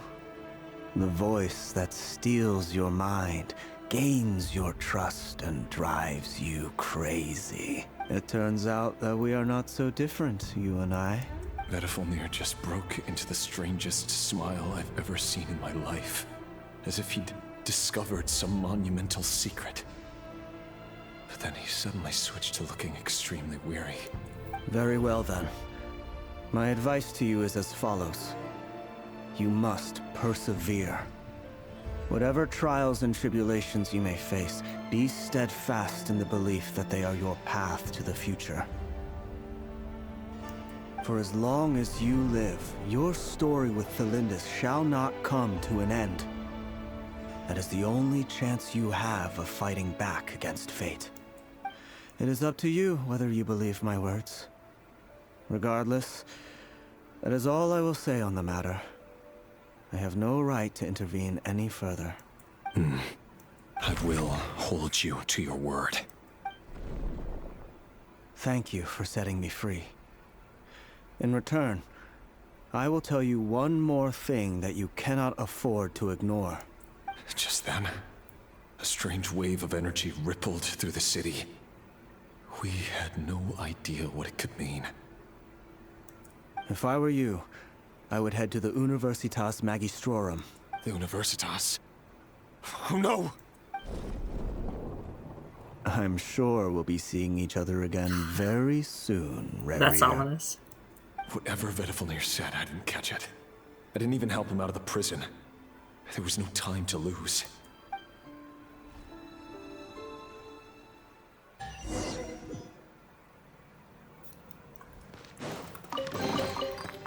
Oh, come on.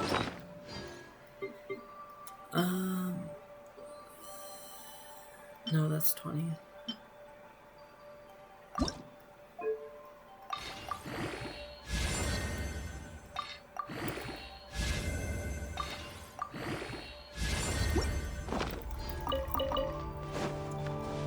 Alright, is she gonna be dead? Or dying? Monsters? Is this Rhindaughter's doing? Or the Universitas Magistrorum? Out of my way!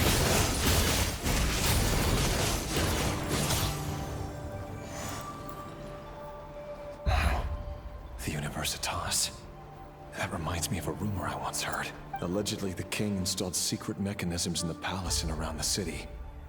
No one knows where they are or what kind of power they hold. But if they were ever going to activate, it would probably be on a night like tonight.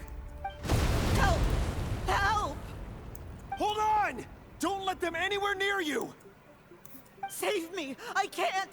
That sounded like an explosion. So, the rumor is true? The king really went through with it. What other means does the king have at his disposal? They must run on power from the Abyss. And given it's a major center of Abyss research, anyone over at the Universitas will be in grave danger. I have to hurry!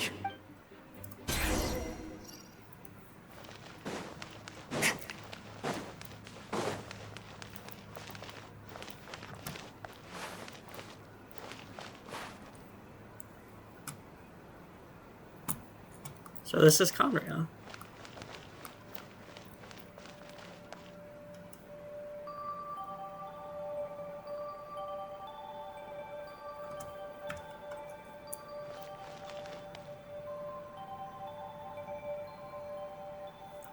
Is this Conran music, or is this music that was somewhere else in the game, or is this music just for the quest?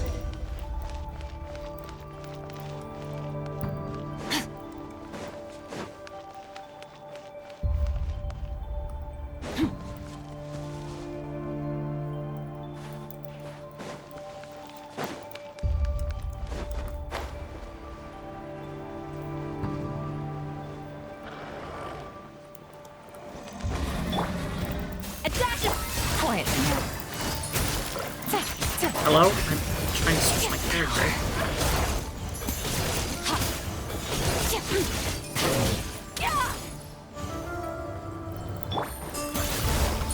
Game's up. Fun's over. Off to the breeze! Power.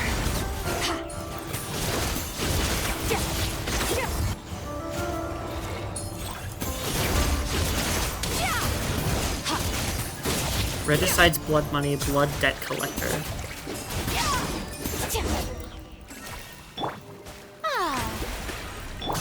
Fearless.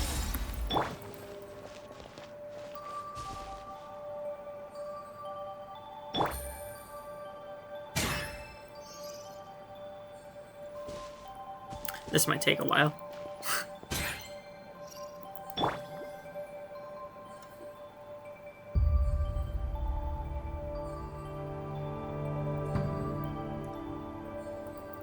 The show begins!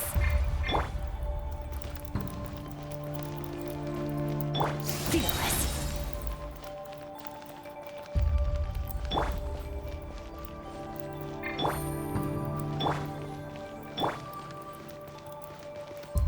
Okay. Fearless.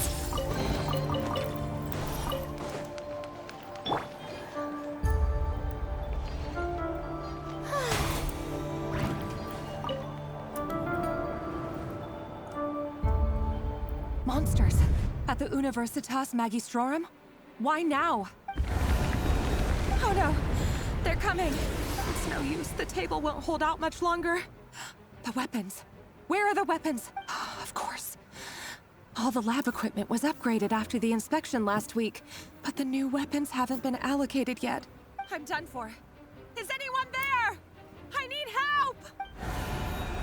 Ah! Stay back! Please stay back! Please!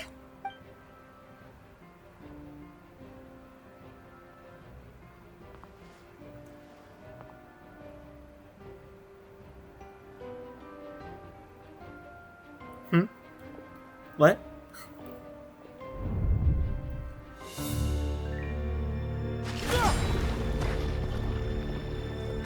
What's that? Rear. So the rumors about your work are true. What? No! Listen, something happened at the palace tonight. We have to leave! You don't need to lie to me anymore. What do you mean? I know why you're worried, and I will respect the decision you've made. But it's okay, because I found a solution. I know how to end all this. You can have it back. The normal life you so desire. But until then, I'm afraid our wedding will have to wait. Just... No, don't do it! Cylinders! Cylinders! So was that... What was that? Was that the portal she was talking about earlier, or is that separate? I told you, Rerir. Let her go. You will find someone better. No! No, I won't do it! I have to save her!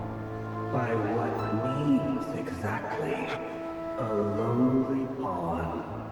You lack the power and the strength of will. Do you know a way? Tell me!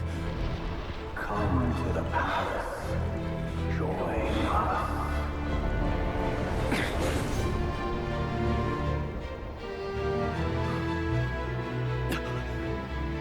Rerir, thank goodness we... Step forth and take your share. You made it. Not you too.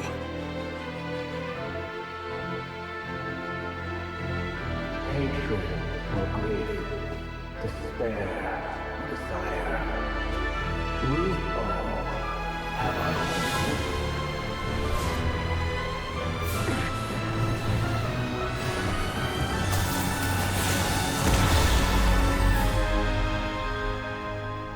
Rerir. Rerir. Celindus? Were you daydreaming?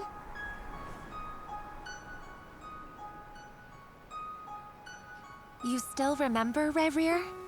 That question you asked me a couple of weeks ago? Oh. You mean the proposal? Yeah. I'm wondering, where do you think would be a good place to discuss it? Maybe in the garden? Or were you thinking a fancy restaurant? It's your choice. Oh god. They're so abrupt. Oh my god, this is such a good cutscene.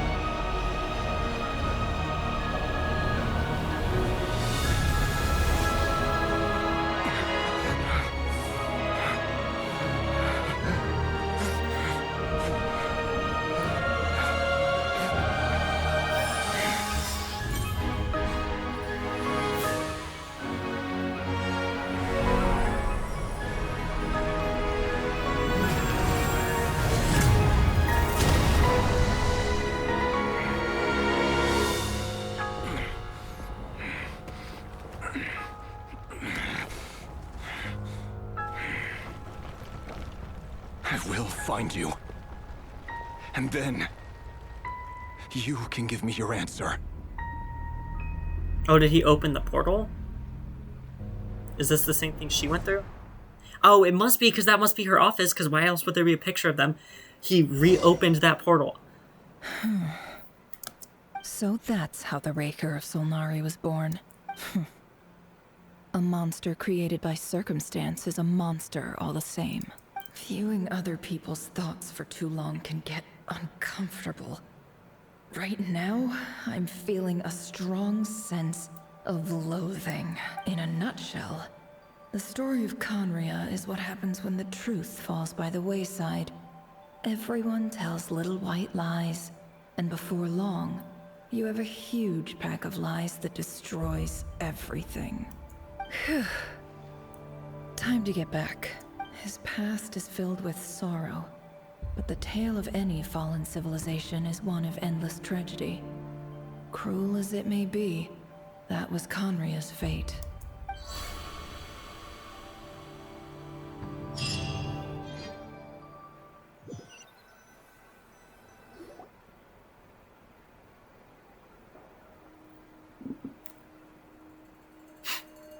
We get a lot of close-up shots of Paimon in this quest. I'm back. Can I get a standing ovation? Never! How are you holding up? Feeling okay? She's fine. Boss is a pro. Yes, I'm fine. You will have seen the events of Rarir's life through my thoughts. It's now clear that he is just a regular nobody, driven by personal tragedy, as he said himself. I mostly agree. There's only so much we can know about him from his memories alone, but they did give us a clear glimpse into his life in Conria.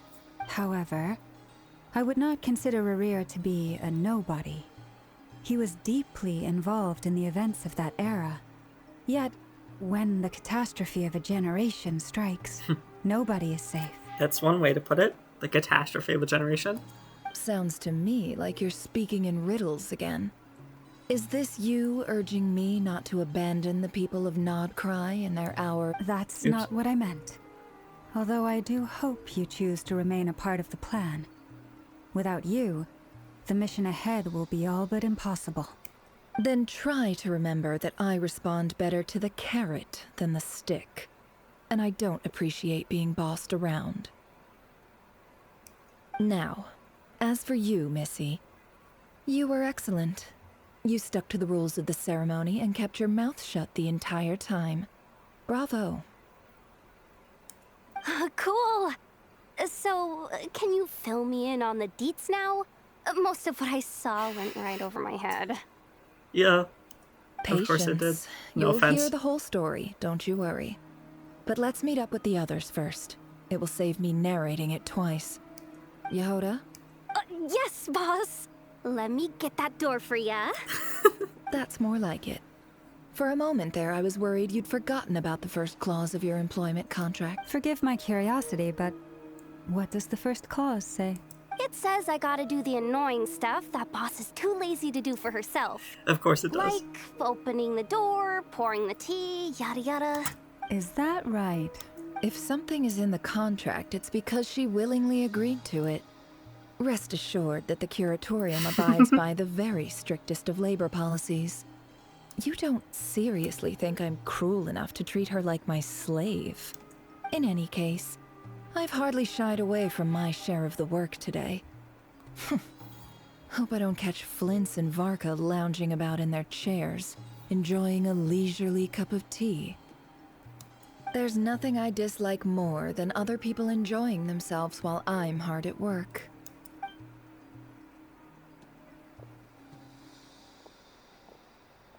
Oh no. What? What? What happened? What do you mean, oh no? Sorry to disturb you, but we seem to have run into some trouble. Evidently so. Don't worry, I'm not about to leave you to fend for yourselves. I'm not that kind of boss. And it would go against the Curatorium's labor policy. I'm sorry. What did you hear me say? I wasn't talking about labor policy. Wait. How long have I been standing here? Not long. You just appeared by the door a moment ago. What? Boss, what's wrong? You look like you've seen a ghost. We've been tricked. We never left at all. Somehow I hallucinated that whole scene back inside the office. Hallucinated? But how? How indeed. This place should heed my will alone. All thoughts and actions that occur in here are just a result of pawns moving across the chessboard in a carefully calculated manner. And nobody has access to this chess set but me. So you control everything in here? More or less. But yes, it's a special technique of mine. Has anything like this ever happened before? Only once. It was the first time I used the chess set. Is there any similarity between what happened then and what's happening now? I suppose my thoughts are a little turbulent, which was also the case my first time. Is there anything I can do to help? The first clause of your contract clearly states that I only need your help with things that I'm too lazy to do myself. Meaning you're not feeling lazy right now? Meaning this is not something Yehoda can help with. The chess set is a personal treasure that I alone understand. I must be the one to find our way out of here. Boss, it's fine. Really. Let me do something useful. Oh, listen to you. Whatever would I do without you, Yehoda? What? Really? Yes, really. Where would I ever find another employee as obedient and servile as you? God forbid anything ever happens to you. Oh, okay. Well, anyway, I was thinking of fetching some water. There's gotta be a source around here somewhere. I suggest everyone finds someplace comfortable to take a rest. We gotta conserve our energy. Even though all this chess malarkey doesn't exist in a physical sense, mentally speaking, it's all real. And so is our tiredness and fatigue. You don't want to dismiss mental fatigue. Just because it isn't physical doesn't mean it's any less serious. But anyway, I got your backs, so don't worry about a thing. So is this just gonna be Necker backstory? Don't I have the best employees? Jealous much? If we can find a suitable time, I'd love to borrow Yehoda for a day to help out at the Frost Moon Scions. Would you be amenable to that, Boss Nefer? Oh, Lauma. Have I ever told you just how pretty you are? Beauty runs from the tips of your antlers to the depths of your imagination.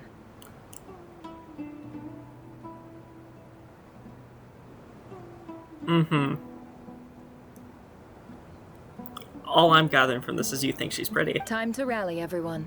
Follow me. As we continue Very our interesting, journey, the Nefer. same rules will apply. That means stay focused and no talking no matter what we encounter. And don't disturb the chess pieces.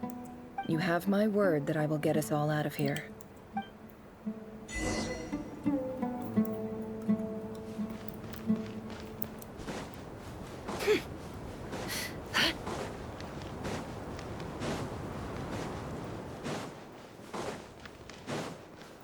This place looks familiar. That's not a good sign. There's someone up ahead. Time for a little chat. I wasn't expecting visitors at this hour. Wait, is... Oh, it's him. There you are! Sinue's been looking for you all day. I think he has some news for you. Oh yeah? What were you doing just now, Uncle Retinue? Hiding away some more loose change? I know I saw some Mora. What do you mean loose change? Oh, come on, I'm too old for this. Just pretend you saw nothing.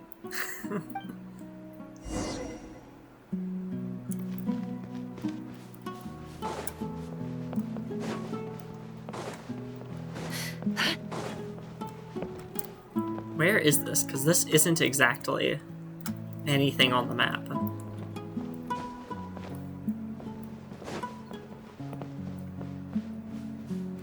Nope, okay, not you guys. Hey, kid. Mind telling me what Sinuhe's been up to recently? I'm trying to get in his good books and I need a way in. A peppy? A pep? Get in his good books? Why?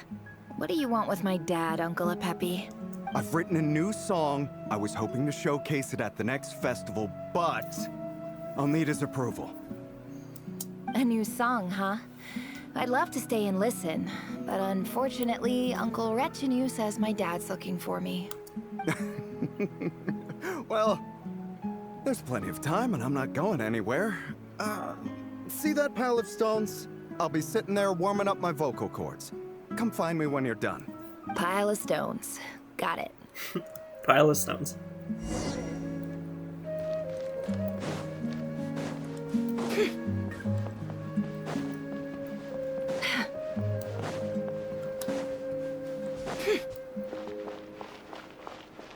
Hi, Dad.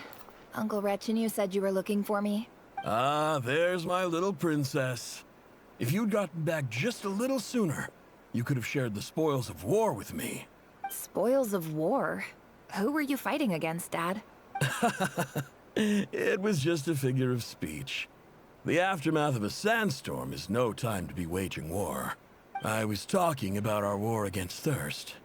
I went out to fix our water supply problem, and now I'm back. Which means... We have a well again! That's right. I found a new one and brought back as much water as I could carry. It should last us for a good while. If it wasn't for these blasted sandstorms, our wells wouldn't be caving in. You wouldn't be spending all your time out searching for new water sources. As the chief of our tribe, I'm supposed to be leading us out of hardship and poverty, onto better things. You know how prosperous our ancestors were. I've told you all the stories. And look at us now. Squeezed into these hovels.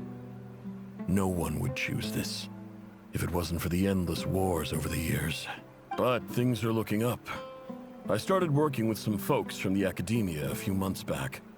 They gave me some contacts in return for my assistance in the desert. So you're the academia's helper now? Special ambassador, they call it. Think of it as a partnership. It's nothing bad, okay? We've been isolated here in the desert for too long. Seeking opportunities elsewhere is the best thing for us, and the fastest way to progress. So, do you get anything good out of being a special ambassador? Of course. My luck's improving all the time. One day, I swear I'm gonna lead us out of this place.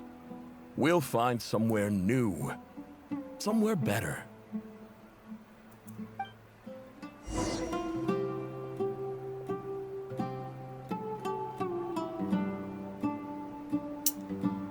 Okay, yeah, I just had to look that up real quick. He's definitely not a pre-existing character. He said he was the leader of a tribe, and I was like, oh, is he, like, the guy who's currently running, what is it called? Aru Village, that's what it's called. Yeah. I was thinking maybe he was the one running Aru Village, but I looked up his name real quick, and it brought up this quest, so yeah.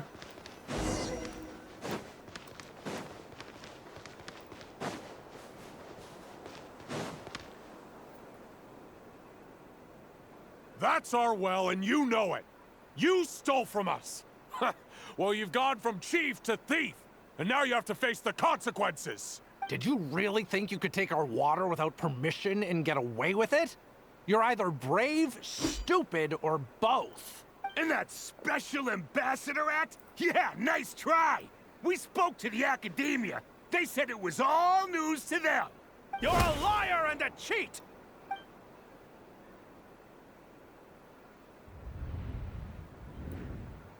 I heard Yehoda gasp, but I don't blame her. Most people are terrified by the sight of blood. Corpses strewn Yeah, of course across there's the no ground. blood here, though. The wounds are clearly from scimitars and daggers. The desert dwellers' weapons of choice. There's a handwritten note on the ground. Let's see what it says. Halil, this is Sinuhe, chief of the Shimti tribe. Surely you remember me.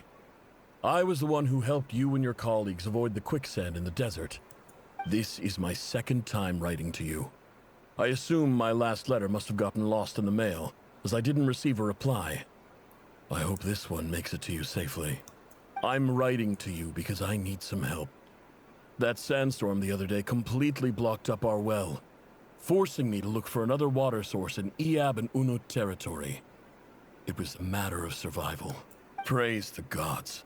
The well of the Iab tribe was intact. It was my last resort. I drew what water I could and left, but not without being spotted. I fear they will retaliate.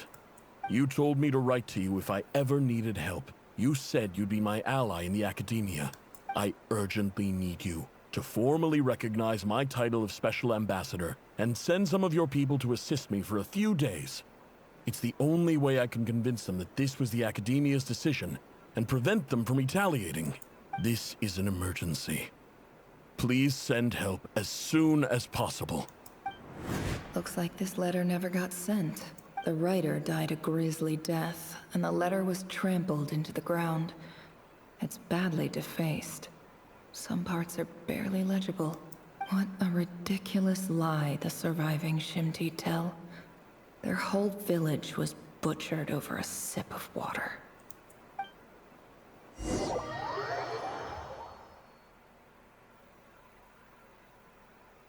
Ah, officer. Welcome. Welcome to our humble village. I thought you would at least have the courtesy to provide some respectable libations. This is the finest wine Aru village has to offer. I promise.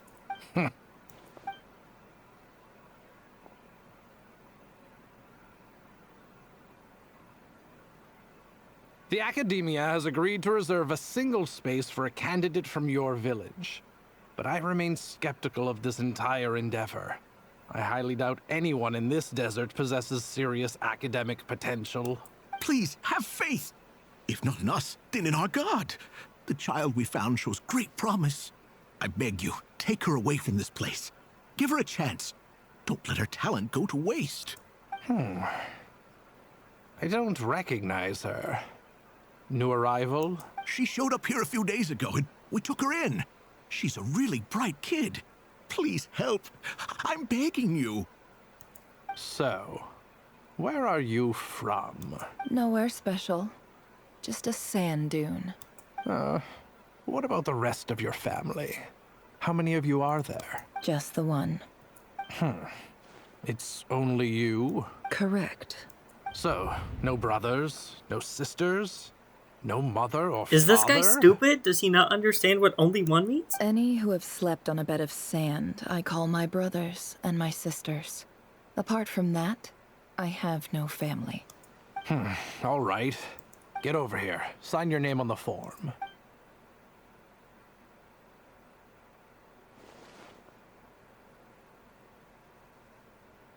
Never? You're rather fair-skinned for a desert dweller. And there's the academia racism. Classic.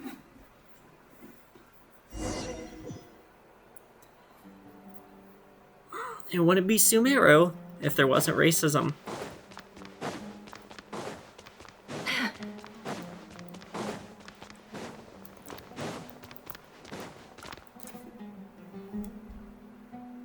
Nefer, this term's assignments have been issued already. Please read through the materials thoroughly, conduct your own additional research, and then write an essay on the topic. Yes, Professor, I'm aware. I just had a couple more questions I wanted to get your perspective on. Oh? Please, ask away. Well, I saw the other students' problem sheets, and I couldn't help but notice that my assignment is much easier than theirs. Do you really think I'm a weak student? A weak student? Goodness, no. Quite the opposite. You have a sharp mind. Almost too sharp. I think what you're saying is, a weak student wouldn't have noticed the discrepancy. And if they did, they certainly wouldn't complain about the lighter workload. You see, sharp as they come. You see things the way they are. And I'm sure you know why they're like that. Because of where I come from. Because I'm different. I'm sorry, Nefer. I don't like it any more than you do. It's just... Anyway, you said you had a couple of questions. What's the other one? I wanted to check... If someone sent me a letter to the academia, where do I go to collect it? Ah, your family wrote to you. Well, as long as they put your name on the envelope, someone should hand it right to you. Not exactly. It's not even a recent letter. I was just curious where the mail would end up if no one collects it. The House of Dana, I expect. I know there's a box for unclaimed mail somewhere in there, probably sitting on a shelf. Whatever you're looking for, that'd be the place to start. Okay, got it. Thank you, Professor. Oh, don't mention it. Honestly, I feel like I failed you. I'm supposed to be your teacher, but I haven't taught you anything. Hey, don't say that. You're a great teacher, and you do your best for all your students. But the rules are the rules. You're not allowed to teach students like me. It's not just the academia either. The whole world bends over backwards for the successful, and leaves the losers to suffer and die. Oh, my dear child. Don't tell me you've given up on life already. I haven't. I just think that if you want to make it in this world, you have to find a way to become successful.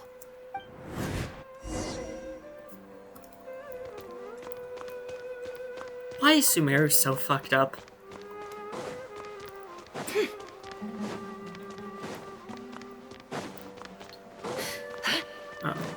Am I going up? What? Nope, I'm falling down. Okay. Where is it telling... Did I not walk all the way to the end of the room? I didn't?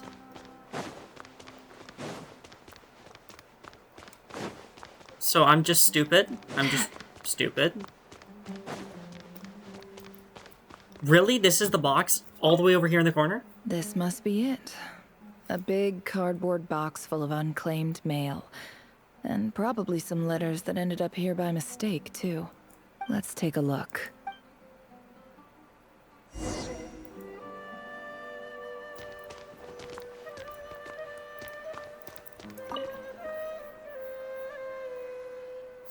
This again? A dilapidation survey from Port Ormos. Looks like it's from a Core of 30 representative. What a strange thought. A bunch of mercs losing sleep over rundown buildings. This one was never even opened. I guess the recipient didn't care what the Core of 30 had to say about anything. Who was it addressed to? I don't recognize the name, but it must have been a Kasharawar professor. Is that a reference to an NPC I'm supposed to remember? This one is addressed to the Immorta Sage. The title is Changes Observed in Satyavada Life Symptoms. Why do all these letters read like full-blown dissertations? Because it's the academia. Guided by the incense, we became lost somewhere in the forest. All the barriers between levels of consciousness disappeared as our minds soared around in circles, looking for a branch to seek refuge on. In clinical terms, these symptoms fit the description of incense poisoning. The Immorta Darshan strictly prohibits the use of hallucinogenic substances, but I believe there are still people getting away with it. For example, my neighbor who always breaks out into song and dance after using incense. This seems like something the academia would want to know about. Why wasn't it collected? Wait, what's this written on the back? It's so small. The note says, "The sender authored this letter while under the influence of mushrooms. I would send it back, but no return address was provided. Stamped by the Grand Conservator of the House of Dana." This next one is addressed to Grand Sage Azar. Fuck him. A few words of protest regarding recent changes in Sumeru's educational policy. In recent years, the academia has taken on a small number of students from the desert region, as per the policy to this effect. However, it appears to me that these students have not, in fact, been provided with educational opportunities that are, in any meaningful sense, equal to those enjoyed by their peers, as well as receiving dumbed-down assignments and perfunctory tutoring. They do not even have full access to the Akasha system. Education is the fundamental purpose of this institution, which should go without saying in a nation whose founding virtues are knowledge and wisdom. I ask you, is the lip service we pay to the policy of education for desert students truly the standard of pedagogy to which the academia aspires? As Grand Sage, policy decisions are your prerogative, but do not forget your roots. You and I were once students too, as was everyone else in this institution. I do hope you will give some serious attention to this matter. I encourage you to discuss issues like this with myself and others, and listen to some alternative opinions. Great letter. Shame it didn't get to where it needed to go. And the sender is... Sage Cyrus of Spantamad. I didn't realize anyone else even knew how bad students like me have it in this place. I mean, that makes sense, that he's the one who sent that. So this is where letters from the Sage of Spantamad end up? Nice one, Grand Sage. Really enlightened leadership. Yeah, fuck him. Whatever. This isn't what I came here for. Moving on. I'm not exactly holding out hope that a letter sent from the desert would even make it here. But if it did, where else would it end up if not in this box? I can't believe how much discarded mail there is. Must have been years since someone last went through it all. And this is just one box. The whole House of Dana is boxes on shelves. I don't believe for 1 second that any human being has sat down and read through all the documents in this place. Who has that much free time on their hands? Wait, could this be it? A plain letter. Least fancy envelope in the box, written on crude quality paper. And of course it would be right at the bottom of the pile. Clearly no one gave this letter so much as a first glance, let alone a second. The handwriting on the envelope looks very familiar. Greetings, Halil. My name is Sinue, chief of the Shimti tribe. I was the one who came to you and your colleague's aid when you ran into trouble in the Great Red Sand. I don't know how well you remember it now, but I brought you to safety and gave you some water and other supplies. You seemed very pleased and told me your name. In my tribe, learning a person's true name is serious business, and I therefore see you all as friends. You were kind enough to leave your contact details, so we could stay in touch. The Shimti tribe lives a harsh, nomadic existence in the desert. you were sympathetic towards my plight, promising to make me a special ambassador of the Academia and help us find a way to make a better living. This brings me to my reason for writing. Our tribe has fallen on particularly hard times, and I would like to ask for your assistance. There was a terrible sandstorm a few days ago, which blocked up the well in our land. To ensure my people's survival, I had no choice but to venture into Eob and Unut territory in search of an alternate water source. The Eob and Unut are descended from the Thamudians, while we trace our ancestry to Tulatala. We worship the Lord of Flowers and have had relatively good relations with our fellow tribes up until now.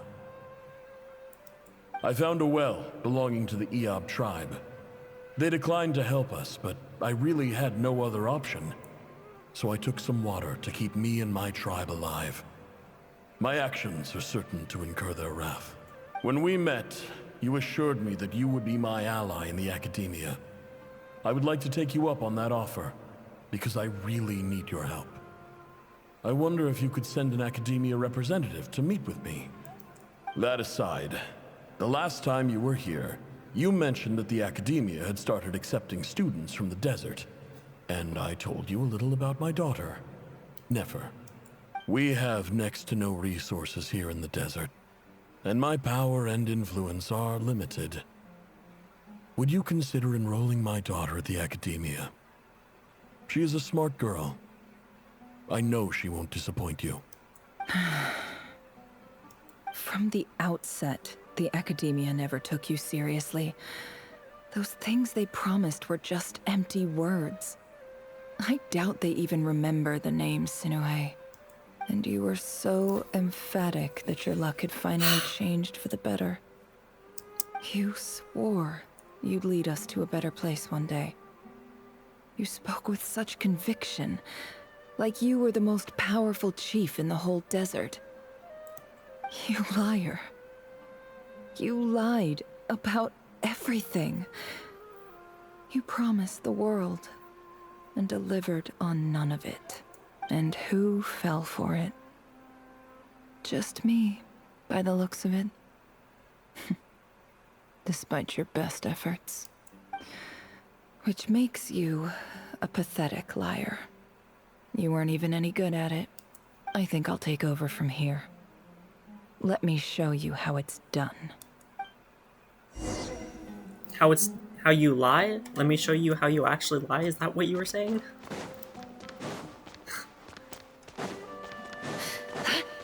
Wait. Yeah, why is this open? Why does it let you fall down there? What's the point? Wait, is the elevator at the top?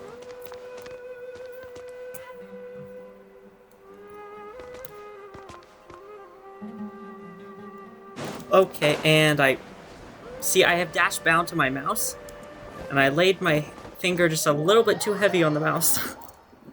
And of course set myself flying into the void. I just came to say goodbye. Thanks for everything you've done for me in my time here. Nefer? You packed your bags. Where are you going? I'm quitting. Something's come up in my hometown. Gonna head back and deal with it. Huh? But this was a hard-won opportunity for you. You know that better than I do. It was. But it doesn't matter. I have more important things to deal with, and they can't wait. Oh, and I didn't want to overfill my bags, so I left some incense on your desk. What's wrong? I thought you liked incense. Although, I did read somewhere in the House of Dana that it has hallucinogenic effects. Don't use it all at once, alright? Isn't this the stuff you brought from your hometown? You're just letting me have it? But you said it's a rare and valuable commodity. Yeah, about that. I lied. It's not rare at all. There's this bunch of ruins near my hometown that are practically overgrown with this plant. It's not worth much. Keep it. It's fine. But Nefer... All right. That's all from me. You take care. And then she immediately lies. So yeah, she was Don't saying, forget I'll show me, you how to lie. okay? I mean, we're more than just classmates, right?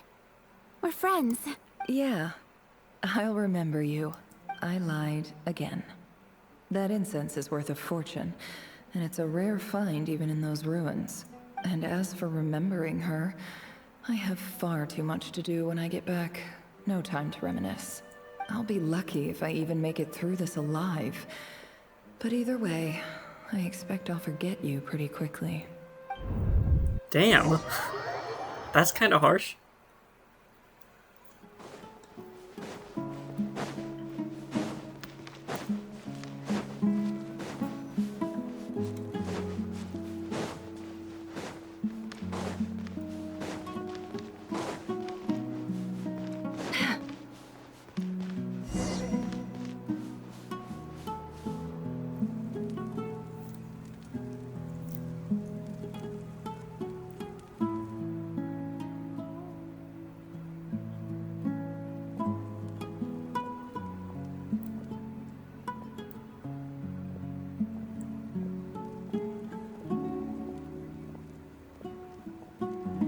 It's a pleasure to meet you, Mr. Arif.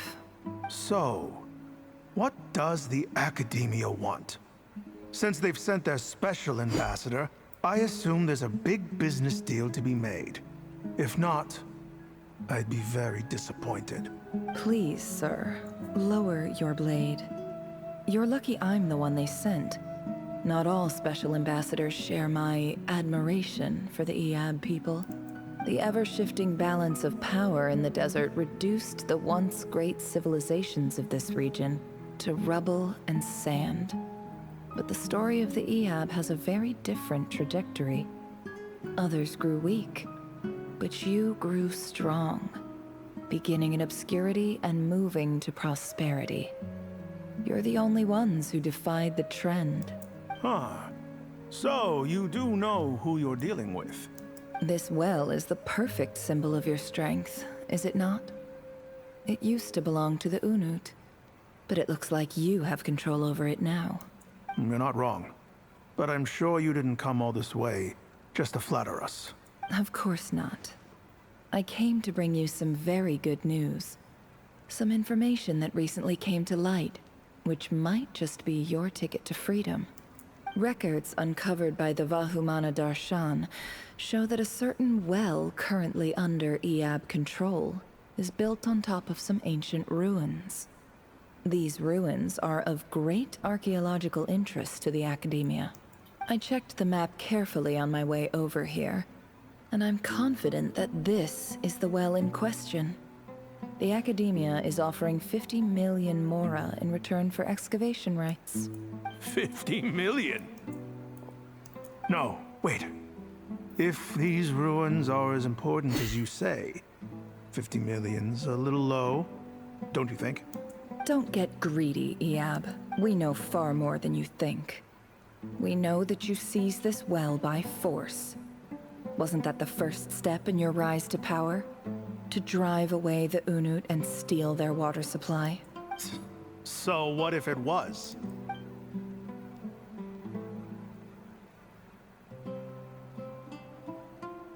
Don't worry. As unscrupulous as it was, it's something we're willing to overlook.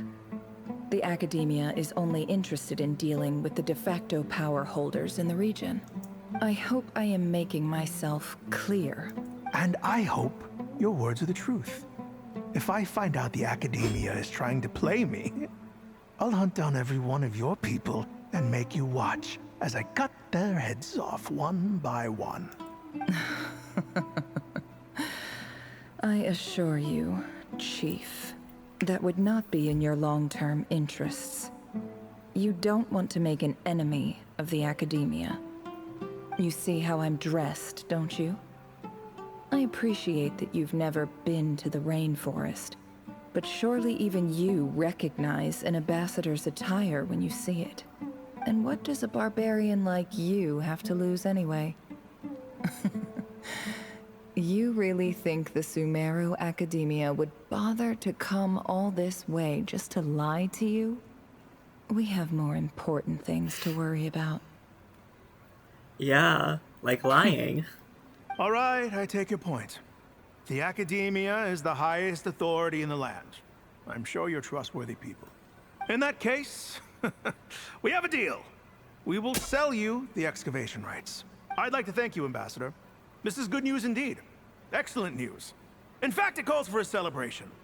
Would you do us the honor of staying a while and enjoying some EAB hospitality? Gladly. I am partial to wine myself, and I trust you are as well. So let's indulge in a few drinks together, in celebration of this momentous occasion. Later the drink the night away, the prospect of the new wealth is almost as intoxicating as the wine. But when the new day dawns, it brings some shocking news. Chief! Chief, it's an emergency! It's the Unut. They've taken the well. What? Well, don't just stand there. Take it back. Yes, Chief.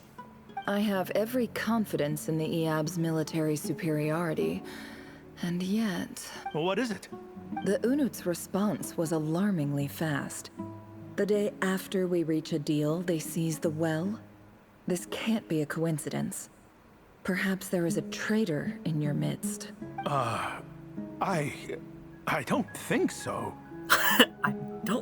I am obliged to remind you, Chief, that the Academia will only deal with the de facto power holders.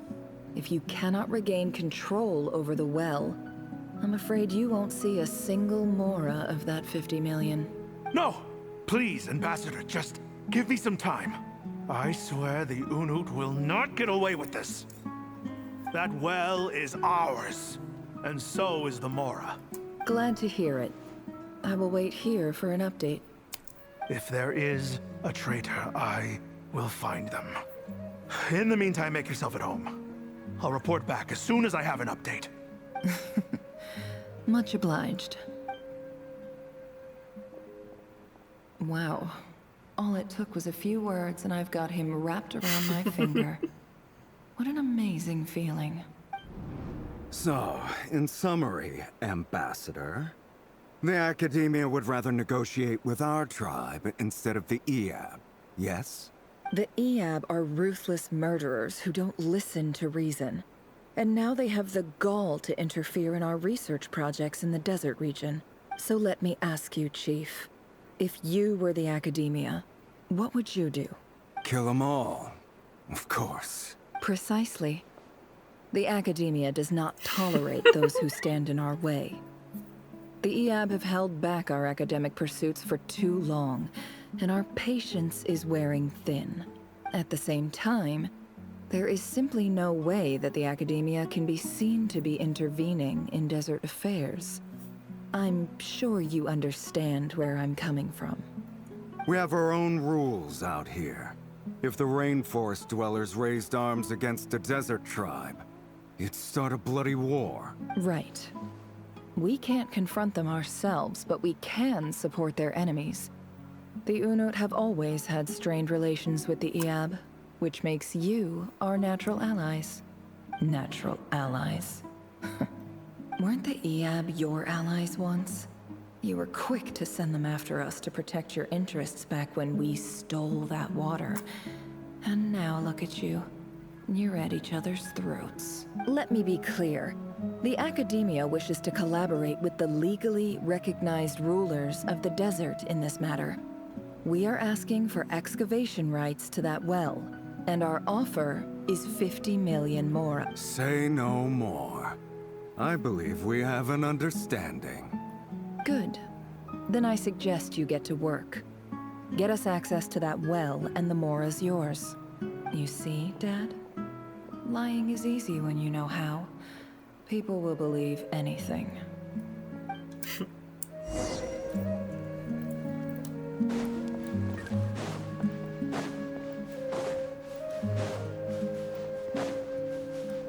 Am I going the wrong way? No. I don't think so.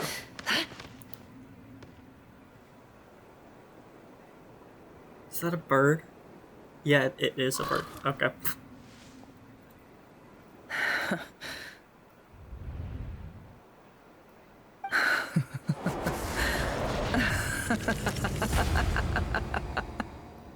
Look at yourselves. You The may fuck? be vile, savage monsters, but your butchered bodies bleed like any others. You're no different. You're nothing special at all. The monsters who destroyed my home, they're just ordinary, petty human beings. What a joke. I think we're even now. Maybe I've even done the desert a favor. It's a better place without all these people around. Oh, Sinuhe, my gullible fool of a father. Perhaps if you'd been as ruthless as I was today, our tribespeople would still be alive. In this dog-eat-dog world, a chief needs to be tough to survive. But you couldn't do what had to be done. So I did it for you. Nefer, it's okay. All of this is in the past now. I believe I remember you promising to remain silent. Yeah, but even so... Yehoda, is there anything you can do to ease the tension? You got this, Yehoda. It's your time to shine. Alright, time for a sharp turn onto a completely different topic. So, anyway, that's enough of that. When are we getting out of this place? Feels like we've been walking forever. I'm getting pretty tired. Oh, Alma, you tired? Yes. If we can find somewhere to sit down, I could certainly do with a rest. It's not far now. There should be a temple just up ahead. Is this situation about to reach a conclusion? Yes. Really? A temple? That's where this story ends? I guess that's how things go in the desert.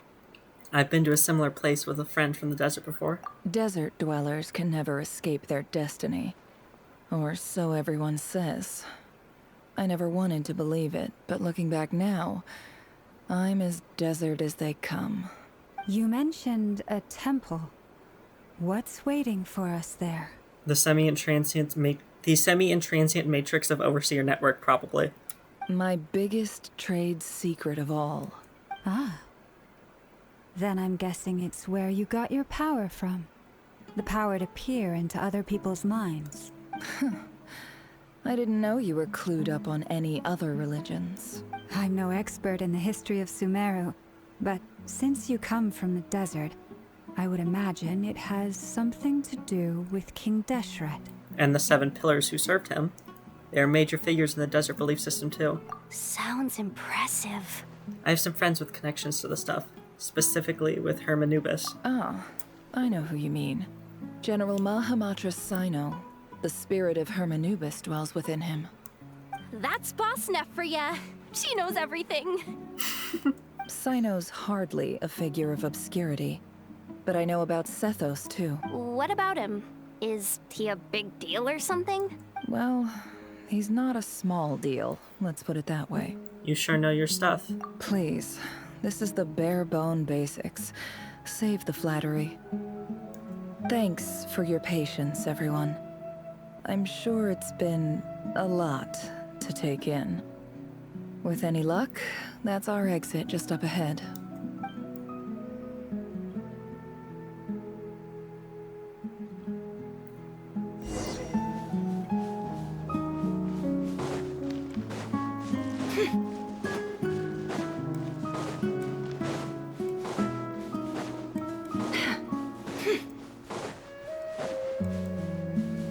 I wonder if you have to do Sino's second story quest to do this. Or maybe she doesn't mention Sethos.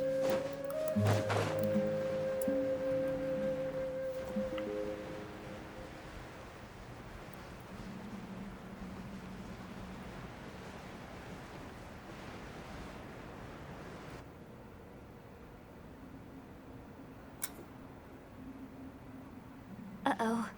Uh-oh. Uh-oh. I'm totally out of my depth here. I don't have anything to add about any of this stuff. Like, look at that statue, for instance.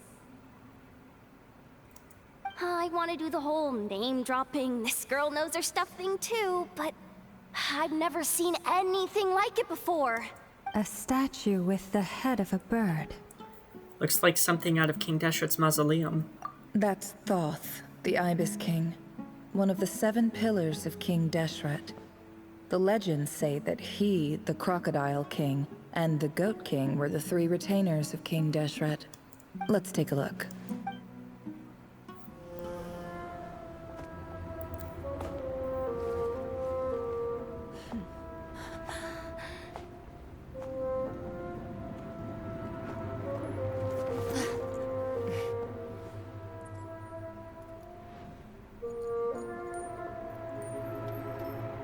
Are you fucking kidding me? Is that cat a god?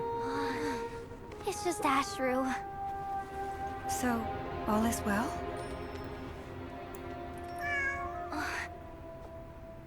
Do not tell me that cat is one of the 7 pillars.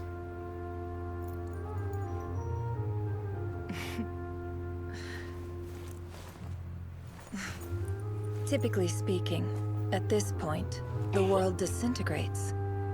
Then we find ourselves back in the outside world. Okay, maybe not. Besides, these are my memories. There's nothing to fear. You're sure? Of course.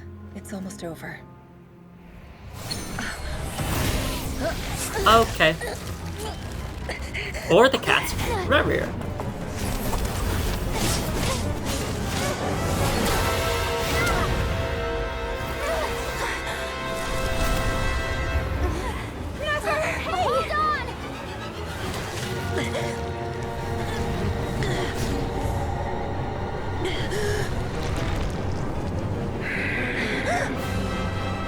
Knowing too much is always a death sentence. Speak for yourself. Hey, that doesn't look good.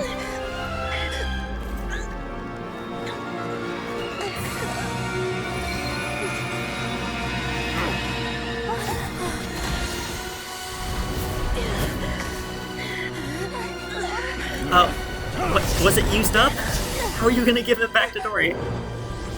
I guess that was one of your lies. Jesus Christ. How repulsive. Oh my god.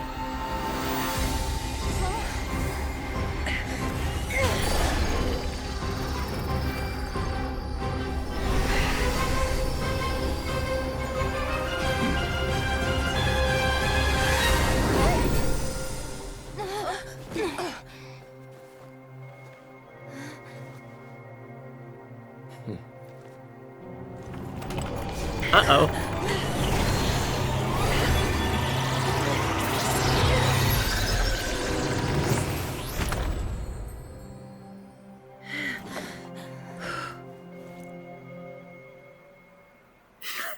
What the fuck?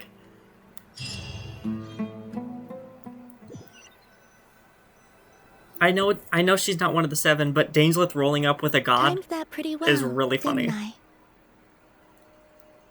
You certainly did, thank you. It's okay.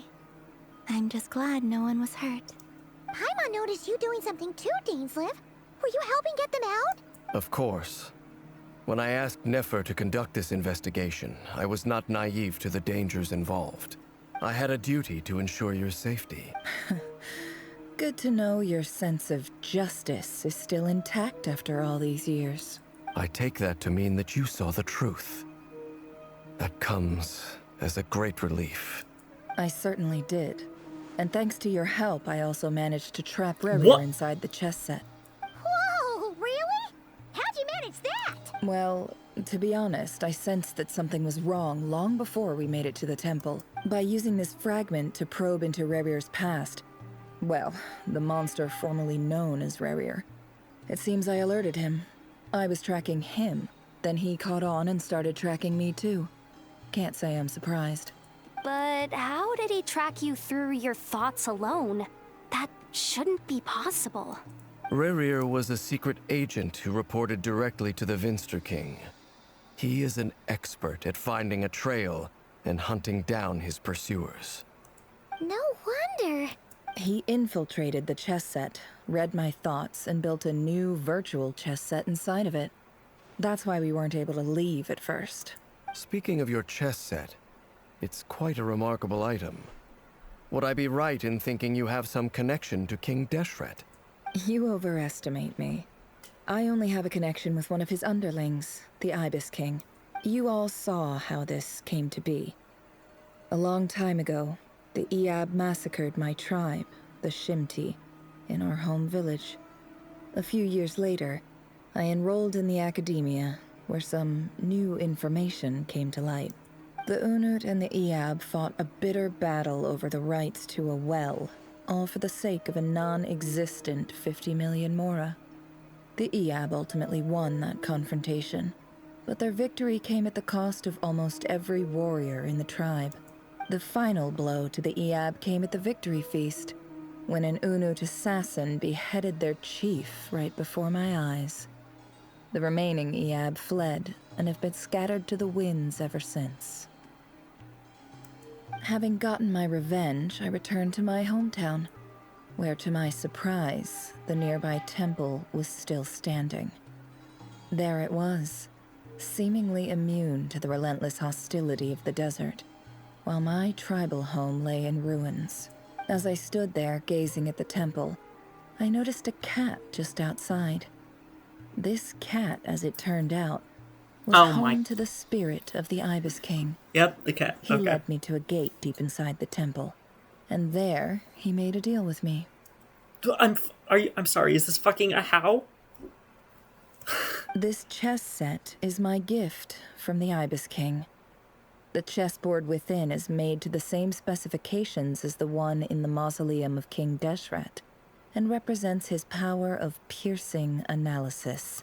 With this chessboard in its container, I gained a certain ability to perceive hidden secrets. Now, you could conclude that the Ibis King simply wanted to give the people of this world the power to seek the truth, but I don't believe Why are you that's the full telling us story. this? Isn't this out of character for you to be divulging this information? Every god plays favorites. Their hearts are as fickle as any humans, full of secrets, perversions, egotistical tendencies. But precious few gods are willing to admit this. It is the same with all powerful forces, including fate itself. Their gaze falls preferentially upon a select few. As you rightly point out, this is an act of favoritism. If you're alluding to the Abyss, then yes, I agree. Gather the others. It's time to share everything I've learned. Before long, the group is gathering in the office there too. Okay.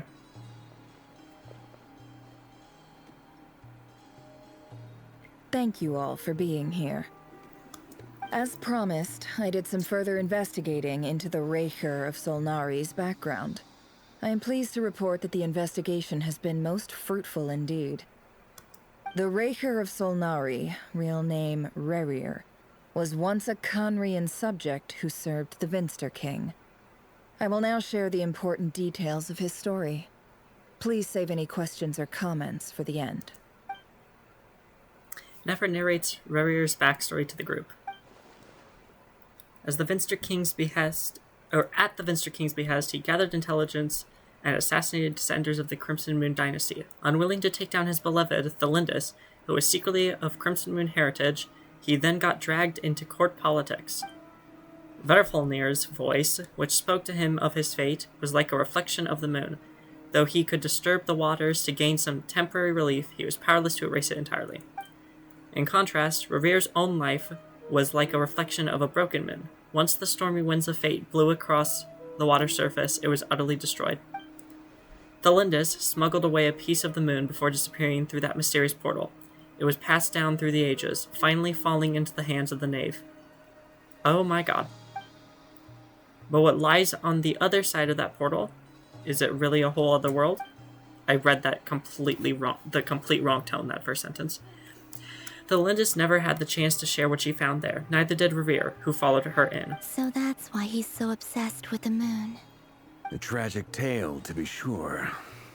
But it does not excuse his many transgressions. How do you know that piece of the moon made it to the knave? I didn't remember that being said in there. I don't remember that being said in the memories. No matter how much Rerir suffered in the past, the fact remains that he is what we know today as the Wild Hunt, wreaking havoc upon innocent lives in Notcry. He becomes more dangerous with each passing day. If left unchecked, it is simply a matter of time before all of Tevat suffers the consequences. This is a threat that the Knights of Favonius cannot ignore. A question for Miss Columbina. Forgive me if this is presumptuous, but have you ever seen the spatial gateway that appeared in Rerir's memory? Never. But I have heard stories of something called the Moon Gate, and this seems to fit the description. Miss Lauma, any thoughts on this? In the lore of the Frost Moon Scions, the moon is believed to hold many secrets. Some sources speak of ancient knowledge, others of a gateway to the unknown. The term Moon Gate is one I have heard before, but as is the case with all of our legends, there are no records of any first-hand witnesses. We cannot know whether it truly exists. Then back to Miss Columbina. As a moon goddess yourself, do you have some idea of where the Moon Gate leads to? Not at this stage, sorry. I do hold the power of the Frost Moon, and my strength is recovering well. I can sense that the gate would open at my command, but... But there's more to the power of the Frost Moon than that?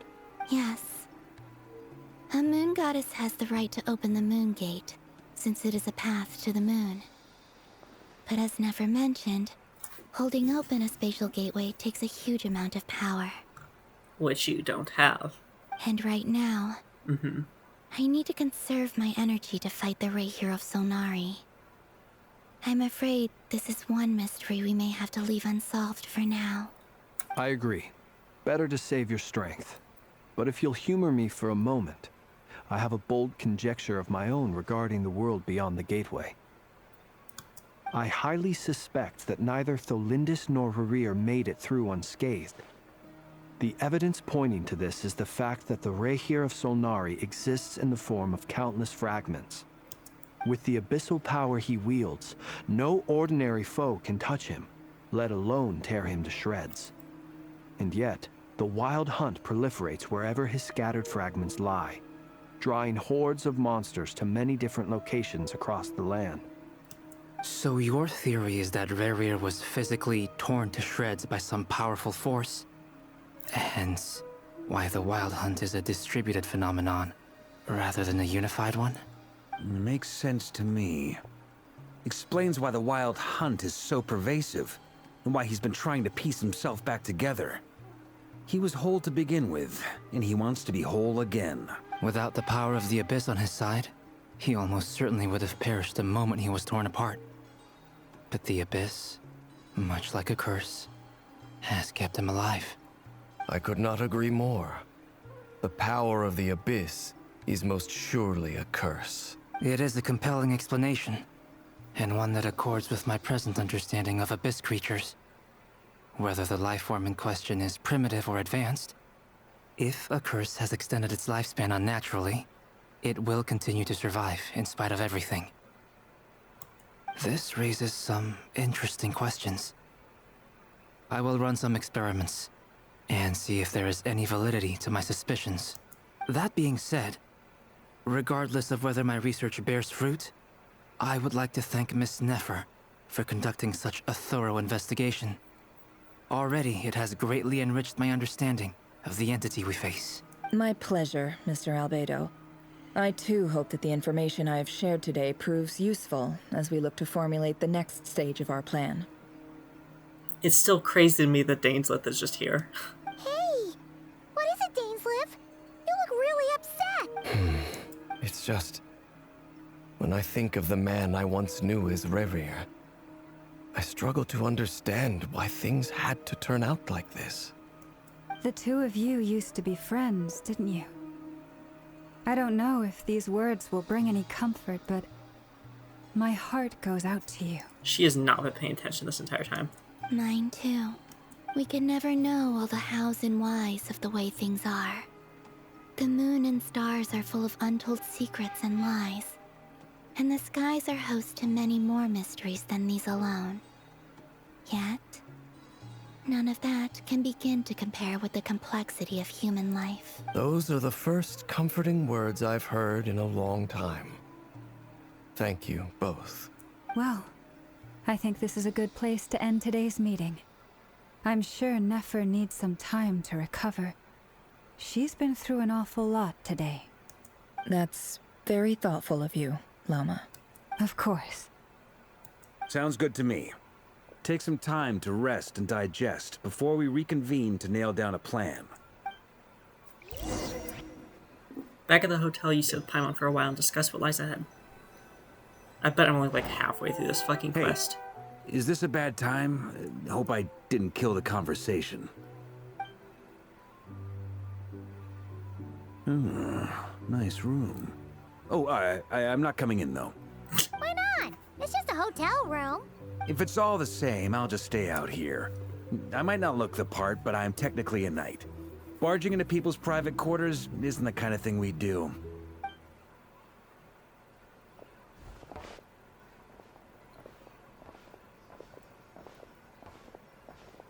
Anyway, Nefer went back to the curatorium to get some rest. But before she left, she shared some things with me that I thought you should be aware of.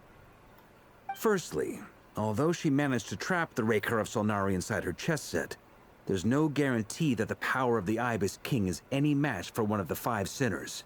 Their powers are beyond our comprehension. It's only a matter of time before he finds a way to break out. We have to come up with a plan and take care of him before that happens.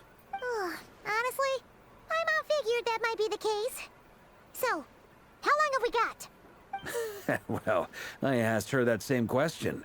She talked for a long time, but for the most part, it seemed like she was trying to convince me how precious her chess set is. What a long and storied history it has. It felt like some kind of sales pitch, you know? The kind where you end up handing over Mora against your will. Anyway, after all that, she finally answered the question. 2 days, at most. 2 days? Holy moly! Can we even recruit enough help in that time? That remains to be seen. Which brings me to the second issue. Dainsleif is obviously conflicted about this whole thing. But given how little time we have, there's no way we can pull this off without his help. You have some history with him, right? Do you think maybe you could talk to him for us? I'll see what I can do. Great. I appreciate it. All right, on to item 3. So, Albedo, Durin, and I put our heads together and came up with a plan. Can't promise it's gonna work yet, but at least it's a start. We figured we'd bounce the idea off you first. We'll explore it further once everyone's recovered. Oh, please ask away. Oh, Paimon's dying to hear this. All right, so here's what we're thinking. In a hushed voice, Varka lays out the current plan. It's a shocking plan, but nothing can faze the greatest traveler and trustiest travel guide in Tibet. It doesn't take you long to get behind it. Yeah, and I don't get to know what it is. I felt a little uneasy about roping you into this. I mean, firstly, you're not locals, and secondly, none of us are your boss. You're well within your rights to refuse if you so choose. Roping us in? Why would you even say that? We know the stakes here. It's all of us against the Rayher of Solnari, or none of us stand a chance. I choose my words very intentionally, I'll have you know. I like to think there's an art to striking a down-to-earth tone even when the stakes are through the roof. I love the way he talks. Sir Varka, I have a few thoughts about this plan. I'm all ears. I think we can be more flexible with how the roles are allocated. In my view, the most sensible lineup would be like this. And I still don't get to know. I see your point, yeah. But if that's how we're going to approach this, you'd better make sure you're ready. To be clear, I don't doubt your abilities. Far from it. I just want to make sure. Are you really willing to take all this on? I want to do everything within my power. The Rayher of Solnari is a truly fearsome opponent, and if I do my part, it'll greatly reduce the risk for everyone else involved. Why can't you just walk up and suck up all his abyssal power? Well, that tracks with what I've heard. Jean's mentioned in her letters that you're so diligent it's almost abnormal. As in, Most people weigh up the risks and rewards in situations like this. But you seem to just march towards danger without a moment's hesitation. Of course, everyone appreciates a fearless pioneer. But all that aside, I'm the Grand Master of the Knights of Favonius, and you're our honorary knight. I want to make sure your courage doesn't come at the expense of your safety. Thank you, Sir Varka. I should be the one thanking you. It means a lot to have you on board. I'll give some serious thought to your suggestions. Varka gives a very knightly bow and says he'll see you at the hotel again later.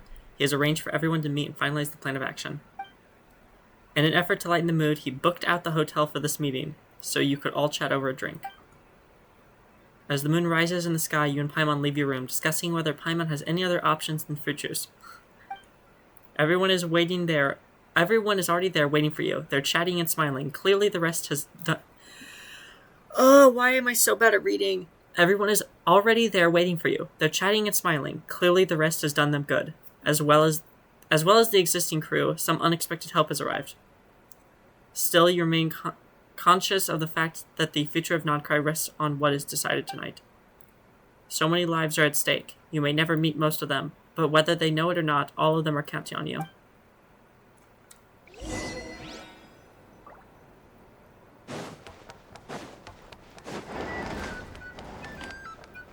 Oh my god. This is a thorough plan, but I do have one last question before we take action. How can we be sure that our enemy won't leave the designated area? Great question. Albedo's been hard at work analyzing Rerir and the Wild Hunt's behavioral patterns.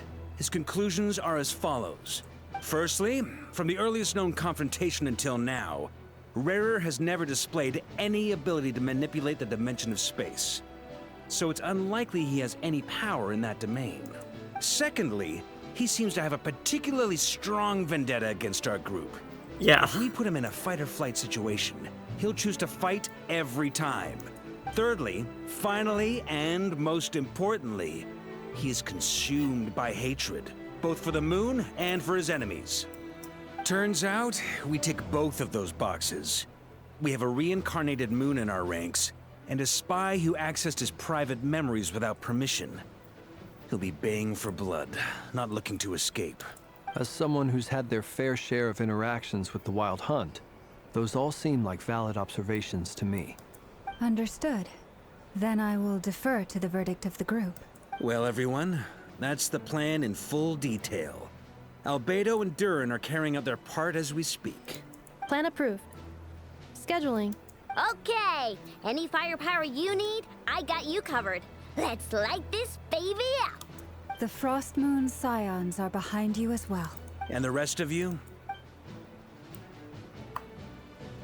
How did we No rope Dory objections? into doing this? Did we pay her? All right.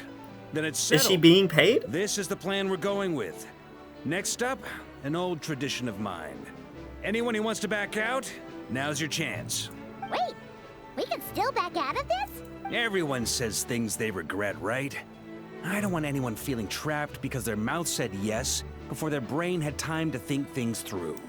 A very people-first approach. I hear that's common practice in the Knights of Favonius. Heh. Who'd you hear it from? D-Luke? Shh. We don't use people's real names at work. This contact will be known only as Owl, please and thank you. This plan can only work if everyone does their part. Flint's and I will absolutely support it. We shall indeed. You'll be glad you accepted our help. Also, you are the last person I expected to see here, Miss Dory. Yeah. It's not often I get called Dory in a work context. My peers usually call me Lord Sangama Bay. So, the longer your name, the higher your net worth. Is that the idea here? In that case, Mr. Flint's here must be worth a fortune. That's right, I know your full name. It's... The walls are thin here. I'd appreciate you keeping that a secret. Okay, fine. I'm actually only here as a favor for someone else. Do you have any idea how much it would cost to hire me otherwise? Oh, Does this mean someone out there actually has the power to boss Dory around? It most certainly does not. We have a long-standing and mutually beneficial business partnership. She's actually the mom of a friend of yours. Okay. That's how we got Dory to help. Alice said, Dory, you better fucking help. Said mom supplied me with a great little trinket, but now that lady's ruined everything. If I don't start building a little goodwill now, my whole business in Nodcry is gonna go down the drain. Okay. So what exactly is so special about this pendant? It's a lucky charm that a great mage made for me. We have a business relationship, and she was worried that something bad might happen to me. So, she wanted me to have something that can store power to protect myself with. I finally got it all fully charged up with Kuvaki, and then never went and used it all up at once. Never lost so big in my life. You're right. It was all my fault. I didn't mean to drain all the Kuvaki in the pendant, but I'll make it up to you. You will? Well, in that case, how about you give me your chess set, and we call it even? Yeah, you want that? It may come with something inside of it, but you can have it. I knew you'd say that. Well, it's Oh my god, yours she if made the you same want joke it. as me. In fact, take it now, and I'll even throw in a free Raker of Solnari. Deal? You're putting me in a difficult position here. It's a very useful thing to have around, but I have a funny feeling it won't be around much longer. I guess we'll see in a couple of days. Looks like bankruptcy for me. Dory, you'll be fine. Hey, don't be so pessimistic. See this through and you never know. You might find a new business opportunity on the other side. With an action plan in place, everyone chats amongst the... Okay. You and Paimon decided to check in and see each stage preparation. Jesus Christ.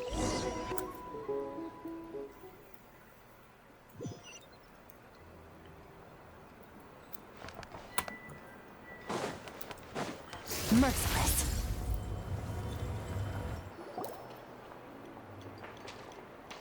Dory, how are things going? Feeling ready? Oh, I was born ready. We only have 2 days. You think Lord Sangamabe would let an opportunity like this slip by? Don't forget, when something's in high demand, the people with the goods on hand get to charge the highest price of all. Even higher than the sellers taking advance orders. Wait, I totally didn't listen to you. I was too busy referencing Deltarune.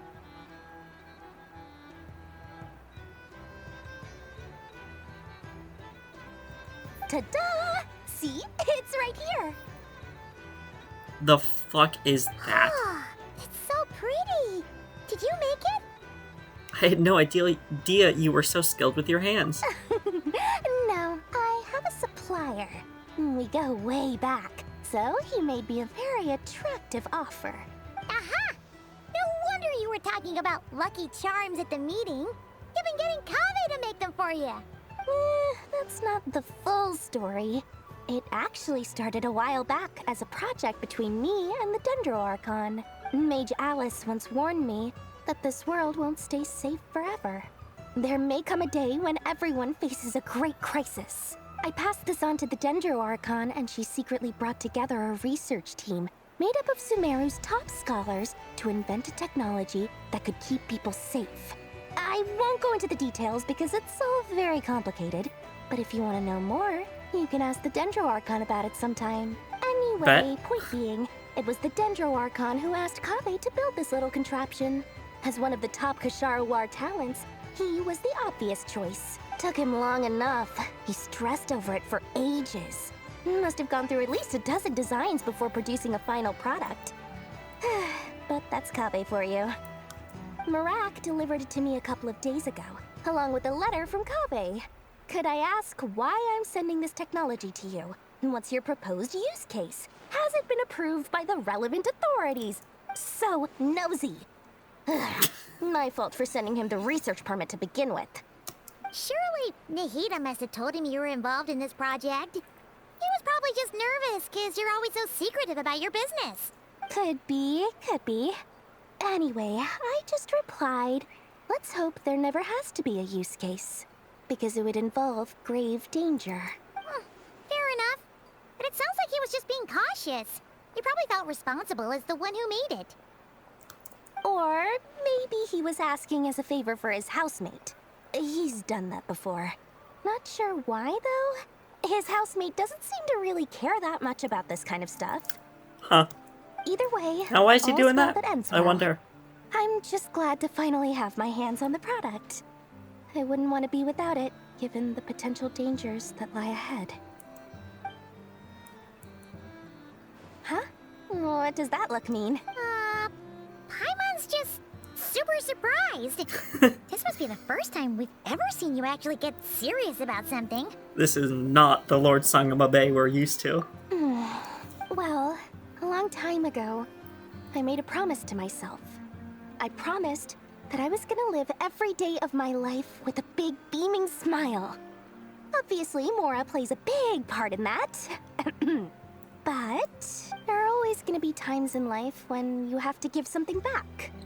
That could mean paying back a debt, returning a favor, or showing some kindness. Alice has been a huge help to me over the years. She was the first investor I ever had. And I want my investors to know that Lord Sangamabe is the best in the business. And more than that, no one knows what the future will bring. Whatever happens, I want to make sure the Dendro Archon and all of Sumeru is prepared to face whatever comes. So back to the pendant. You never intended to ask for it back, did you? Oh, that? I was just making sure Nefer and I are square. Don't be thinking it was some sort of benevolent act. I'm no saint, so don't treat me like something I'm not. My priority is doing the business that I want to do. So long as my conscience lets me, but it usually does. That's the Lord Sangamabe business model. All right, if you say so. I do say so, and that's the whole point. I'm a businesswoman. Don't go trying to figure out what kind of person I am. You'll exhaust yourself. Much easier for everyone involved if you just take my word for it. Oh, and could you two help me get this stuff where it needs to be? Thanks so much. You're my favorite assistants. No, where are my cool little drawing? Yes! Oh. See, now, I don't think Varka was the one that drew that. I don't think Varka drew that one.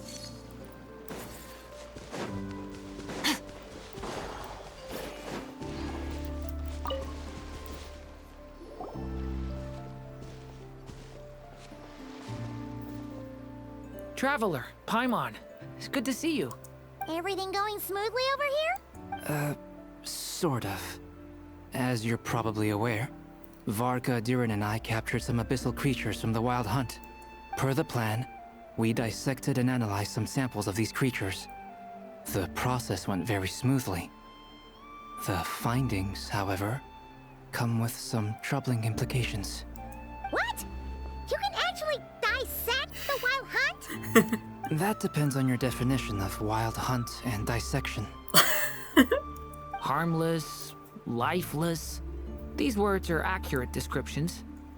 The Wild Hunt is an interesting phenomenon. In and of itself, it doesn't seem to possess anything akin to a human personality. But taken as a collective, the medium through which the Wild Hunt is summoned does appear to have a soul. Master griped a lot about the wise Horoptatyr, and seemed somewhat fascinated with the Faustur Elegy. But she barely mentioned Rerir at all. Why are the dogs barking? Yeah, I just remembered they both have ties to gold. Dainsleif doesn't seem to have a problem, though, so I guess it's fine. I don't think that was because of his lower social standing, though. Anyway, it's a pity. Oh, wait, I didn't pay attention I should to that. like to hear her thoughts. Master griped a lot about the wise Horoptatyr, and seemed somewhat fascinated with the Faustur Elegy. But she barely mentioned Rerir at all. I don't think that was because of his lower social standing, though. Anyway, it's a pity. I should like to hear her thoughts on the nature of the lifeform he has become today. It's a strange mix. The furious energy of an abyssal being channeled through a fractured physical existence. A consequence of being torn apart by an unknown power. Perhaps the only explanation for his survival in this state is that he sacrificed a degree of individuality in exchange for a continued existence. Oh, sorry. Once I get talking about interesting research, I have a tendency to go on indefinitely. Back to our research findings. Essentially, they confirm my hypothesis. Rerir's corpse is completely contaminated by the Abyss, and the effects are irreversible. You could think of this as Rerir in mutated form. But in my view, even that would be inaccurate.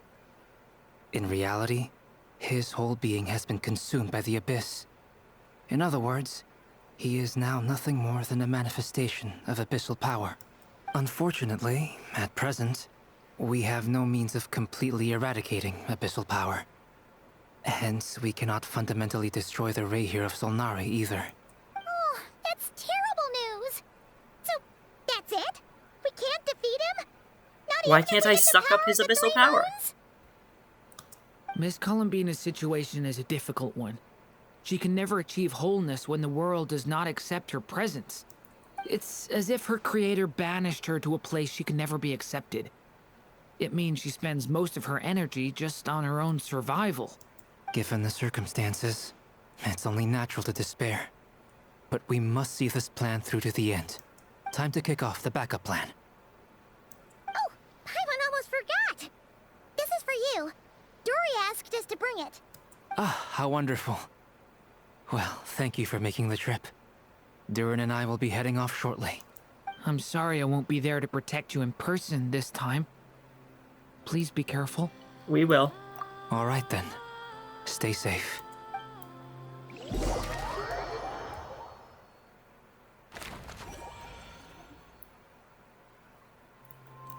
Fearless.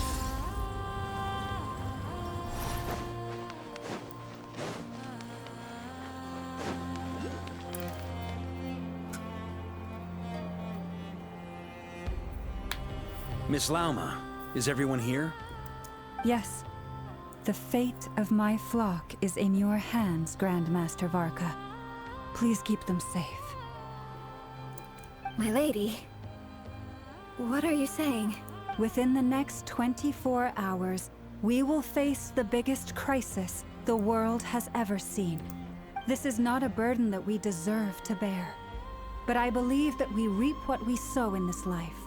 So I intend to act. I must do what I think is right. For me, that means fighting for the future of Nodcry. This gentleman is the Grand Master of the Knights of Favonius, Varka, Knight of Boreas. In my absence, please follow his lead. Hey, everyone. Guess Hey, I should everyone. introduce myself. Well, to start with, I know my way around a battlefield. Biggest strengths are honesty and hard workingness. Anyway, point is, I don't intend to let Lauma down.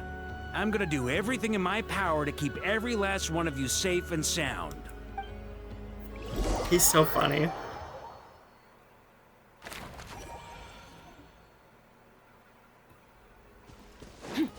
Merciless. I see that there's a chest there. I will not be grabbing it. Something on your mind? Miss Columbina, was it? I believe that's how the others addressed you. That's right. Names are funny things. Have you always been called Dainslev? Yes. I take it your own name has a more complicated history. I have a different relationship with names than other people. To be honest, I'm not even sure that Columbina is my name.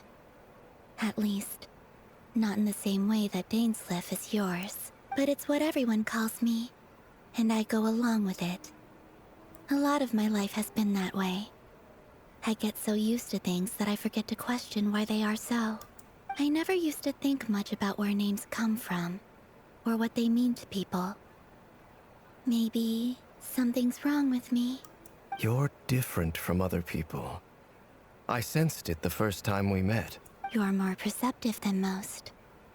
I'm sure your long life and rich range of experience explains that. But we already established in your presence that we had the reincarnation of the Frostman with us. So. Do you ever find yourself missing Conria, Mr. Dainsleif? Difficult to answer. I have dreamed of the past many, many times.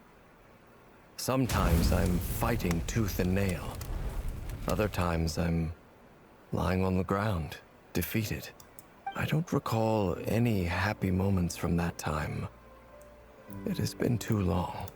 Is that because hatred survives longer than love and affection?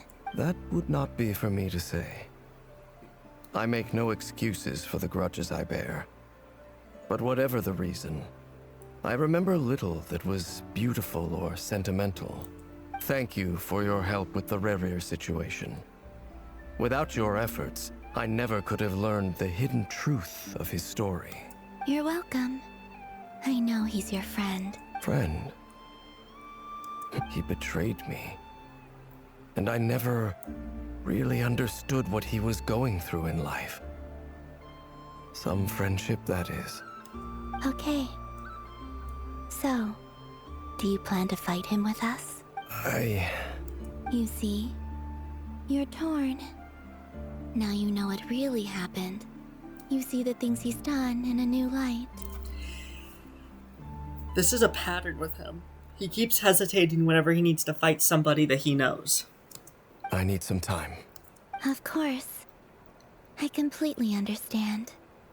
Anyone else in your position would feel conflicted too. Actually, I went through something similar myself recently. Something happened that changed my perspective on a situation. A situation I took for granted at the time, but now I feel very grateful for it. You mean the Harbingers who still support you, even though you've left the Fatui? Yes. I always thought they were only helping me because Harbingers are forced to work together. But then I abandoned them. A warrant was even put out for my arrest. And even now, they still support me. Which means I was wrong about them all along. Clearly, they view you as a friend. I feel a little guilty now. I regret not seeing her help for what it was, and not treasuring it. I see the guilt that you're feeling now, because I feel it too. Hopefully, talking about it will do us both some good. Have you noticed that the Traveler and Paimon are over there? I think they've been listening. Huh. Shall we say hello? Sure. Hello. Ah! They caught us! Sorry, we were just concerned about you. I apologize for making you worry. No doubt you wish to know where I stand on the plan to take down the Recher of Solnari. I'm afraid I need a little time, but I will seriously consider joining you. You will? Oh, thank you so much! Everyone will be so grateful to hear that! They needn't be. This was something that I was going to have to face up to eventually. That doesn't matter to them. They're grateful to you regardless. You can't control their gratitude, so just accept it. And then, have a think about whether you're willing to join us. I love Dainsleif's character. I'm so happy he's in an Archon quest. It's nearly showtime! Let's go rendezvous with the others. You know the place. I still haven't done, like, any exploration in Notcry.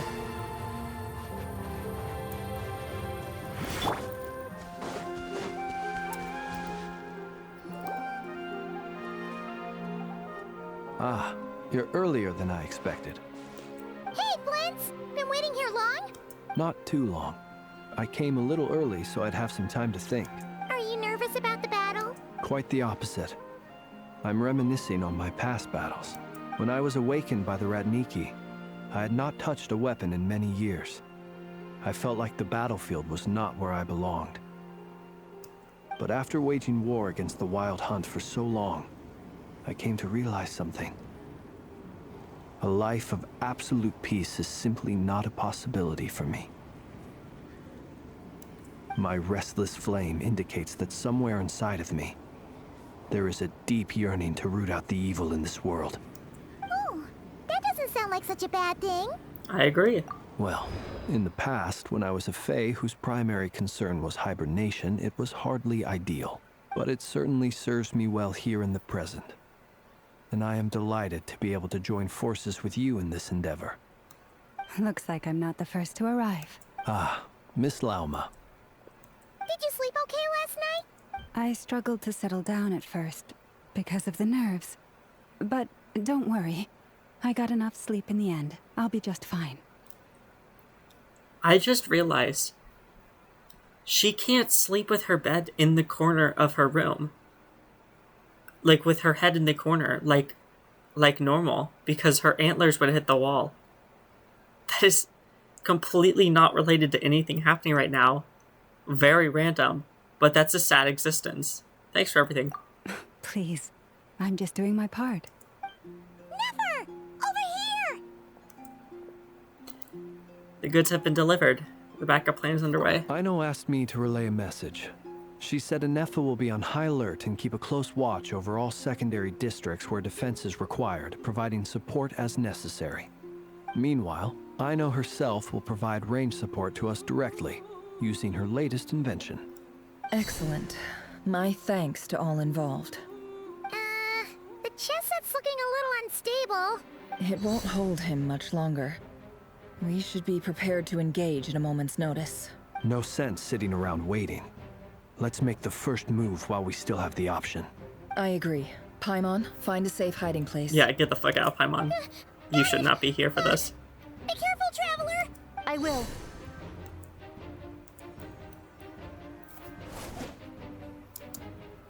Everyone, take your positions as soon as the battle starts.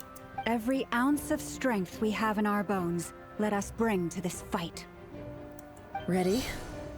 Let's go. I've seen all your futile ploys before. You have become the authors of your own demise. I did not realize he had what looks like an eye on his hand. I wouldn't be so sure about that. You are merely a moment of sport before I tear down the moon. That's a cool loading screen.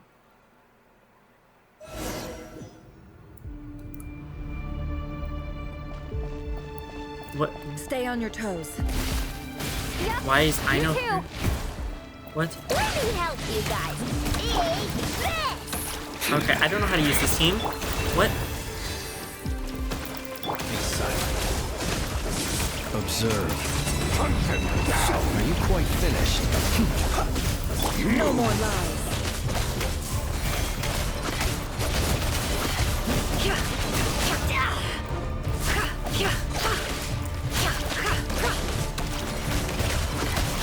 Can't hide the truth. Moonlight betrays you. Hunt them down!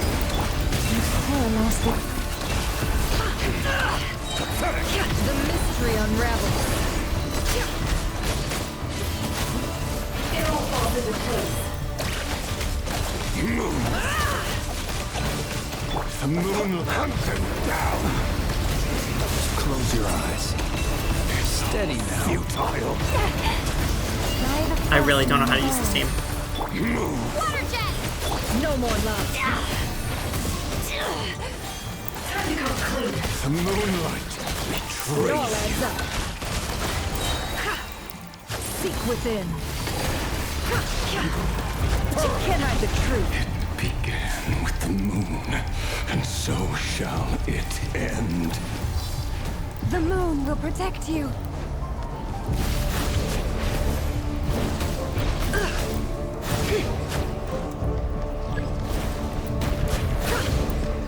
You okay? What? I didn't even revisit. Observe. Are you quite finished? Oh, T. Do you see? It all adds up. Fire. When will it be as you foretold?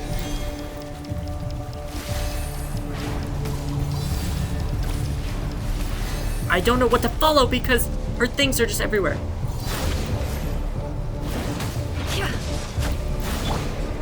Oops. Spirit is not welcome here. Can't hide the truth. The deception ends here. Time to go clean.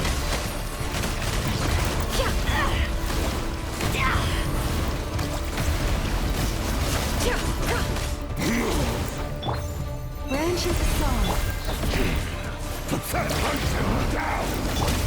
It all adds up. It all falls into place. Can't hide the... Let me charge attack you! It all adds up. I don't even know if charge attacks is what I'm supposed to be doing. It just seems to be doing something. For the everlasting forest.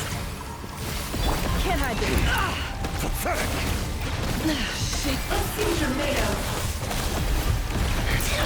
Futile. It all...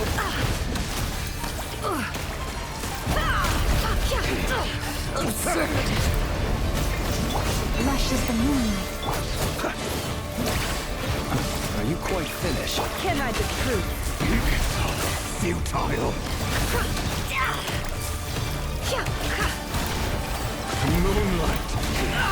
Pathetic. No more lies. Seek within. Heroics is over. Moonlight wants to go first. Moonlight betrays you. Now, get out of my sight! No! We've been separated. You okay? Never! Where This is are a the horrible others? team. Stuck outside the barrier. I guess it really doesn't matter. I told you before, knowing too much is always a death sentence. Be careful what you wish for.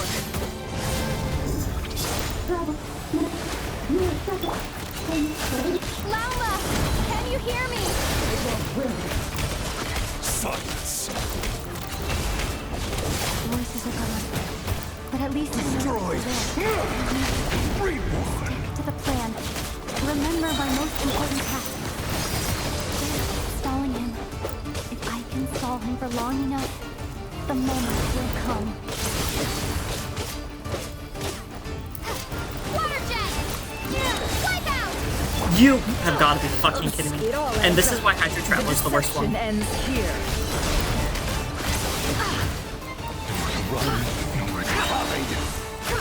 No more lies. Water jet! Bombs away! It all adds up. Seek within.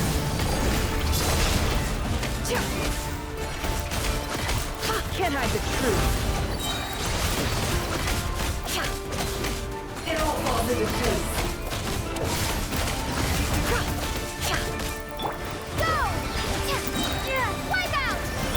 No more lies. The mystery unravels. Shameless. Let's see what you're made of. It all adds up. Uh-oh.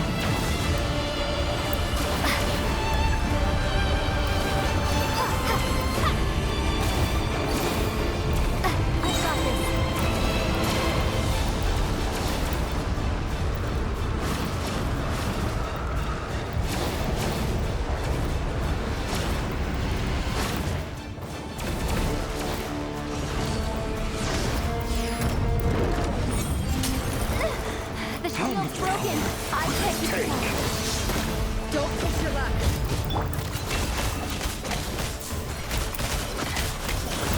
No more lies. Destroyed. And reborn. Go! Can't hide the truth.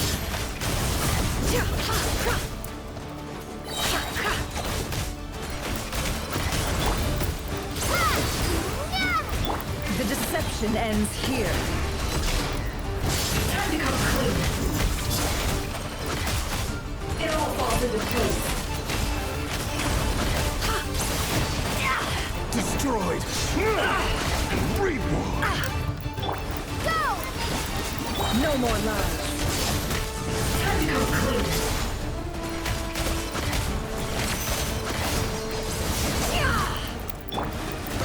Wipe out! The mystery unravels. It all falls into place.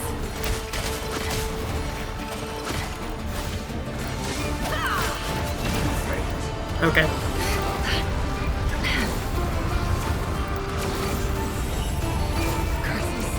There's no other way. What are these things he's applying?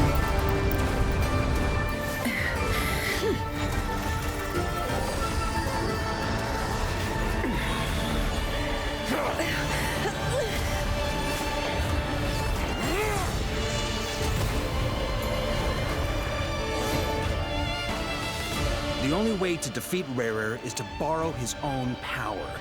That means Columbina will have to disappear while you two bear the brunt of his attacks. You have to hold on. Find a way to keep him focused on killing the two of you.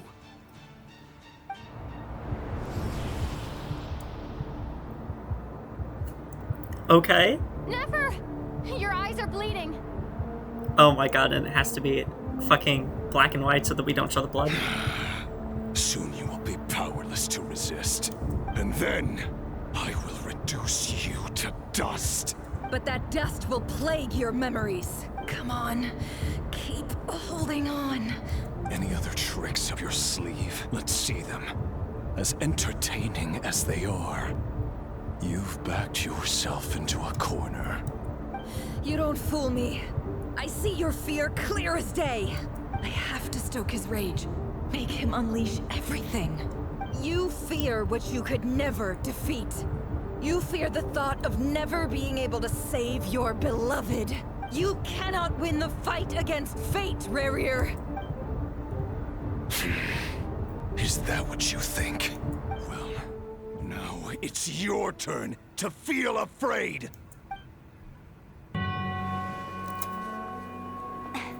You fear the sound of your own name? Is it us you hate? Oh no, we're showing blood now. Or is it what you've become? Barely. Let's see what becomes of you!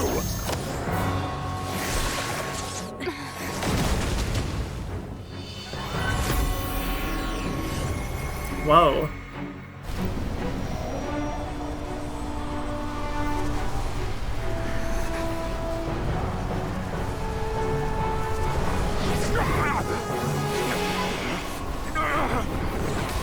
What's happening? That power. I've seen it before.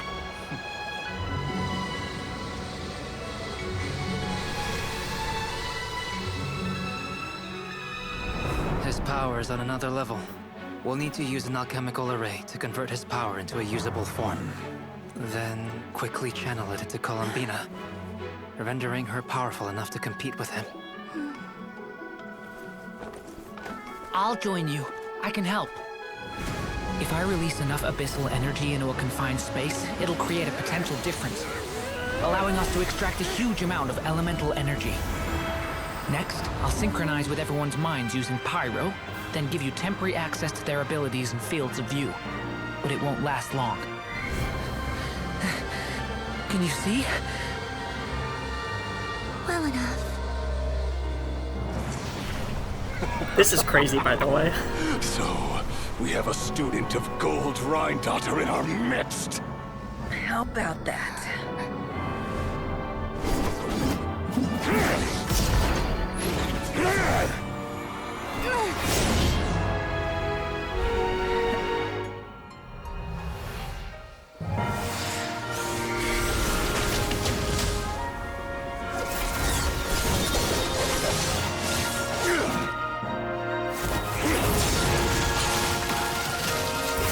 Jesus Christ.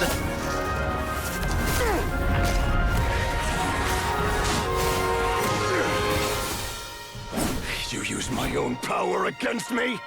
Just like how you stole Kuvaki. Look familiar?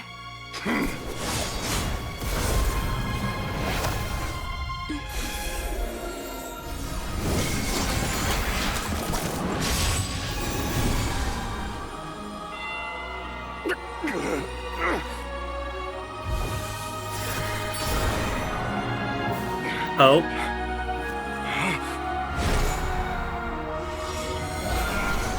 Is that the portal? Don't you realize? You don't have the power to hold that gate open. I don't, but someone else does.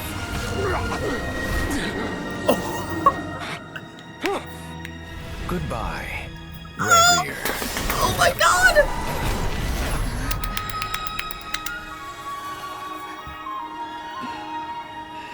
Oh my god! Holy shit.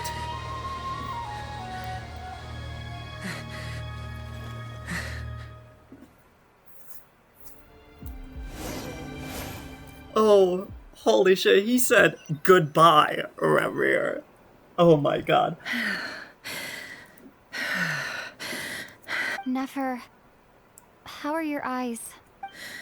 They're fine. Apart from the blindness, of course. It's not too late. Let me handle it.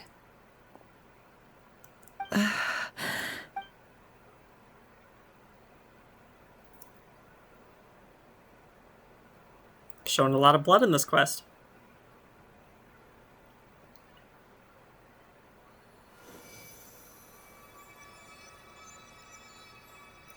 Miss Nefer, it's not like you to lose your composure. That was the most reckless thing I've ever seen you do. Reckless how? The situation was critical. Our lives were at stake. We had to do something. Even so. Okay. I guess you're right. Under the circumstances, it was a wise decision. You traded your eyes for an incredible victory. In business terms, I suppose that's a huge return on investment. I'd be hard-pressed to argue otherwise. Still, I don't like this outcome, and I don't want you to lose your sight for good. People suffer when they make sacrifices they shouldn't have to make. Whether that means faith, strength, or in this case, your ability to even see. I had hoped you could win without sacrificing so much as a single hair on your head. Thank you. Really. All done. Don't try and open your eyes just yet. We'll see how you're doing in a couple of days. Until then, please follow your recovery plan to the letter. I'll send full details through Yehoda. For now, just get yourself home, relax, and rest. My dear friends, we have fought bravely and achieved a spectacular victory. A dark cloud has been lifted from the skies of Nodcry. All in this land will be grateful for what you have done. The moon will remember this day. Thank you both. Yehoda shows up and just in time. Yehoda shows up and helps Nefer get home, and you, of course, have Paimon to escort you back. The sight of Nefer navigating the road with her eyes closed is a new one for you. She proceeds cautiously, but as her silhouette disappears into the distance, you notice she seems almost smug. There's something I want to let you know.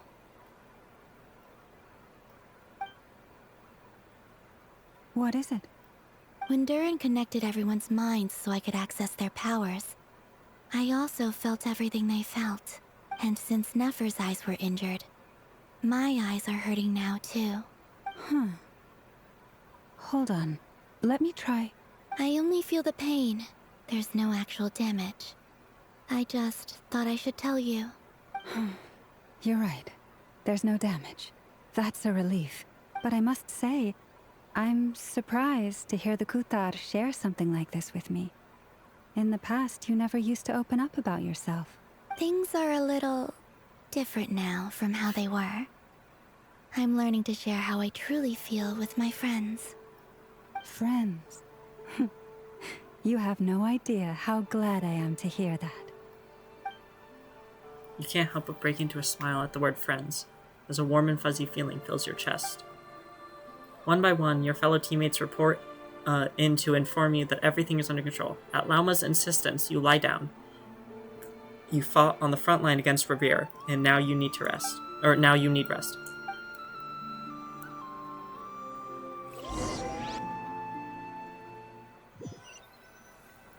My problem, though, is that obviously didn't solve everything, because if him going through that portal the first time shattered him, it's just going to shatter him again. And, like, if he brought himself back together the first time, like, what's stopping him from doing it again in the next 500? Well, probably because Tevat's going to, like, fucking die before the next 500 years, because shit's going down, but yeah. How are you feeling? Any aches and pains? Did you sleep well? I'm doing all right, Paimon. No need to worry about me. Phew. Well, that's good. Paimon's been sitting on the edge of the bed worrying about you for ages. You slept a whole day and night. Poor Paimon had to eat all by her lonesome. Glad to hear you didn't starve. How was the food? Well, it wasn't the same without you there to share it. Aww. Honestly, Paimon just can't relax when you're not your usual self. She couldn't enjoy the food and settle down to sleep. Well, I'm back to normal now. Paimon's genuinely one of my favorite characters in this game. Like, that's not even a bit.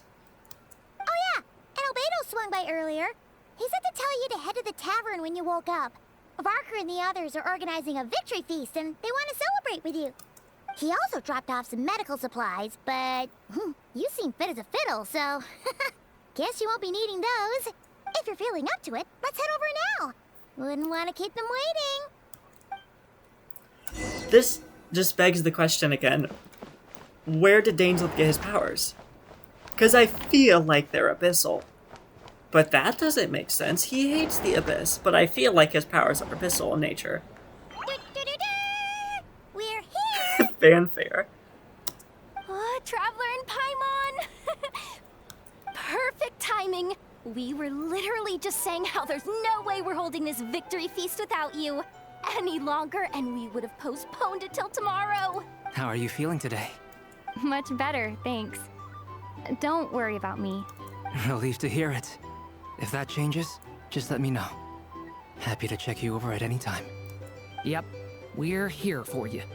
Anything you need, just let us know. Oh wait, where's Nefer? How are her eyes doing? Nefer's right over there. I'm sure she'd love to catch up with you. So Varka too. Oh.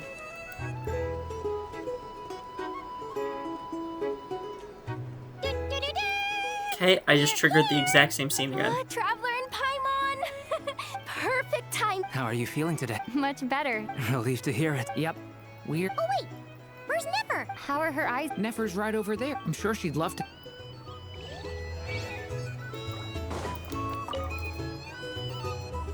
Hello, you. Recovered from the battle? Mostly recovered, thanks. I'm touched you asked. Come on, what do you mean? Of course I'm gonna ask. I care about my friend's well-being. And we are friends, aren't we? Get yourself a drink. You've more than earned it. In fact, today, your drinks are on me. Lord Sangamabe's got you covered. Wow, really? What about Paimon? Has she earned it too? Has she, please? Well, you haven't been through quite as much as the Traveler, but... what the heck, sure. Paimon's fruit juice is on the house. Yay! Wow! Or on Dory, not the house. Drinks on Dory! What a historic day. Hey, keep your voice down, or everyone else is gonna want in too. You... Have you heard anything I've been saying recently? Doing business in Nodcry has been an absolute nightmare. If I'm buying for everyone, oh... Okay. Paimon will speak more quietly. Jeez. That's more like it. Don't you forget, Lord Sangamabe doesn't just go around buying drinks for anyone and everyone.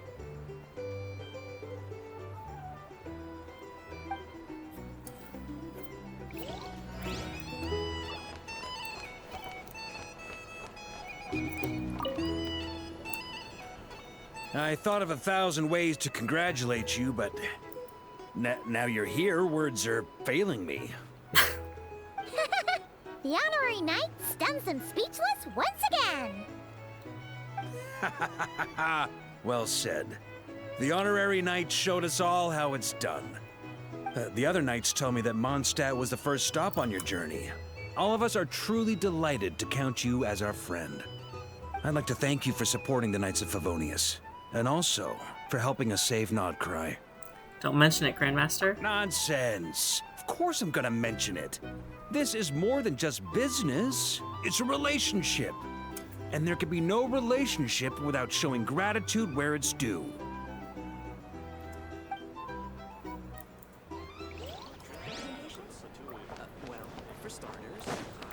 Don't want to miss Stainslith.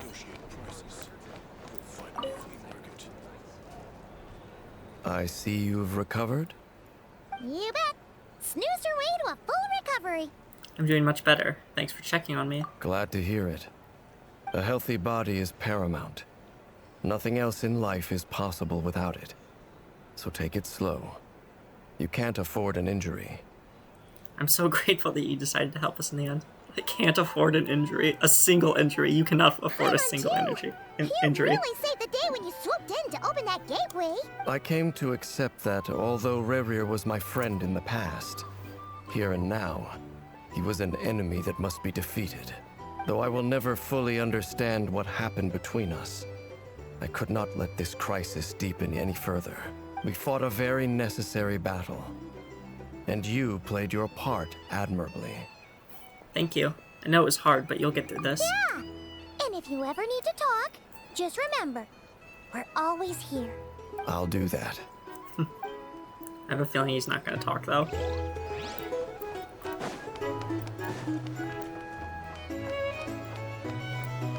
Oh, your eyes are open.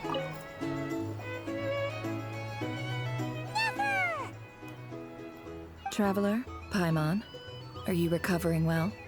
Much better, thanks to a good rest. You're looking well too? Turns out that moon chanter has some real talent after all. My eyes were mostly recovered after just a couple days rest. I can actually open them again now. Yeah, but you gotta be careful. Lauma says Where did you not to spawn strain from? your You were eyes at the while other they're table. Still healing. Yes, thank you. I'm well aware. Yehoda, could I borrow you for a moment? I could do with an extra pair of hands. Oh, sure. Coming. Did you hear that? I gotta go help Lauma for a second. You guys chat among yourselves. I'll grab us some drinks on the way back. Paimon, you still like 'em sweet? She's acting like Lauma's a celebrity. You bet. Make it extra sweet, because Paimon's earned it. Sure thing.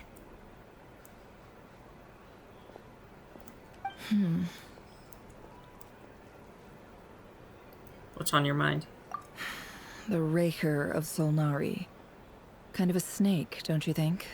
More like a wolf in my mind. I mean, that was what his chess piece was. No, definitely a snake. A poisonous one who spewed his venomous hatred everywhere. Anyone who seeks revenge out of hatred for other people has become a snake. That's something my dad used to say.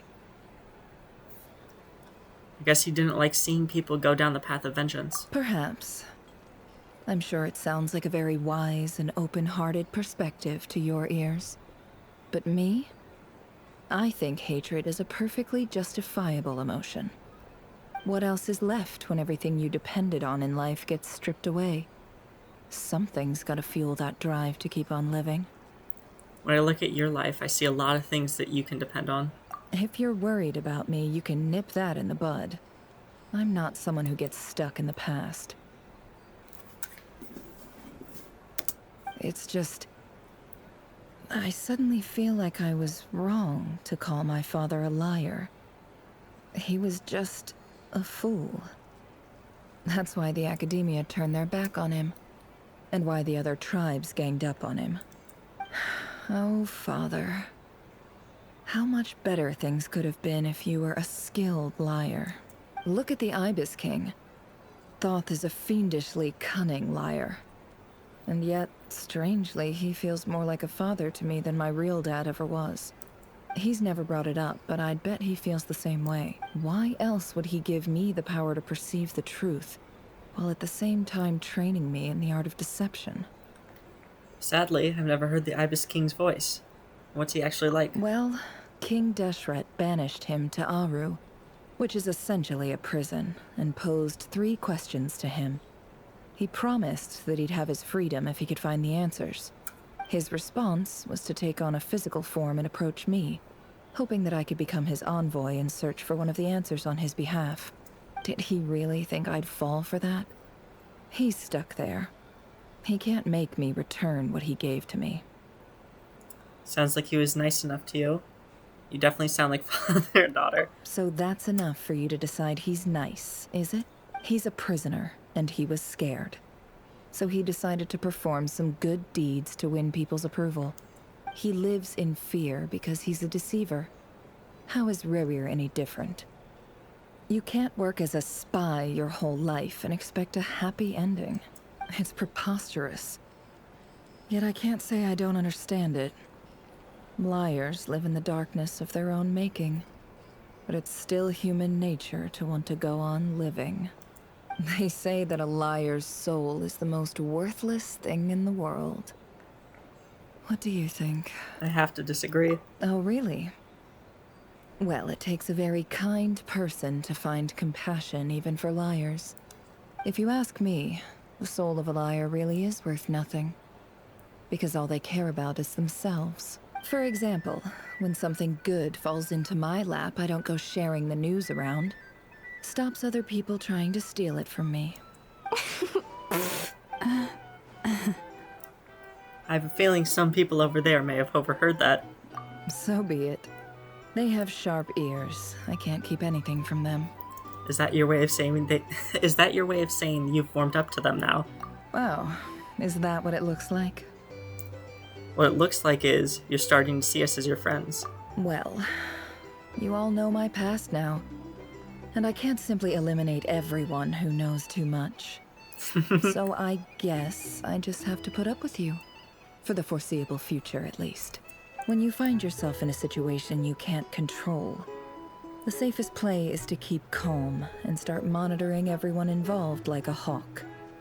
In the intelligence world, you need to have a sense of perspective and play your hand accordingly. If you understand what's at stake, please ensure my secret is safe with you. I trust you'll respect my wishes as a friend. But don't forget, I will also be watching you like a hawk. Sure. Very good. Oh wait! Now that the panic's over and we've all calmed down, Paimon suddenly remembered something. What is it? After all that build-up, our mystery ally never showed up even once. Uh-huh. Huh? Am I imagining things? What? Is that how it leaves off? So, Nope. that Okay. close colleague who stayed behind with you? What's he been up to recently? Don't know, don't care. I get more normal human interaction from hanging out with Bosco too than him. Although, now you mention it, he hasn't bothered me in a while. I wonder if... If he's disappeared without a trace, it's the biggest gift he ever gave to the world. But I somehow doubt that's what's going on. He won't lie low forever, so we'd better stay on guard.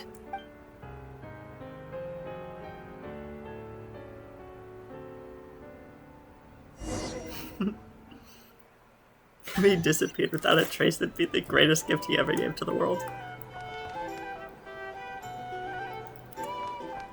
Is the Archon quest still going? Why did you give me the...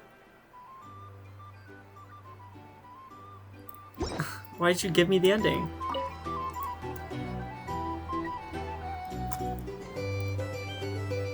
Ah, Lord Sangama Bay. How lovely to see you. I must thank you for the device you provided. It was an enormous help. Would I be right in thinking that it was developed by the Academia? Why come and ask me when you clearly know already? I mostly came to thank you. That's more like it. A little gratitude goes a long way with Lord Sangama Bay. Play your cards right, and you might even stand a chance of becoming my long-term supplier. The chance to work with such a kind and charitable investor as yourself would be a great honor for the Curatorium. Huh? Charitable? Who said anything about charity? First I'm hearing about it. Let's see. The first plot of land you purchased in Nodcry, your desert interests, and... Stop! What do you think you're doing? Exposing my investment history! It's nothing to hide from. They're all perfectly legitimate investments. And some of the land you purchased was with the intent of building a sanctuary? Yes, I heard about that too. How did you... You're a curious case, Lord Sangamabe. You don't like people finding out about your good deeds, do you? But I'm afraid no matter how hard you try to keep things under wraps, where there's a will, there's a way. You did it for Sumeru, didn't you? It was empty land that was gonna go to waste otherwise. I figured if I built something there, it might at least get some use in an emergency. Disasters are capricious things. They strike without any warning. I've lost family to a disaster before, and I don't want to lose any friends or business partners if I can help it. My elder sister used to dream of finding a sanctuary. Somewhere with plenty of food, water, and medicine. Where everyone could live happy lives. It was something I looked into, but after discussing things with the Dendro Archon, I decided on a more effective strategy. The tech people handled the tech, and Moneybags provided the Mora. It just made the most sense. It's a pity that so few people know the truth about you. Everyone says that you view everything in terms of Mora, and all you care about is growing your own wealth. So, what's the problem with that? Everyone wants to be rich. It's human nature. So yes, I love Mora, and it's nothing to be ashamed of. But surely you have dreams of your own beyond just making Mora. You don't get it, do you? My dream is to invest in other people's dreams. And, you know, make a nice little slice for myself along the way. Just thinking about it makes me happy. That sweet, sweet sound of Mora. Thank you. For the device? And the pendant. Oh, that. I was just returning a favor. Don't worry about it. Seems like we've both been away from home for a very long time. Yeah.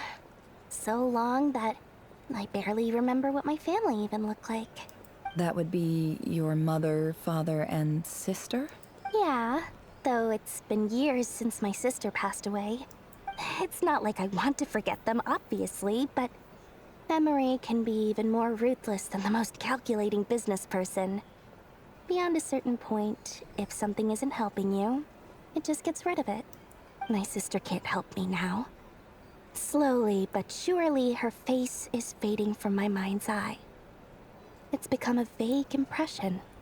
That's sad. Not everything will fade. When loved ones pass away, the beautiful memories are the ones that last the longest. Yeah, that's true. If you ask me, that's the one silver lining in all of it. Well, that, plus, I'm sure that life is much better now than it was back then. Oh, absolutely. I have tons of Mora, a big beautiful house, business is booming, and I'm as happy as can be. You've got a lot going for you too. Boss of the Curatorium of Secrets? I'm sure there's plenty of Mora to be made in that line of work. I appreciate the vote of confidence.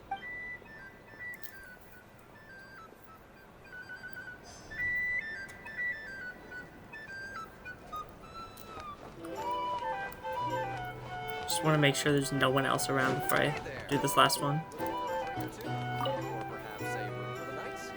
How have you been holding up? Any adverse reactions? If you start to take a turn for the worse, make sure you tell me right away. You don't need to worry about me, Grandmaster. I'm fine. I mean, I barely did anything, so... What? You're too humble, young man. You played an indispensable role in the battle for Nodcry. We can't thank you enough for your support. Sometimes, when people praise you, it's because you deserve it. The best thing is to accept it calmly and with grace. It's important to learn how to respond to words of admiration. Let's do a quick demonstration. Albedo, that was an incredible feat of alchemy. The pressure was on, but you worked flawlessly at lightning speed to get the job done. Thank you. I can't take all the credit, though. Durin played a big part in forming the alchemical array. See? Did you catch that? A masterclass in how to take a compliment. Okay, yeah. I did work pretty hard to help prepare for the battle. No point denying that. Hey, you guys! Seriously, great work, everyone. You all outdid yourselves. Hey, look who's bounced back. Looking good, traveler. Seems like you've recovered. You won't need to take any more medication. Can I get you a drink? Huh? You know how to order at a bar now? You've sure learned a lot recently. Handling a drinks order is ridiculously simple compared to alchemy. Don't worry, I'll blend into society yet. Paimon believes it. You're clearly a fast learner, just like your brother. To be totally honest, though, Paimon didn't quite follow all the details when you first explained the plan to us. Of course he didn't. Don't worry, that's completely understandable. Unless you're a student of alchemy, it's hard to grasp the principle and how the process works.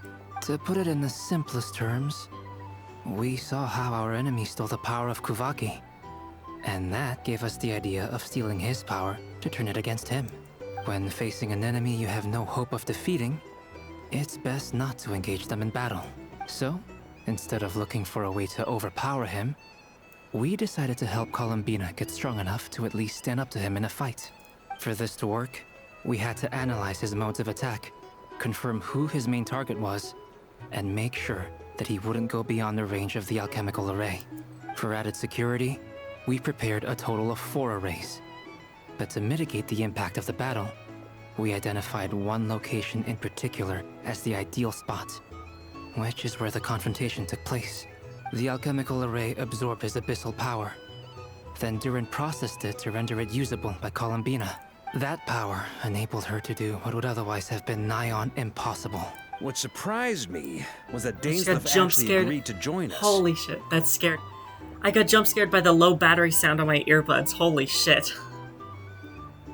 I was so zoned in that scared the life out of me. Given his history with Rerir, he had every right to sit this one out. But we're extremely grateful for the decision he made. Confronting a former friend in battle. That can't have been easy. It must have been a painful choice to make. But I'm sure that making a decision was far better for him than staying in limbo. Absolutely. He was torn between 2 paths, but in the end, he made his choice and stuck to it resolutely.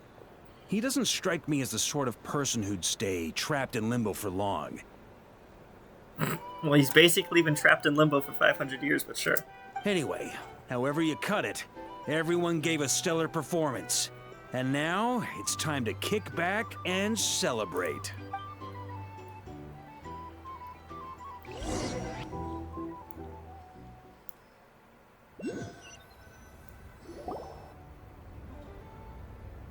That's the only reason you're here. Why did we have like 2 endings to this? Yes. I've thought a lot about it. And I've realized that you, me, and Arlecchino should be friends. I think this is very important. So I felt I had to come and tell you. Well, this is a new one. I'm so moved. I can't even hold my teacup. If that's all, you can leave now. Do you not want to be friends with me? Or is it that you prefer being co-workers? What is this, Columbina? Are you deliberately testing my patience threshold? Right now, my politeness module is active. But if you say another word, I swear I'll shut it down. If your politeness module was active, wouldn't you say the word please at some point? Polonia, please see Lady Columbina to the door. Will you still invite me to your next tea party? What? Yes, I think you will. Bye-bye, dear Sandrone. She just invited herself. What the fuck? Why am I here too? Catching up with a friend? Hope I'm not interrupting. Is this a separate quest? What is happening? The Wild Hunt escorted you out. Would you rather I handled it myself this time? We just wanted to, see how you were doing now that it's all over. Why? Out of concern for my safety? I hope you didn't seriously think that the Rayhir of Silnari would be able to lay so much as a finger upon me. Yeah, he didn't even try. He doesn't care. Mostly because You kinda helped us out, so we just wanted to check you were okay. Looks like all your robots are fixed, huh? I spy books and teacups on the table.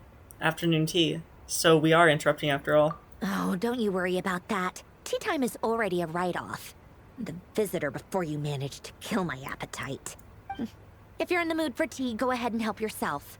Otherwise, it's going to waste. My coasters are still missing in action, though. Use this notebook instead. What? Whoa! Pretty hefty notebook. Why are we looking through it? You can ignore those. They're just dumb scribblings. I doodle and write in my free time. Sometimes I remember the distant, dreamlike past. Sometimes I imagine the far-flung future. Why do we need a coaster if we have the little plates you put your teacup on? And other times, I grit my teeth and note down all the crazy nonsense going on in the present. Some people do the crosswords in the newspaper. This is my equivalent of that. Trying to predict the future is like daydreaming. And writing about the present just makes me furious. The past is my favorite. If nothing else, it's already set in stone, so I don't have to rack my brains trying to figure it all out. Brains? Huh. Although, having said that, the only vaguely interesting memory in my past is probably that guy they call Lord Artificer. Lord Artificer? You mean Elaine Guillotine? Who else? Pretty much all the mecha and Fontaine are his personal handiwork. Wait, are you saying you know him? Like, personally? As a friend? I mean, I guess we were friendly enough. So you've actually met him, but he lived hundreds of years ago. Yep. In fact, I'm probably the only normal person left who knew him at all. We used to chat occasionally back when he was still around. Before he passed away, he asked me to destroy all his manuscripts. I honored his request, but I did read through everything first before destroying them. I mean, I couldn't let the genius of Lord Artificer Alain Guillotin disappear like that. Would have been such a waste.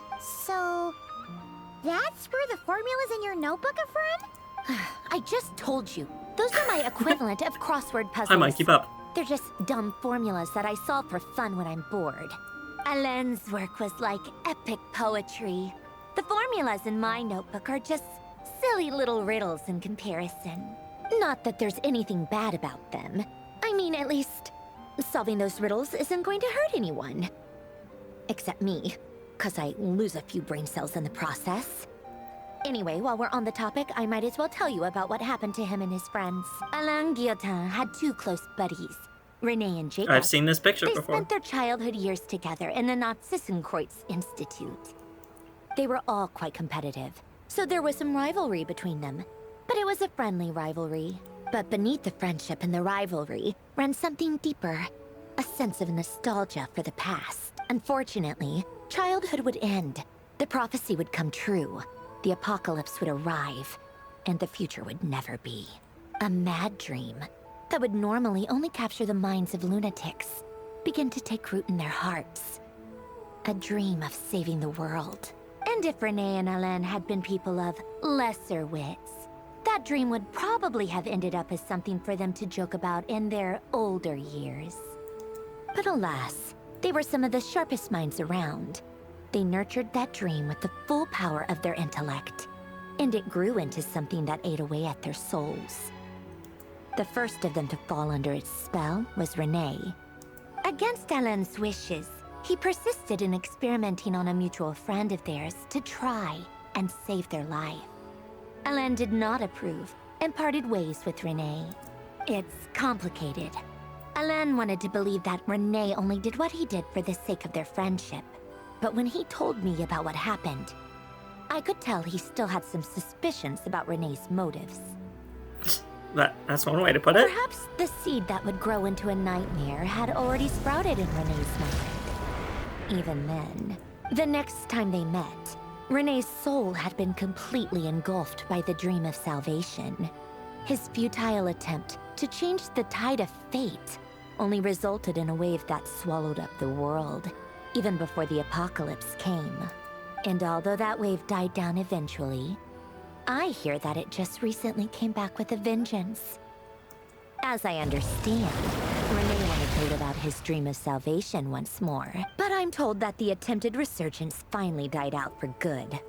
At long last, Renee awoke from his deluded dream.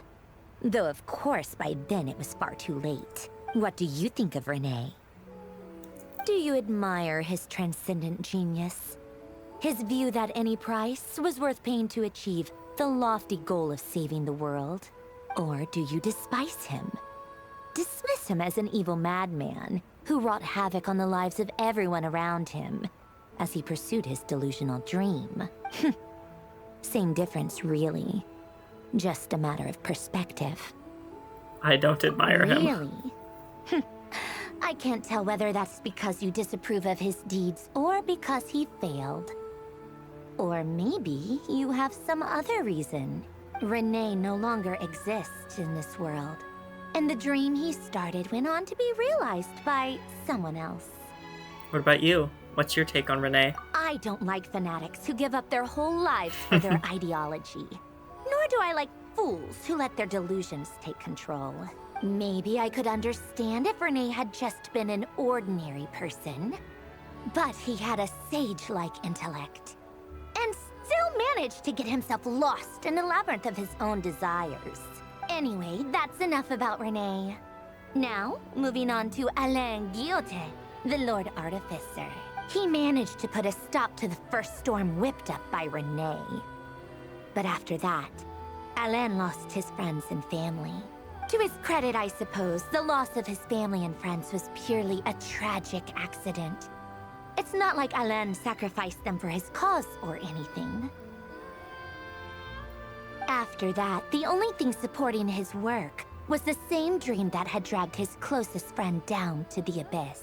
But although the desire to save Fontaine drove him to found the Fontaine Research Institute, Alain continued to reject any form of transcendental knowledge or power. He was suspicious and fearful of it, having seen the way it had affected his closest friend. I think that formulas and machines derived solely from human intellect were the only thing that gave him a sense of spiritual comfort. Yet Alain's intellect was simply too great. It barely left him space to breathe in his lifetime. Once he realized that the end of his life was approaching, he finally accepted the truth. The Nazissenkreuz Institute needed someone, and a human being, to see its story through to the end. He quit working on his formulas, trading them in for the fairy tales that had played such a formative role in his childhood, but which he barely touched in his adult life. He told me that the director of the Nazissenkreuz Institute used to read those fairy tales to the children as bedtime stories. Apparently, they worked wonders at sending kids off to sleep. I think that all he wanted at that time in his life was to be able to sleep deeply without being plagued by depression. By that point, nothing else really mattered. At the very end, he laid down to rest in the ruins of the former Nazissenkreuz Institute orphanage, while the Fontaine Research Institute he had founded continued tirelessly with its work. Many years after that, tensions over competing dreams would once again cause a rift, this time between members of the Fontaine Research Institute. But the actions of those fools had nothing at all to do with Alain. And that is the story of two people from the Nazissenkreuz Institute who both wanted to save the world. One went all in on his fantasy of salvation without ever looking back, and ended up calmly sinking to the bottom of the deepest sea. The other sought desperately to burn bright in his life, even though he wasn't sure where he was going. I do sometimes wonder, why is it that people like them have such grand hopes of saving the world? Even the grandest tree starts as a tiny seed. So perhaps, for each of them, their mission to save the world began with a very simple desire: to save themselves. They were young children with friends and family who mattered to them, desires to explore the meaning of life, ambitions to have a successful career. They didn't want to see all of that taken away in one fell swoop. Or maybe they just wanted to find something to anchor themselves within the chaos, to stop them getting quietly swept away by the storms of life. But instead, the search for their own salvation took them down the rocky road laid out by fate. Do you think the desire to save oneself is enough of a justification to try and save the world? Yes, it's enough. The way you said that sounded just like Alain. I asked him the same question back when he was in his prime, putting all of his energy into his work. He gave the exact same answer as you did. No elaboration, just a quick short answer before getting right back to his work. He was always that way. All right, tea time's over. I owe Arlecchino a favor for telling me these stories. I'll have to bring a whole sack of gifts the next time I visit the House of the Hearth. I'm gonna go tinker with Polonia now. You guys can do whatever you want, as long as it doesn't involve interrupting me. I love her. Exit hibernation mode. Begin diagnostics. That didn't really answer any of my questions I have about you, though.